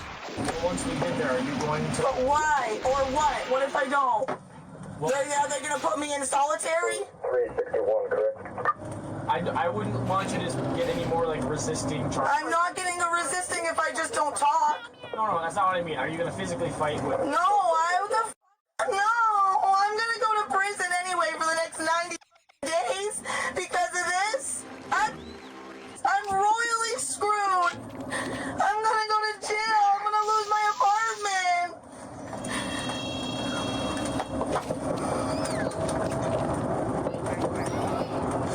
Is there any way I can make a phone call? You'll have to ask the jail staff that, okay? How long is it gonna Not take even at for the you to be jail able to yet and drop wants my to make the back phone off the call Brandon? already? I can leave straight from my... Dingus helper. I can fix her, guys. I can fix her. On my phone. I don't know I just any need a other lot of number. food. So as soon as you drop me off, are you gonna go straight back to my house and give him the phone? We'll see what we do with the phone. So I got arrested because the neighbor said something? At this moment right now, it's disorderly conduct with a domestic modifier, okay? Because the neighbors said something? That's the disorderly conduct part is causing a disturbance, and the domestic is because of your relationship with Brandon, okay? At that point, the state says that we must arrest the predominant aggressor, okay? Guys, So guys, we please, can't just please, walk away from my that. Star Wars Knights of the Old Republic say, please, officer, please, officer. Shakira is once again trying to push all of the blame for her arrest onto her neighbor. It's not that she called the cops, she threw drug paraphernalia out of the home, or that she was screaming at the police in the middle of the night and disturbing the peace. It's because her neighbors said something. They are the person in the wrong in her eyes. And it becomes clear that if the officer agreed that they solely responded and arrested her due to the neighbor's influence, that neighbor would likely become a target. I wasn't the officer that talked to Brandon, okay? That is 100% his call. Are you? Or is that your birthday? I'm not talking anymore. All right.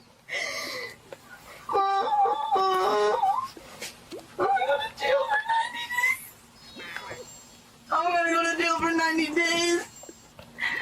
Oh my god. Brandon's gonna lose his job. Sup with Brandon? Sup with Brandon?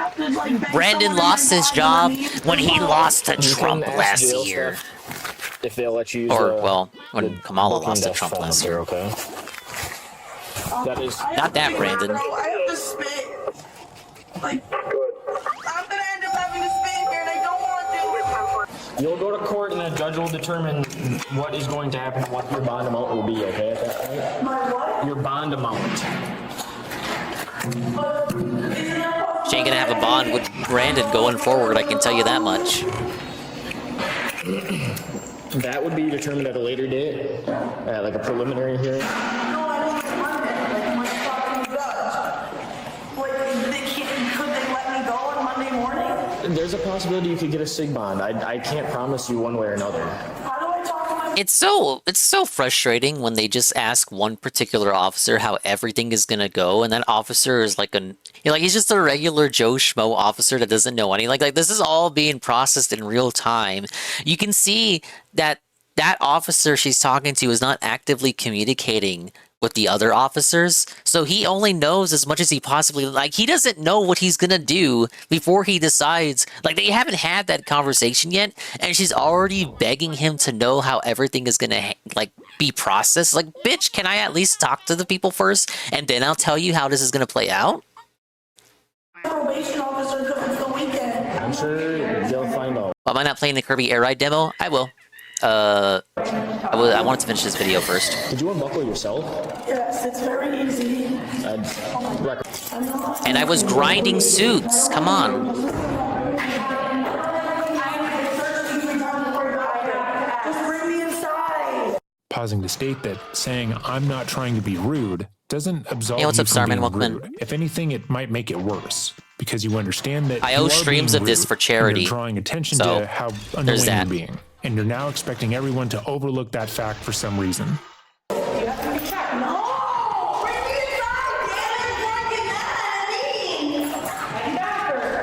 Do not yell at me. Then do your job, please. She's not. I got searched 3 times before I got in the cruiser, bro. Are you serious? I don't have anything. They have to search. I don't have anything. I don't really think you're in a position to argue, lady.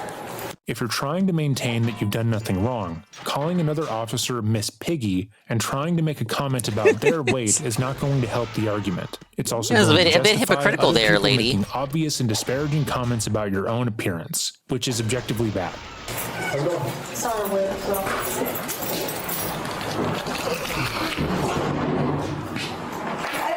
I literally am not. I just need to use the phone. I need to get numbers off my phone, and I need to use the phone. So cooperate. I want to cooperate.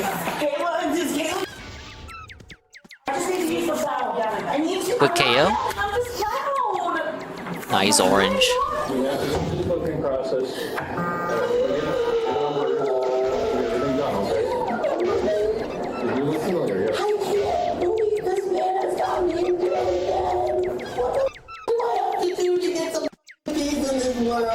What makes Shakira's worldview so unnerving is that she genuinely believes that she's done nothing wrong. We can sit back and shake she our hasn't. heads, even laugh at the absurdity of her She's done behavior. nothing wrong. But She's for everything her, correct. This is probably just how things should be going. And that's where the danger lies. In her mind, she is the one being harassed, singled out, exploited. She sees the police as villains who keep sporadically showing up to ruin her life. Never mind that every piece of footage shows the opposite. It shows officers who remain patient, fair, and often bend over backwards to calm her down. But to her, that doesn't matter. She's already decided that she's the ultimate victim, and nothing can convince her otherwise. This kind of thinking is toxic because it flips morality on its head. If she truly believes that everything she's done is legal, justified, and fair, then it doesn't matter how destructive her behavior becomes. She'll always find a way to rationalize it.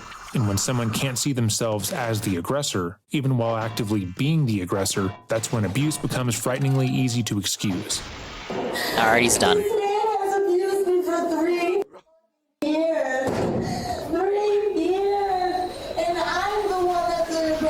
I'm the one. Not fair. Of course I'm aggressive. You can only get abused so many damn times for 3 years.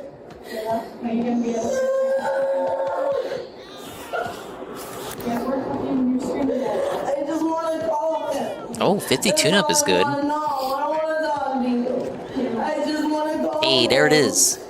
I just want to call him. I didn't even get to say goodbye to my baby. I didn't even get a chance to kiss him. I'm going to be gone for 90 days. I'm going to be gone for, I'm on probation. 90-day fiance, except it takes place at jail.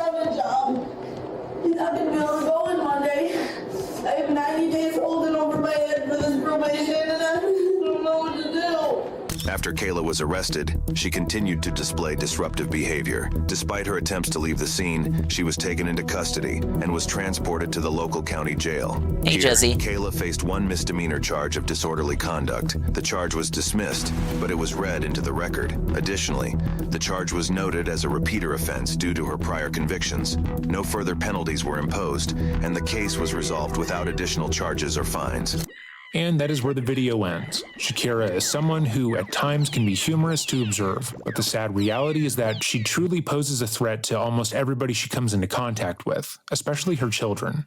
But if you've made it to this portion in the video, thank you for watching. If there's a video or a topic you would like us to cover, let me know by leaving a comment or emailing us at dreading.official@gmail.com. Remember, have a great day and stay safe. Okay. I'm out of lobbies to join, so let me stock up and then I can see what this Kirby's all about. Now, forewarning, the gameplay is gonna suck. Now that goes for just about any game I play, but I've only played 30 minutes of the original Air Ride, because I am a poser.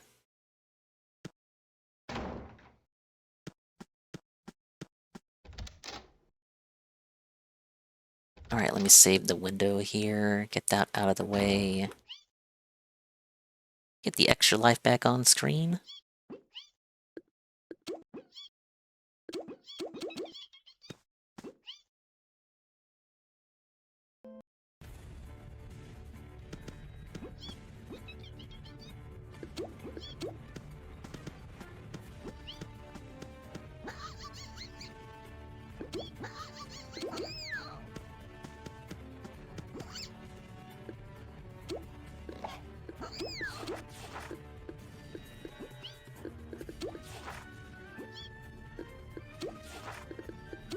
I never did find a five-story boss bot building.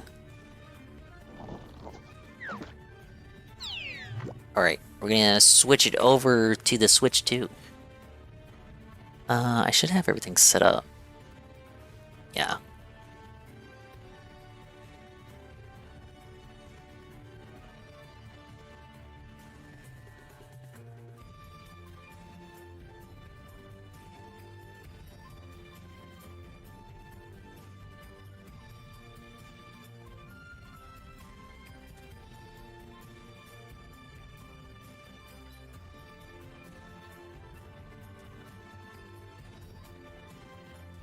Alright, I guess we'll try it in this scene.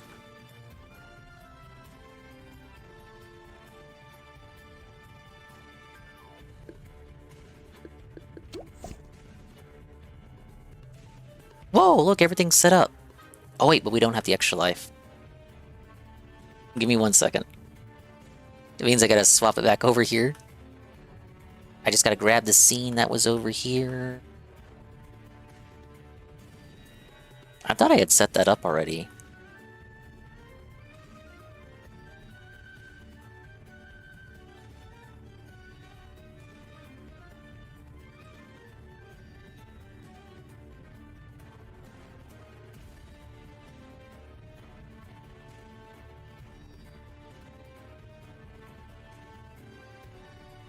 Angry American Kirby? He hates charity? No, he doesn't.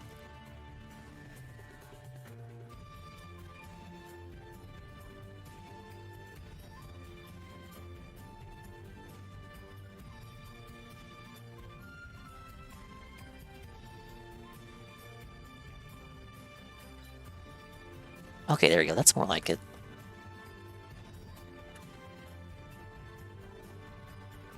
Oh wait, the audio. Where's my audio at?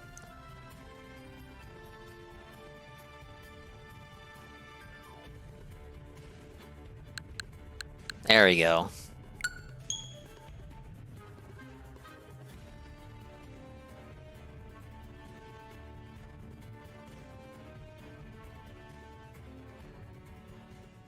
Alright, Sakurai, what do you got for me? No DLC planned whatsoever. So if your Kirby goat doesn't make it in, he's just not making it in.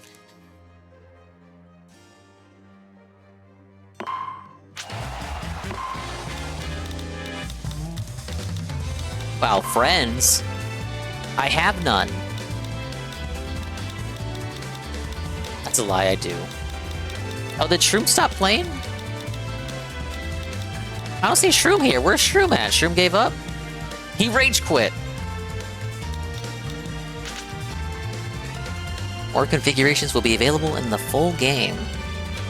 Well, you know me, I'm gonna fucking check everything.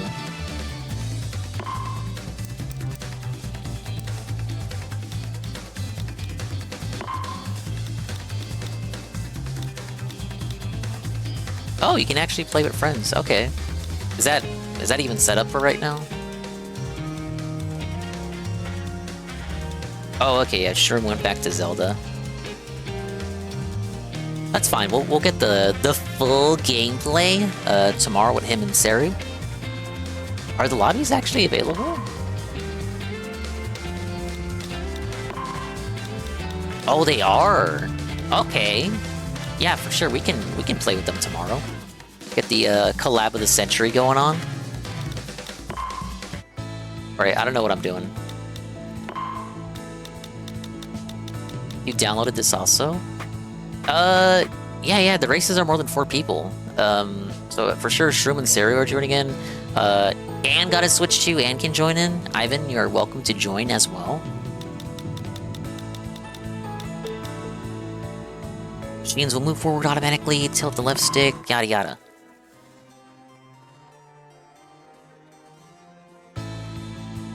Isn't it 16 max? I think the races are 6? Isn't it 6 for the races? 16 in City Trial? Where's Miku? Miku's not here. Start!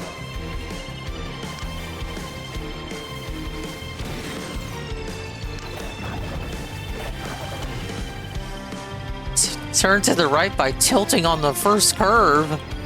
This is too hard for me, guys.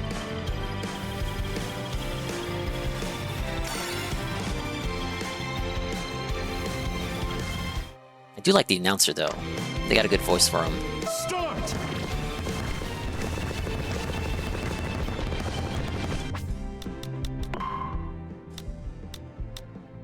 Right forward, hold B to slow your machine and stop in place. Recharging power at B, your machine will dash forward once you release the button. Will be while turning this slide sideways and clear sharp curves. Tilt down in midair to fly up and tilt up to fly down. Inverted controls.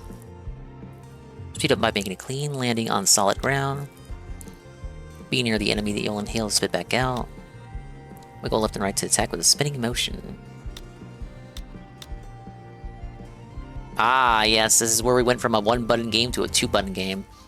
Once special gauge is full, press Y to activate a special move.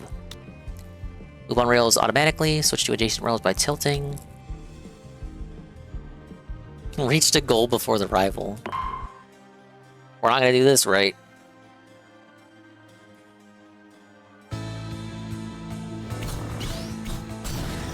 I learned absolutely nothing.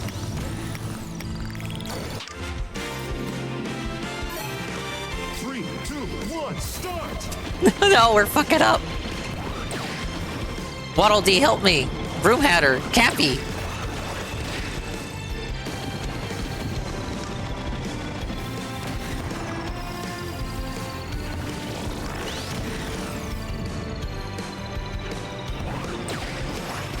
Alright, we're figuring it out. We're figuring it out.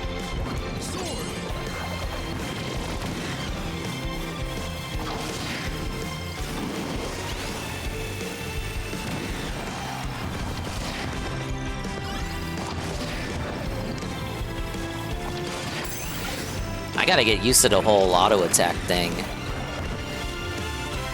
the muscle memory in me wants me to press the button.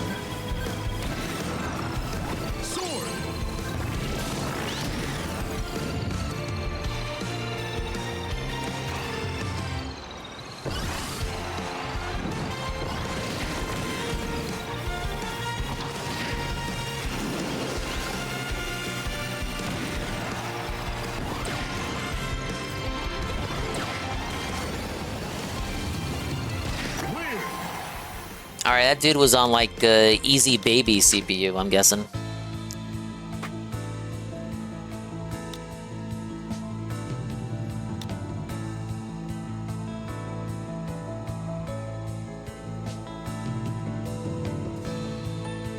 Oh, okay, yeah, the mid ride machine steel.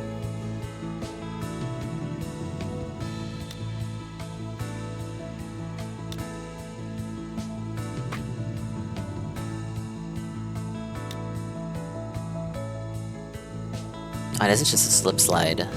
No, slipstream. It's just a slipstream from Mario Kart. Minimize your deceleration while turning by tapping B repeatedly as you turn. Oh, that's the thing I was doing earlier. Moving straight forward till left stick down or up to adjust the strength of your brakes. This is already too much to keep track of.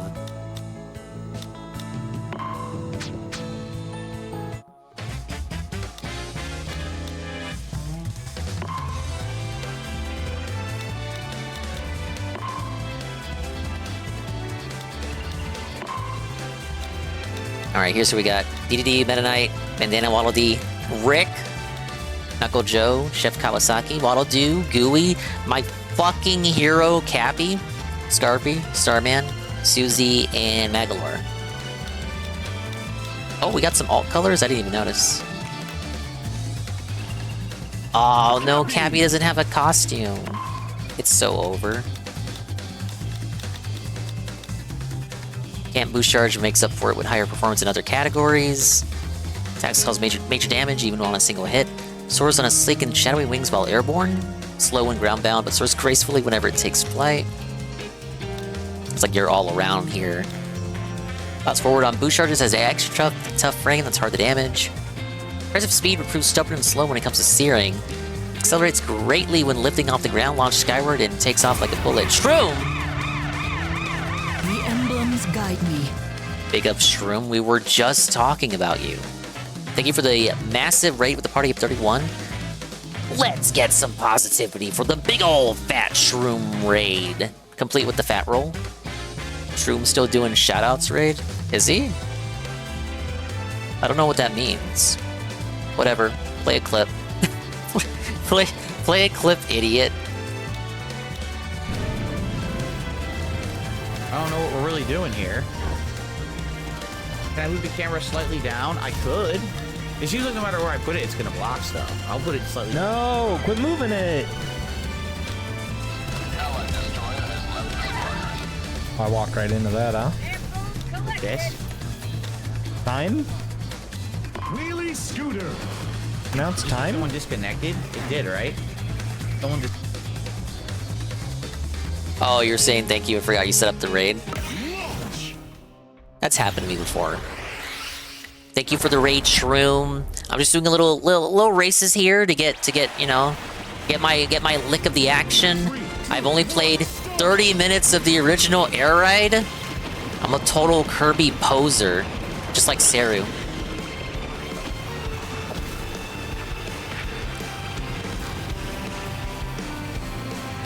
Hey, look, I played most of the newer Kirbys. Okay, we're not doing good. I wanted the wheelie because it looked cool.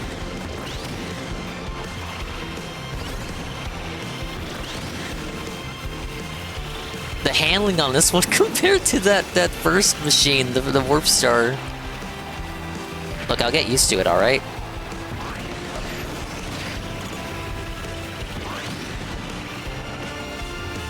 It's okay, me too, dingus.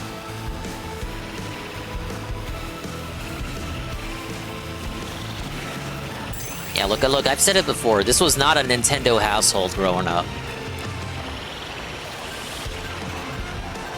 What was I gonna do? Emulate it on my Windows XP laptop?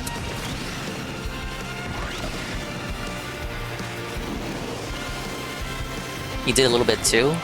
Yeah, I just wanted to get a few races in to get the hang of it. I am not getting the hang of it right now. But I did see there are lobbies, Shroom, so we can definitely do a big old fat collab tomorrow with Saru. Ann said he got the demo too. I don't know if Ann has something else planned. I thought Ann said he might have like a repo thing or something. I don't know. Either way, for sure, I would like to play with you and Saru. Ivan said he downloaded the demo too. It's completely free. Whoa, we can do like a whole big old fat lobby.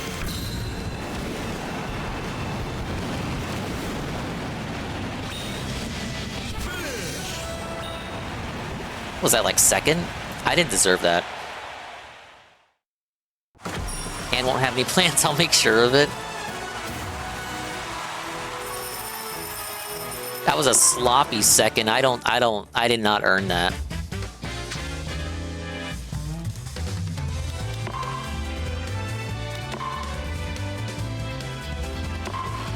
I'm guessing you're remaining Cappy too, Shroom. It's my fucking hero right here. What a king. Close second would probably be Rick.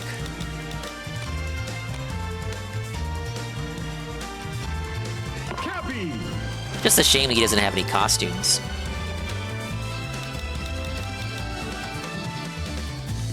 Yeah, that felt so different to ride on in the Warp Star. I want to say it was the added turning, but the handling is it's almost too sensitive. Let's try the regular relay. It's a fun party-style atmosphere game, yeah.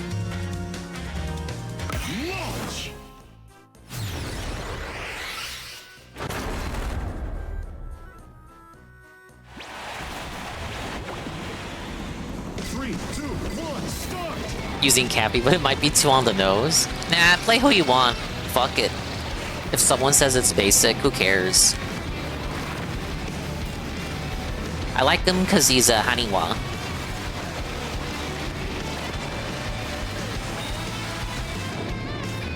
Very beautiful game, by the way. That one guy from the Wii U era that was obsessed with water, I wonder what he's doing right now. He's fucking coming.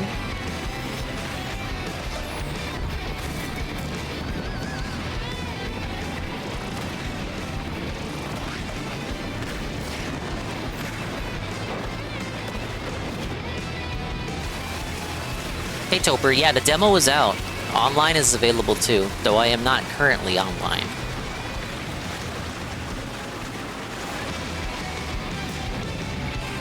This first online session runs until about... it runs for 6 hours, I want to say, so until 8 a.m. Dingus time, 6 a.m. PST. And then it won't come back online again until 4 p.m. PST, 6 p.m. Dingus time. Which is right around when I get out of work.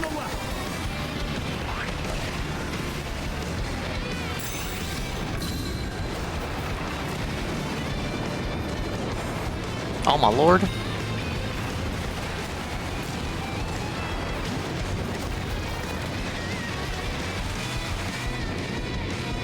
Almost enough water, but not quite. How is it not enough water when we're racing on water? The only way for there to be more water is if all the characters and their vehicles were made out of water.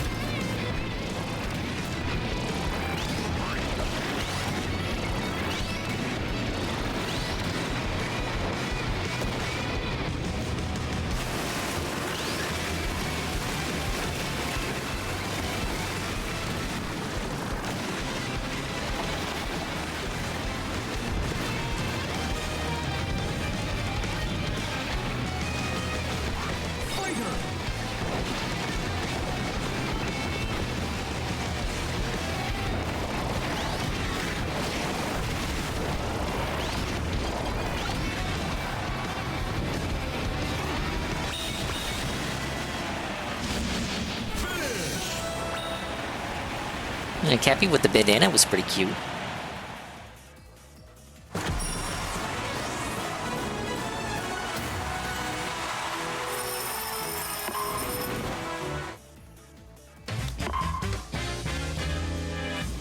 Oh, I remember liking how this course looked from the trailers. Launch.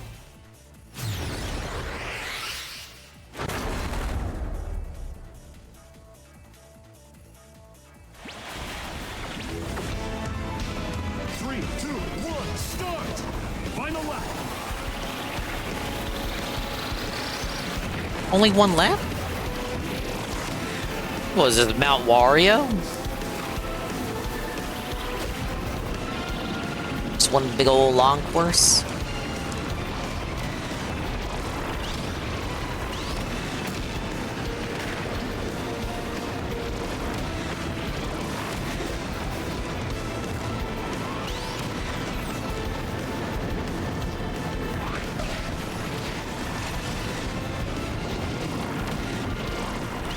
Probably shouldn't have defeated that Sparky.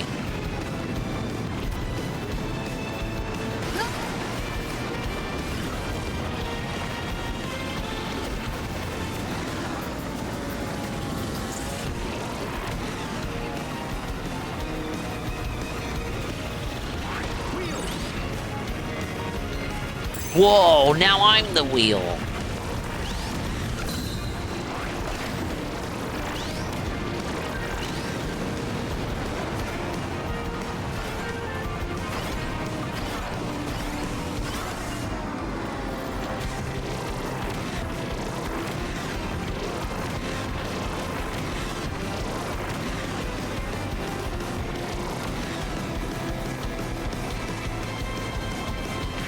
Well, give me plasma.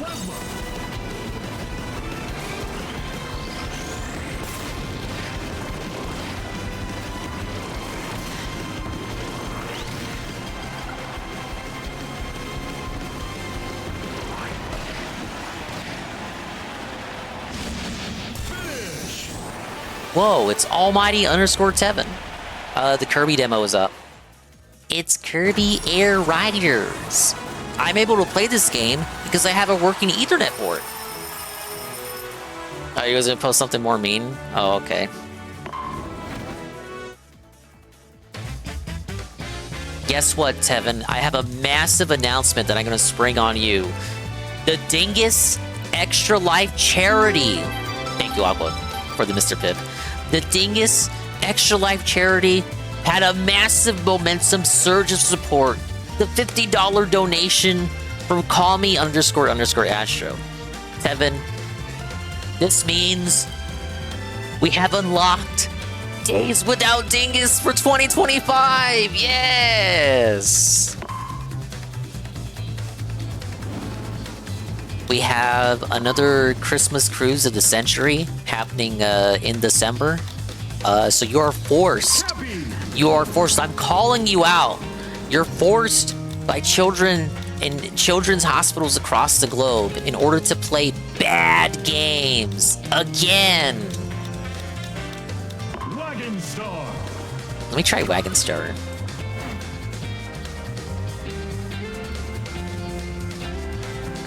Great news for the charity, better news that DSP isn't playing this, because holy shit.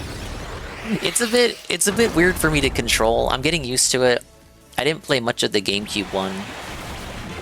Like, really not much at all.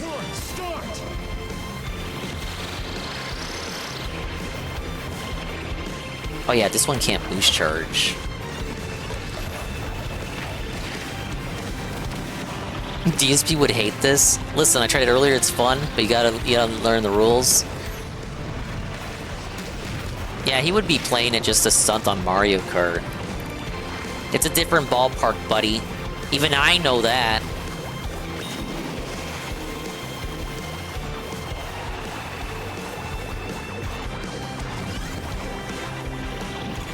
If only he could play it. Sadly, they're doing this on his one day off. That's basically criminal.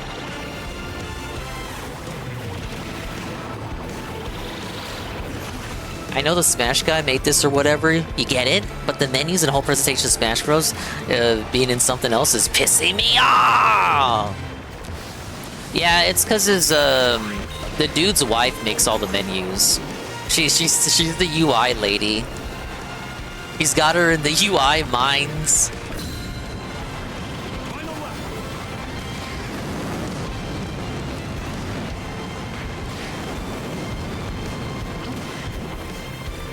I do like this vehicle for how silly it is, but not being able to boost charge. I don't know about that one, bud.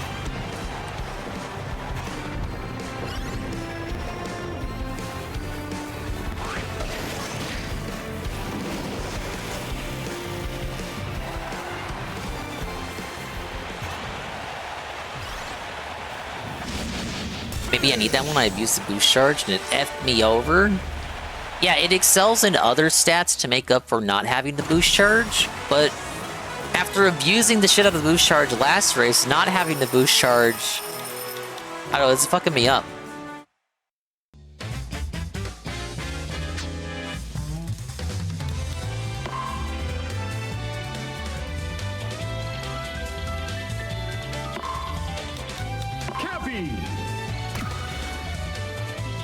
Oh, I like his little dance. This looks like a game for pixie stick snorters, adrenaline junkie game. There's so much going on, man. Oh, it's hurting my eyes. You know, if he did play this, it'd be one of those hurts my eyes games. It's just, oh, it's too bright.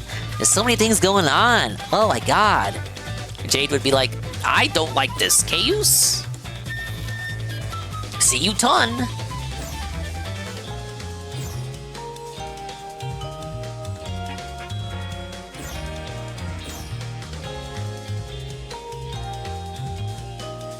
I heard about what happened to your keyboard, Tevin. Very unfortunate.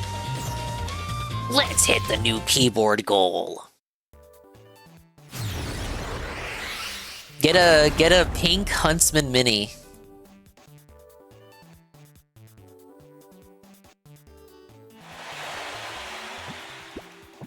This and Hyrule Warriors got a lot going on visually. Very keynote to play a 60 FPS Muso on the Switch too.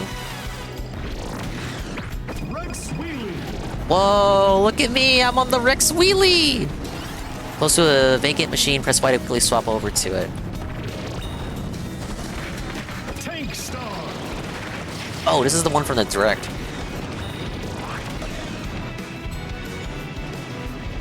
Alright, I gotta get all the power-ups right. Alright, that's how you break the box.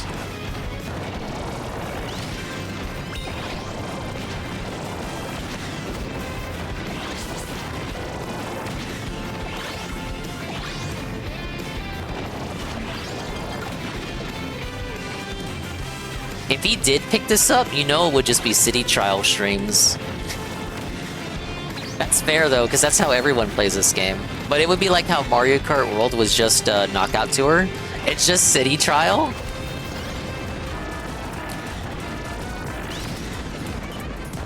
Cracked boxes appeared all over. I see one.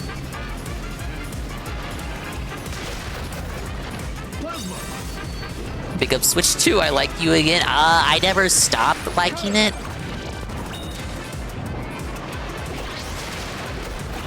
So, did I just get some cabbage?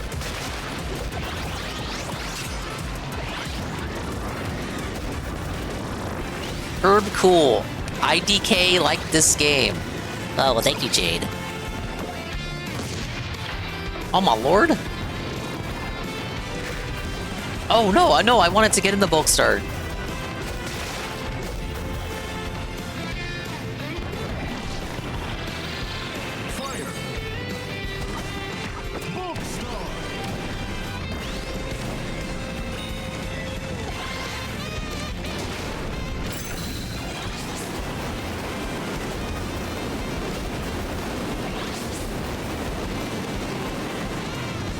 Oh shit. Did not go the way I wanted to go. No! Oh no! Okay, wait. Can you even fall off? It seems like there's invisible rails. Ah! What is happening?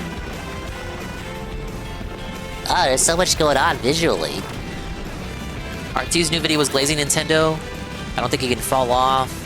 Wow, thank you, Sakurai.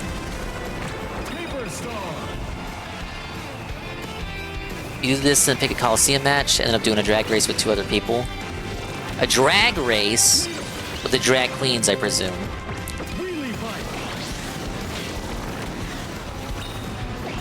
Yeah, I get the concept of City Trial. I did like one match of City Trial when I played the original. the one time I did play the original. It's see, like I played it in reverse. So Sakurai would revisit the concept of City Trial for Smash Run on Smash 3DS, and that was what I played first. So I played Smash Run first, so I get the idea. You go for the power-ups and then do like a big ol' match at the end. Krako's thundered onto the scene. Hey, it's that guy who fucking hates Kirby.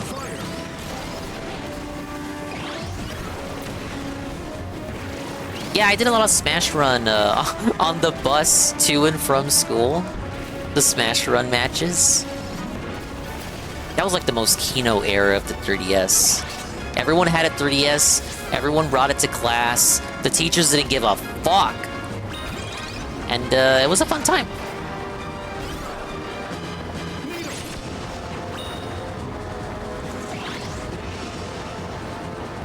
Smash Run on breaks at work. Did your coworkers bring their 3DS? Oh, we got Krako Vision on the right here? Okay, Krako's dead.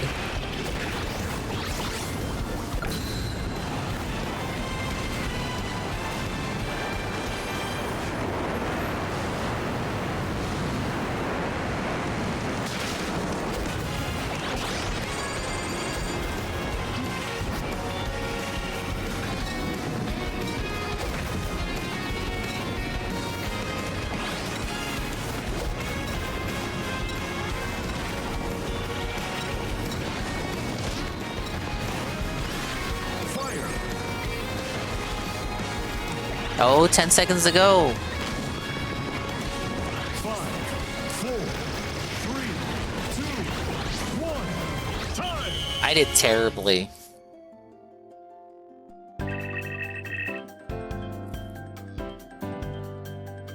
It's not looking good for me, you guys. My one friend made fun of me for it, but he's married to an Australian lady now. So, yeah. Let's do Gourmet Race. You got 31? Alright, well, thanks for making me feel better. Alright, it's Rail Panic. Navigate the grind rails to take the lead. Change rails with the left stick. 3, 2, 1, go! I think I already lost.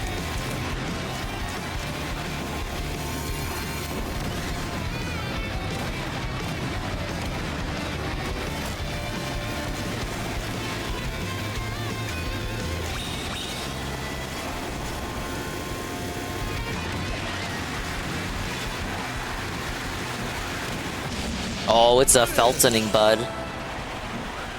What was that, like a 4th place? 4th place at Evo? Alright, 3rd place. No, 1st place just wanted it more. What can I say?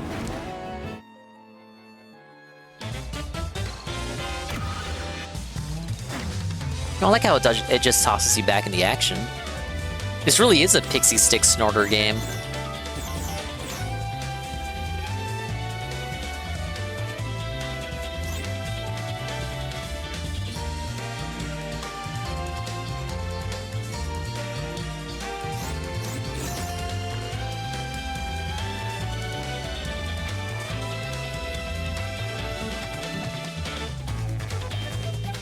Oh, that city trial just for one race, though?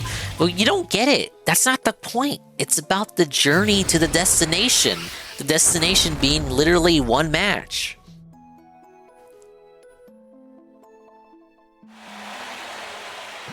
They're like, I'm sick of it! 3, 2, 1, start!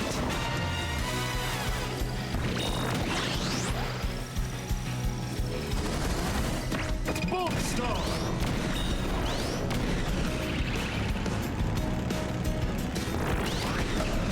Sofa Broom had it?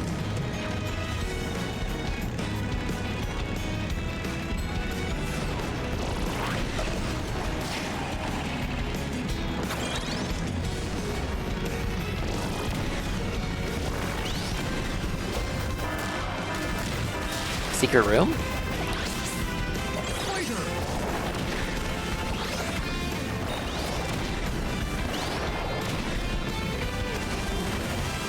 Jetstar.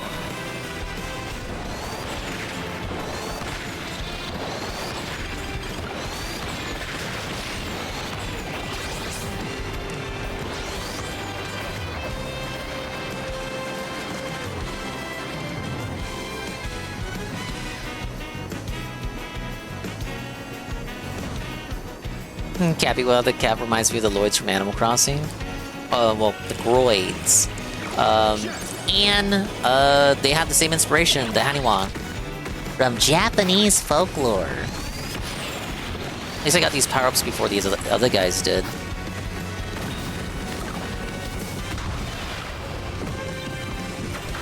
Oh my god, Cappy! Look at him go! Whee! Where's my... Oh, it blew up. This is pretty bad. But also, look at him go.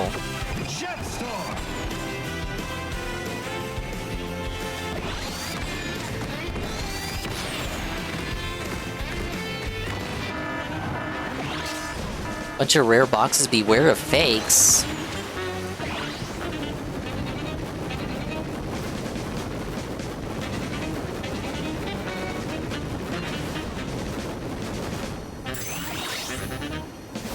Is this that Jewish theme? This sounds like the Jewish theme.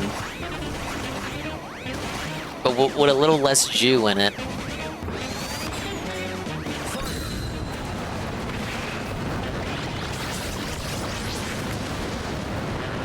They had to remix it, but in a way that wouldn't upset people in the modern era.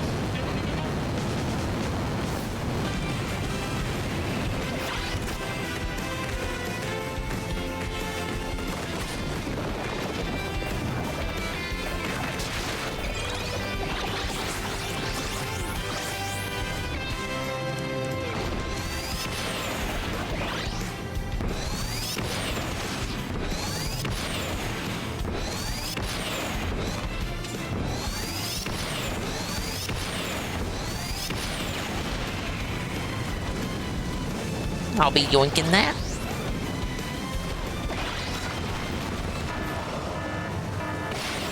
Grand Wheelie is roaring down the road. Hey, he's just hanging out.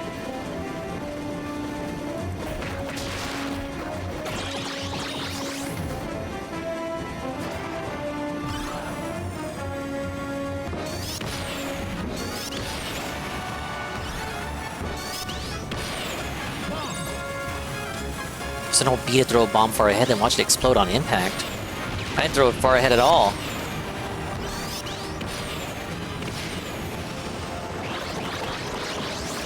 Wait, I killed people? Was that like my kill list up top? I actually killed people with that? That was like so telegraphed that I just put it in the middle of the area. People fell for that? I almost can't even believe it. I don't know what the fuck I'm looking at, but it looks fun. It's a Kirby racing game where the last thing anyone wants to do is race.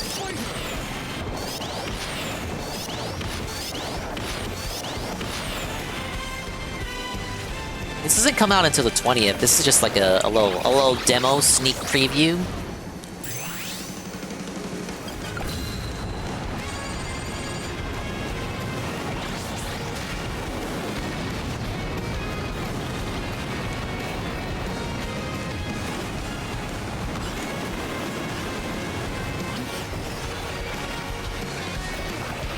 Basically what I'm doing is I'm looking for power-ups for about 10 minutes, then you get sent to a match where you get to compete, and the power-ups you found during the 10-minute segment help you out in the final event.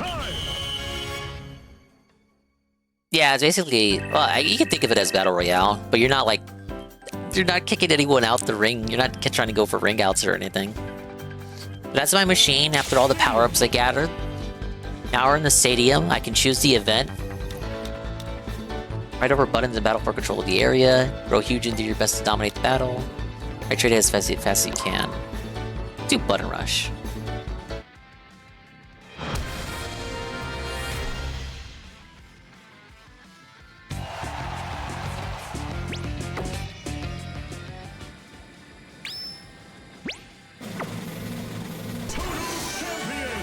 Wait, what? I won! Yes! Whoa, buddy! Let's make it a sticker. Everyone else just gave up. Losses will be counted as victories? Oh, too late.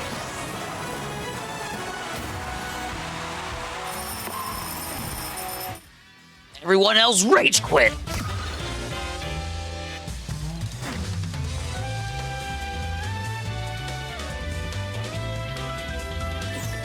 I took a screenshot of that because there's no guarantee I'll ever get a no contest ever again.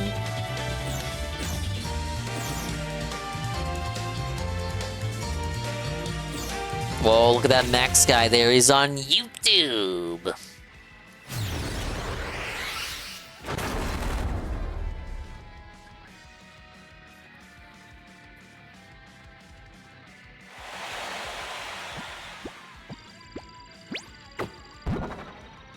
Was that Arlo? What's that?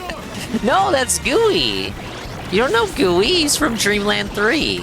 I know that. I've only seen people play that game.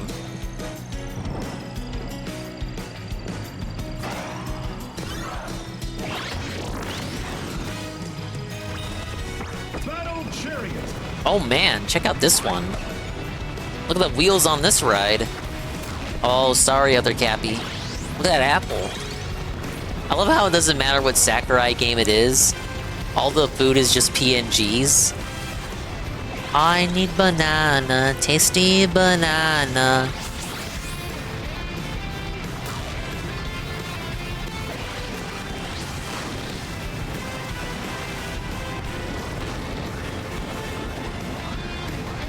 But yeah, if it wasn't for the no contest, you know, we would get sent to an event, a mini game or something, or sometimes like an actual free-for-all match or a straight-up race. And then the power-ups I collect in this part of the game, you know, affect my performance in the mini game. Machines now fly more easily.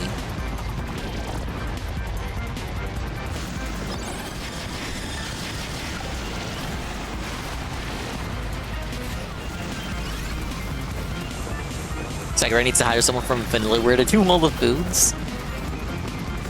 I still gotta play, not to say I'm gonna do it anytime soon, but I was interested in Unicorn Overlord. I saw William play that. It looked very, interesting.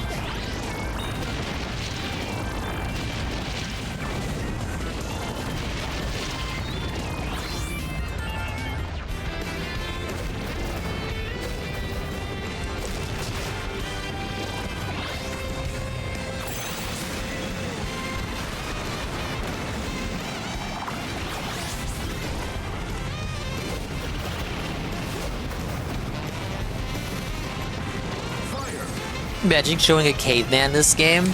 He wouldn't even be able to look at it. His eyes aren't ready for this. There's too many bright colors, dude.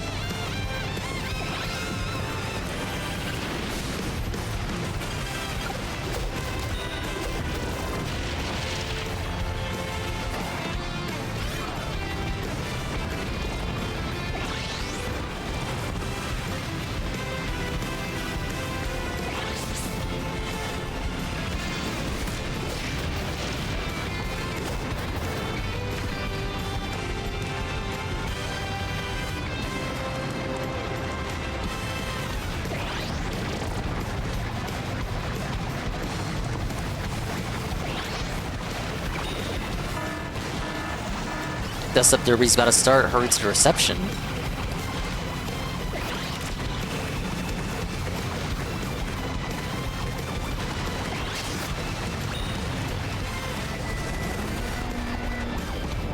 Oh, I can't get up there. Tank Star.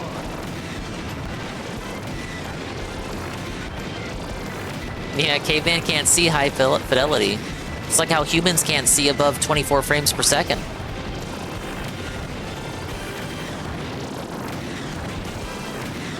You send it back to his time period after. You'd be changing reality with that. It'd be worse than stepping on a butterfly.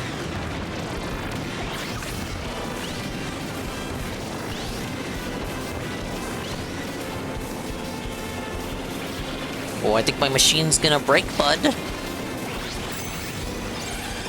Let's go for the scooter.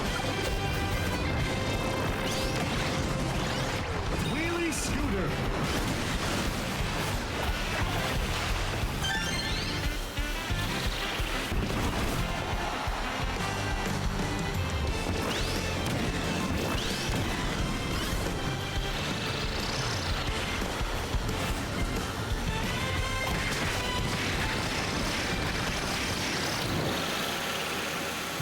Actually didn't watch the stream.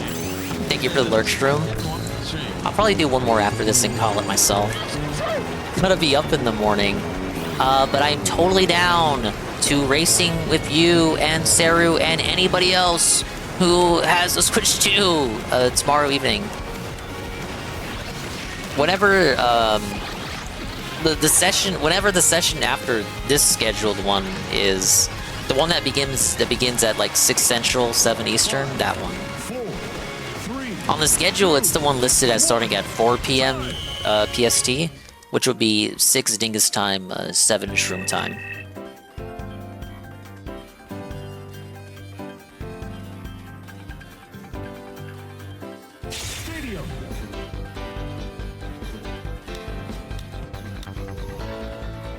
Launch up to the jump wrap and fly as far as you can. Nah, we're doing gourmet race.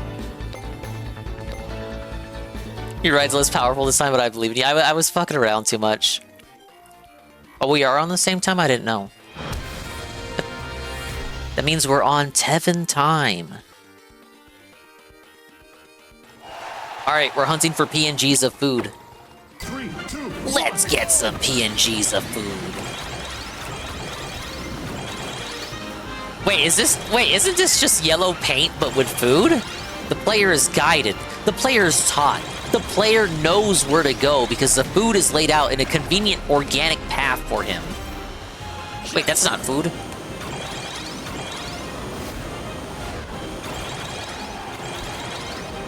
There's food up top.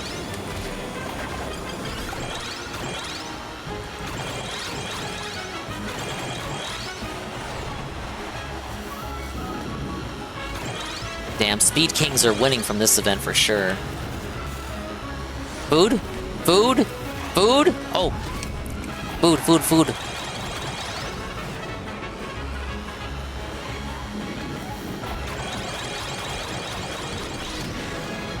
Oh, where's my DoorDash? It's right here, honey. Does the Coke count? I don't think the Coke counts. Does the Coke count? Oh, damn it. No! By 3 points? Ah, I really thought I had it. It looked like a celebratory dub animation. Cheating slut. At least I beat the YouTuber. Soft a YouTuber? You lost to a VTuber. Alright, we'll do one more. And then I really gotta go. I gotta go snooze. I didn't even touch my fucking Wingstop, brother. Oh, by the way, if you order from Wingstop and you use the promo code FREE SANDWICH until November 9th, you'll get a free chicken sandwich. Now, sure, it comes with the caveat of the fact that you have to order from Wingstop and you have to order something that's more than $10. But a free chicken sandwich is a free chicken sandwich.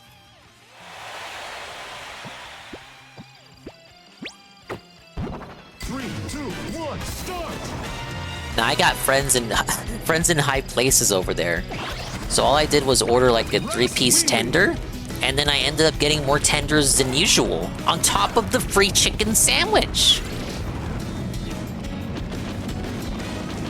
What's the name of the guy with the ears and yellow eyes, but not Meta Knight? Do you mean Scarfy? I'll show you the characters after this.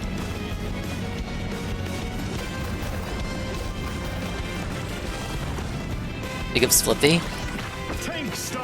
I'm doing very poorly in Kirby Air Riders. I'll do a full stream of this tomorrow. I clock out just in time for the second online session of this beta to start. Oh, it's not Scarfy? Magalore. Magalore. You're thinking of Magalore. M-A-G-O-L-O-R. Magalore. A band of tax stole items? I love that design. He's from Kirby Return to Dreamland. See, I didn't have a Wii, so I didn't play the Wii version, but I did play the Switch version. He's like a fan favorite. I'm so big! Perhaps it would be more accurate to say developer favorite.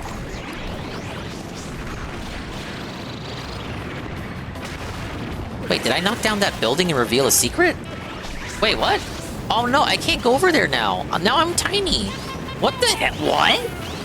Wait, no, I want to go into that secret room I opened. I knocked down that building because I was in huge mode? Well, I'm too fast now. What did this open?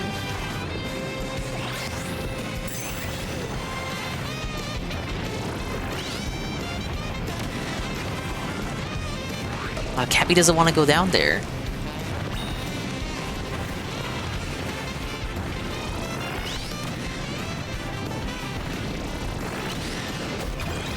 Well, it's a bunch of bananas.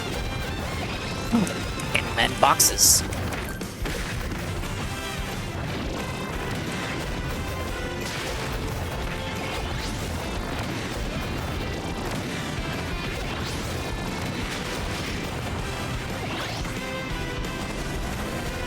Battle Chariot.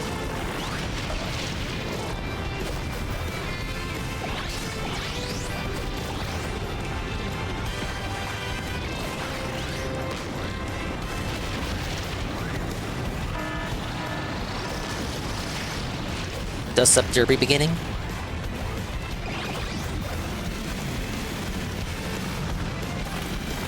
It's like a cooler Nabbit, not that Nabbit doesn't look cool. I like Nabbit. He doesn't appear in many games, though. He was in Mario Wonder. And occasionally he's playable in a spin-off.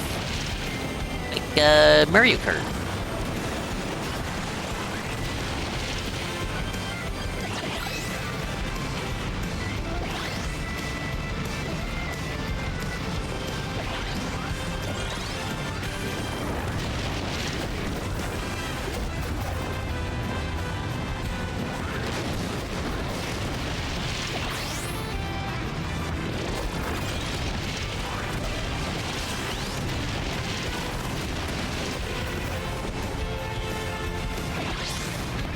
Alright, 1 minute to go.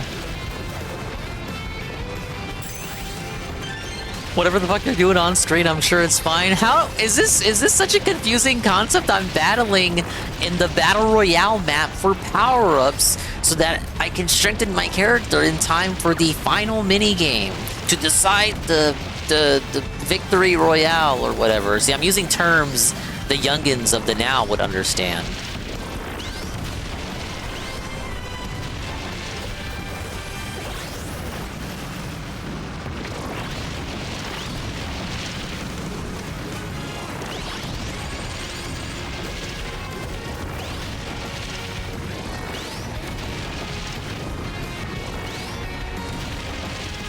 Probably is a lot to process, though, for someone who's never seen any gameplay of Kirby Air Ride.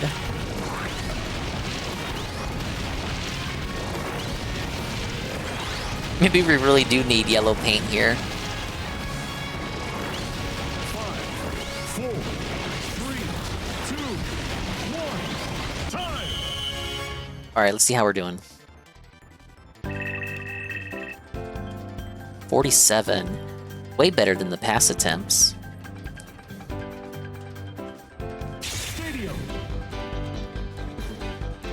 Flip past the harmful lasers and make it to the end.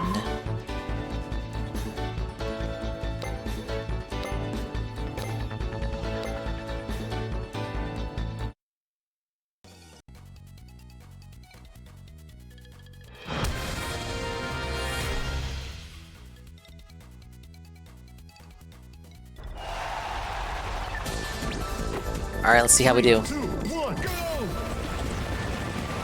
I'm already trailing behind. Oh no! I supposed to be flying? Oh no! Ah! How am I still in first?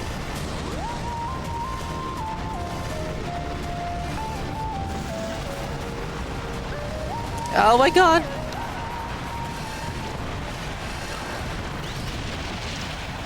I won? No, I didn't. Everyone else gave up.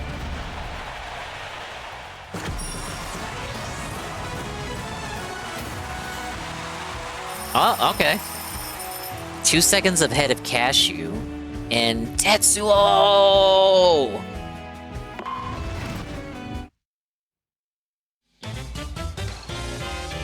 Alright.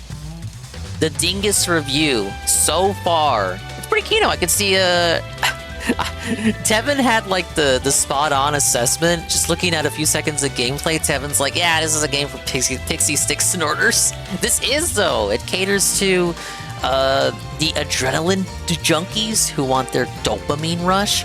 We're gonna give it a 4.5 out of 5. I could see myself getting addicted to this and playing it constantly, non-stop, every single day while watching true crime videos. The Sonic fans. I haven't played Crossworlds yet beyond the demo, the beta they had going on. I'm waiting till Pac-Man. When Pac-Man comes in and the game's discounted to like $20 with the DLC included, that's when I hop on board. Kirby is out. This is the demo. The online for the demo just went live. You can download the demo and do online right now for about, at this point, 5 more hours, and then they're gonna turn it off for pretty much, I don't know how much time it's gonna be. They're gonna turn it off for an amount of time, and then it'll turn back on in the evening. I got an invite for some guy. Sorry, some guy, I'm done. Yeah, it'll be live for, 4 hours. Yeah, so online is active for 4 hours, then they're gonna turn it off, then it turns back on in the evening time and runs for 6 more hours. But even if you miss the events, tutorials are still able to be played. Visual design in this is great, simple, but so much action in it. Damn, Miyamoto. No, don't thank Miyamoto. Thank Sakurai. Whoa, look at all these cool people playing. Everyone's having fun on level 1.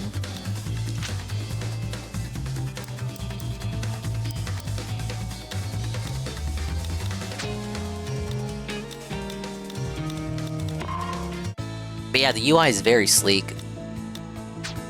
Like I said, he gets his wife to do the UI design.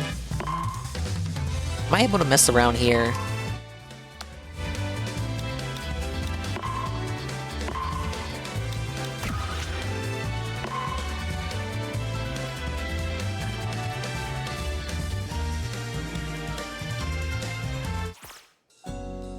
Create or join matches from terminals. Send a quick message with the Y button. You can also emote by using LNR. Whoa, look at me, there I am. Hello, thanks, congrats, I am happy.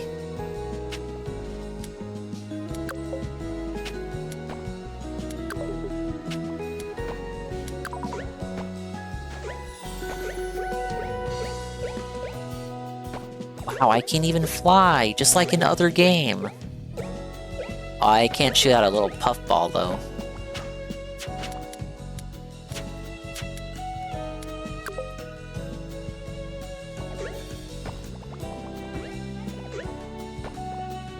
Wait, can Kirby eat the food? Dude, he can't. Fuck this game. Worst game ever. 2 out of 10. Oh, every button is the jump button. You get it? Except for the buttons that do the voice communications.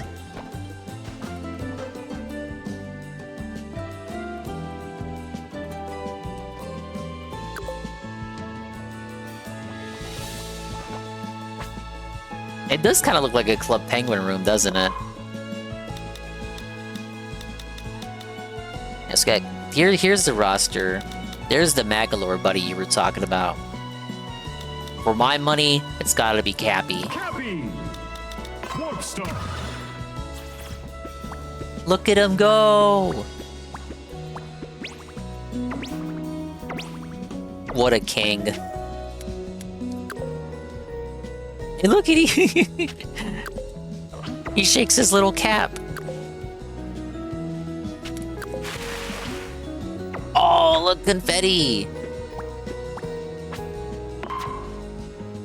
DDD! Warp Star! Oh, look at this fucking unit over here.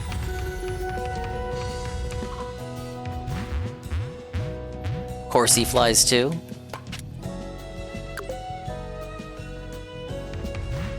Now, which one brings out your hammer? Come on.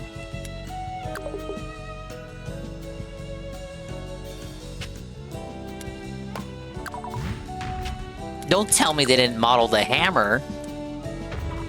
It's in the promotional art, isn't it? Oh, he doesn't pull out the hammer. Belted. Meta Knight! Warp Star! Yeah, Meta Knight runs how you would expect.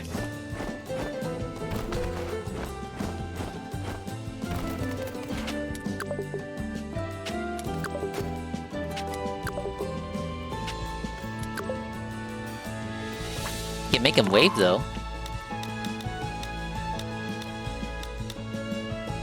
Let's check out Gooey. Oh my lord. Arlo, what have they done to you?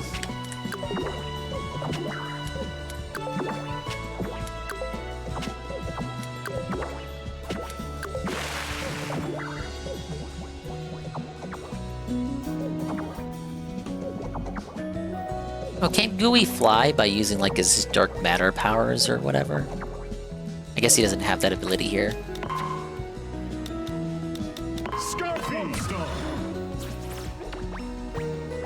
Scarfy can fly.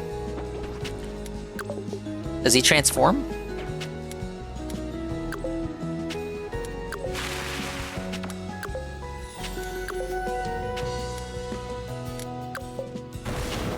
Ah, there he goes. I was looking for a negative message. They Fortnite-ified Arlo? No, what? No, they wouldn't. If they Fortnite-ified Arlo, he'd be in like a machine, like Bart.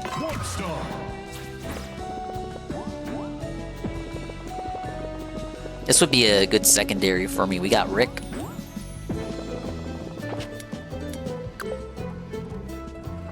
Damn, why is he shaking his ass?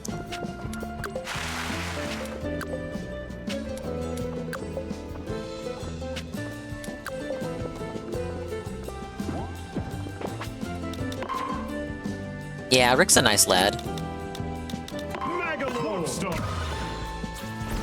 Is Mario Kart World getting an update anytime soon? Not that we know of.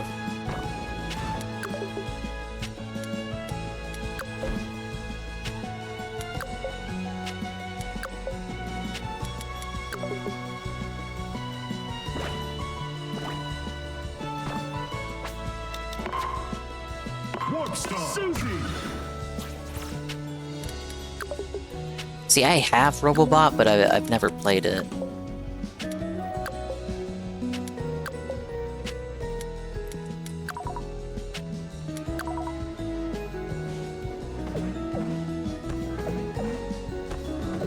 Oh, she can't fly. Oh, she's a female planker.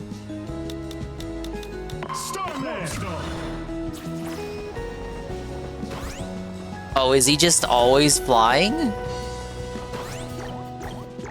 Oh my lord, look at how he flies. He's got the Luigi scuttle jump.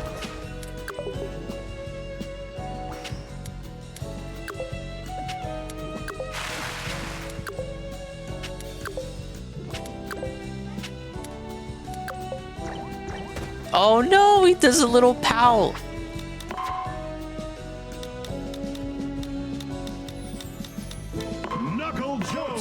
This is Anne's main here.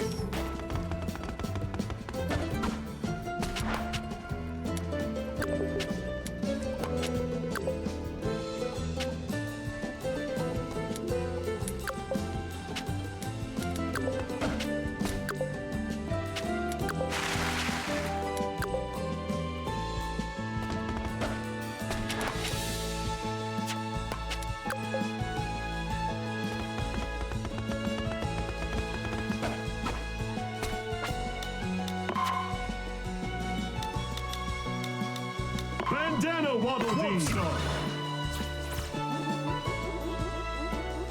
This guy's like everybody's favorite trooper for some reason. You should have the Waddle Dee with the bandana. Oh, I can't fly with by twirling the sphere? That used to be a power of his.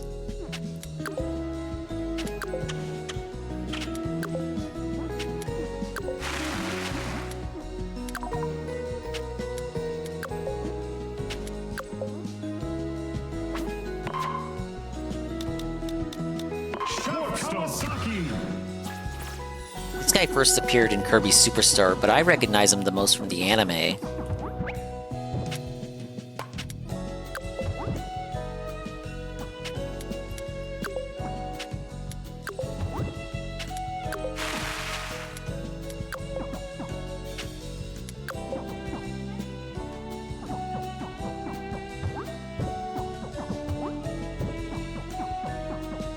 He was stupid but friendly. He had Meowth's voice actor from Pokemon before they changed it.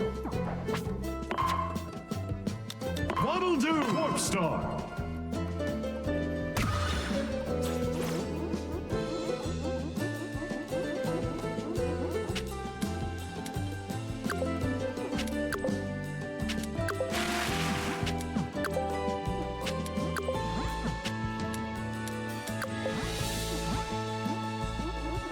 And then there's more characters beyond this that aren't available in the demo, but will be in the final game. The game isn't getting any DLC.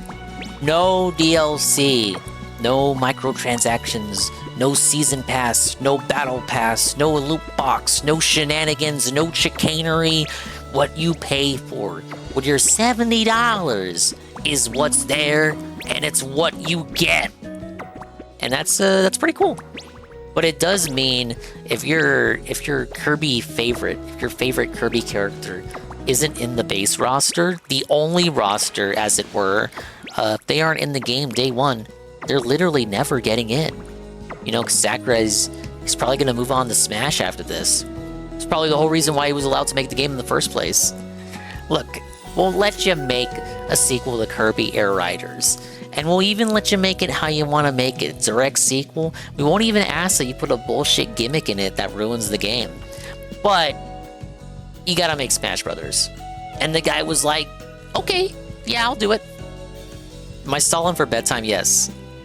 I should be in bed. It's 4 in the morning, 5 in the morning for you guys. I should be in bed. I should conk out and go Mimi time. Basically, the director's cut more than a sequel has everything from the OG and more. Yeah, and I'm kind of being dishonest in what I just said. If I recall correctly, Nintendo went to him asking for a sequel, and they asked that he just do the same game again, but make it better. Do it again, but better and looks better. And Sakurai was like, "Say less, bud." And then he actually did. He actually delivered. But I like it. Great music, great aesthetic. Love the UI. Controls are a bit getting used to, but they're not bad. They're intuitive and innovative. Very unique having a formerly one-button racing game. I will do my best to get better at it when the full release comes out. And yeah, I'll do like streams of this. Be fun to play with Shroom, Saru, Ann, and the others. Speaking of which, that'll be what we do tomorrow. We're gonna boot up with them, try out the online lobbies, and do some of that before anime night. But I think it's about that time, guys. We're crashing out. We're gonna sign off.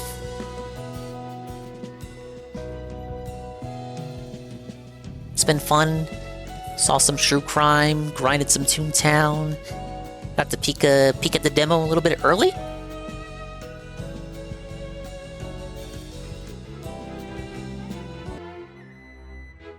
The guy is off tomorrow, so I hope whatever you guys do, I hope you're safe. If you're going out for the weekend, be safe, drive safe, be the designated driver.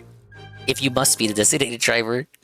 And what else? I don't know. Take care, take it easy. You're gonna find someone right. But Pablo, You can get me out of here. Right now. It's nice to rest your eyes. Wow, thanks for stopping by. Big ups to the dinguses, the ding-dongs, the dingers, the dongers, and swollen double underscore ones and expanded style individuals and persons who made it to the end of the stream. If you're hearing my obnoxious ass voice at this late fucking hour, you made it to the end of the stream, and congratulations. Go get yourself a bite, go get a drink, go walk around, go stretch, go do whatever it is you need to do. Go lie down, and dream a little dream. Dingus, what? Hello. Let me open up Streamlabs here. We got a lot to read. You can practice your Lindy hop. Bum bum bum bum, and maybe later sing with your barbershop. More allegations of Amberlynn wiping her butt on the sink corner have come out. Well, she doesn't have anyone to wipe for her right now, does she? What? The allegations that you wipe your ass on the sink corner. These are allegations that only she would ever have to address. She did it at her ex's house? Ugh. A call leaked of the ex complaining. The feeder? I mean, the feeder was kind of asking for it though, right? Like, that's the lifestyle he chose. Thank you to Halligan, raid with a party of 6. Shroom Dukem, raid with a party of 31. Zing145, the organic raid from the Toontown category with a party of 6. Call me double underscore Astro, the big one. $50 via Extra Life for the kids, for the Children's Hospital. And he says, let's get some Extra Life support right now. Come on. I'm pointing at the screen. Thanks for the content and doing this fundraiser style campaign. Thank you so much. I'm just happy to do this every year. Do a little thing, feel nice. And then everything will all work out. Alright, where are we going? Is this guy still playing Kirby? Did he rage quit? I was in his stream earlier. He was like, dude, bro, are you playing Kirby today? And I was like, well, I mean, I was gonna wait till Saturday, but if it's live and I'm live, well, I'd be silly not to boot up. Okay, he is actually still playing. It's been live 8 hours. Yeah, we're gonna go over here because he's also playing. Bye-bye, Adios, and Mimi time. We'll see you when we see you. And if we didn't see you, then we didn't see you. But if we did see you, then we saw you. And if we didn't see you, hopefully, we will see you next time. If I can see myself in the mirror each and every single day, hopefully I can inspire viewers like you, Rue, to see themselves in their mirrors each and every single day. Homeboy is on the partner push, so your lurk is appreciated. They changed up how they were like calculating the partner shit in the middle of the partner push, so it kind of felt at him. So he's gonna have to get those 675 euro average streams from the ground up all over again.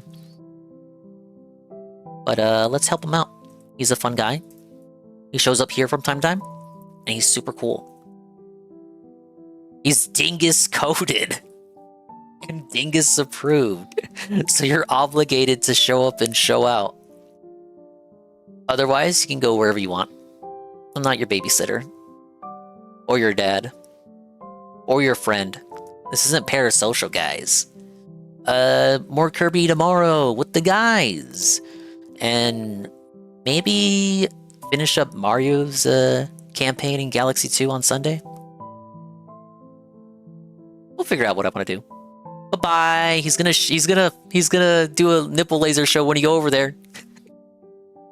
Take it easy.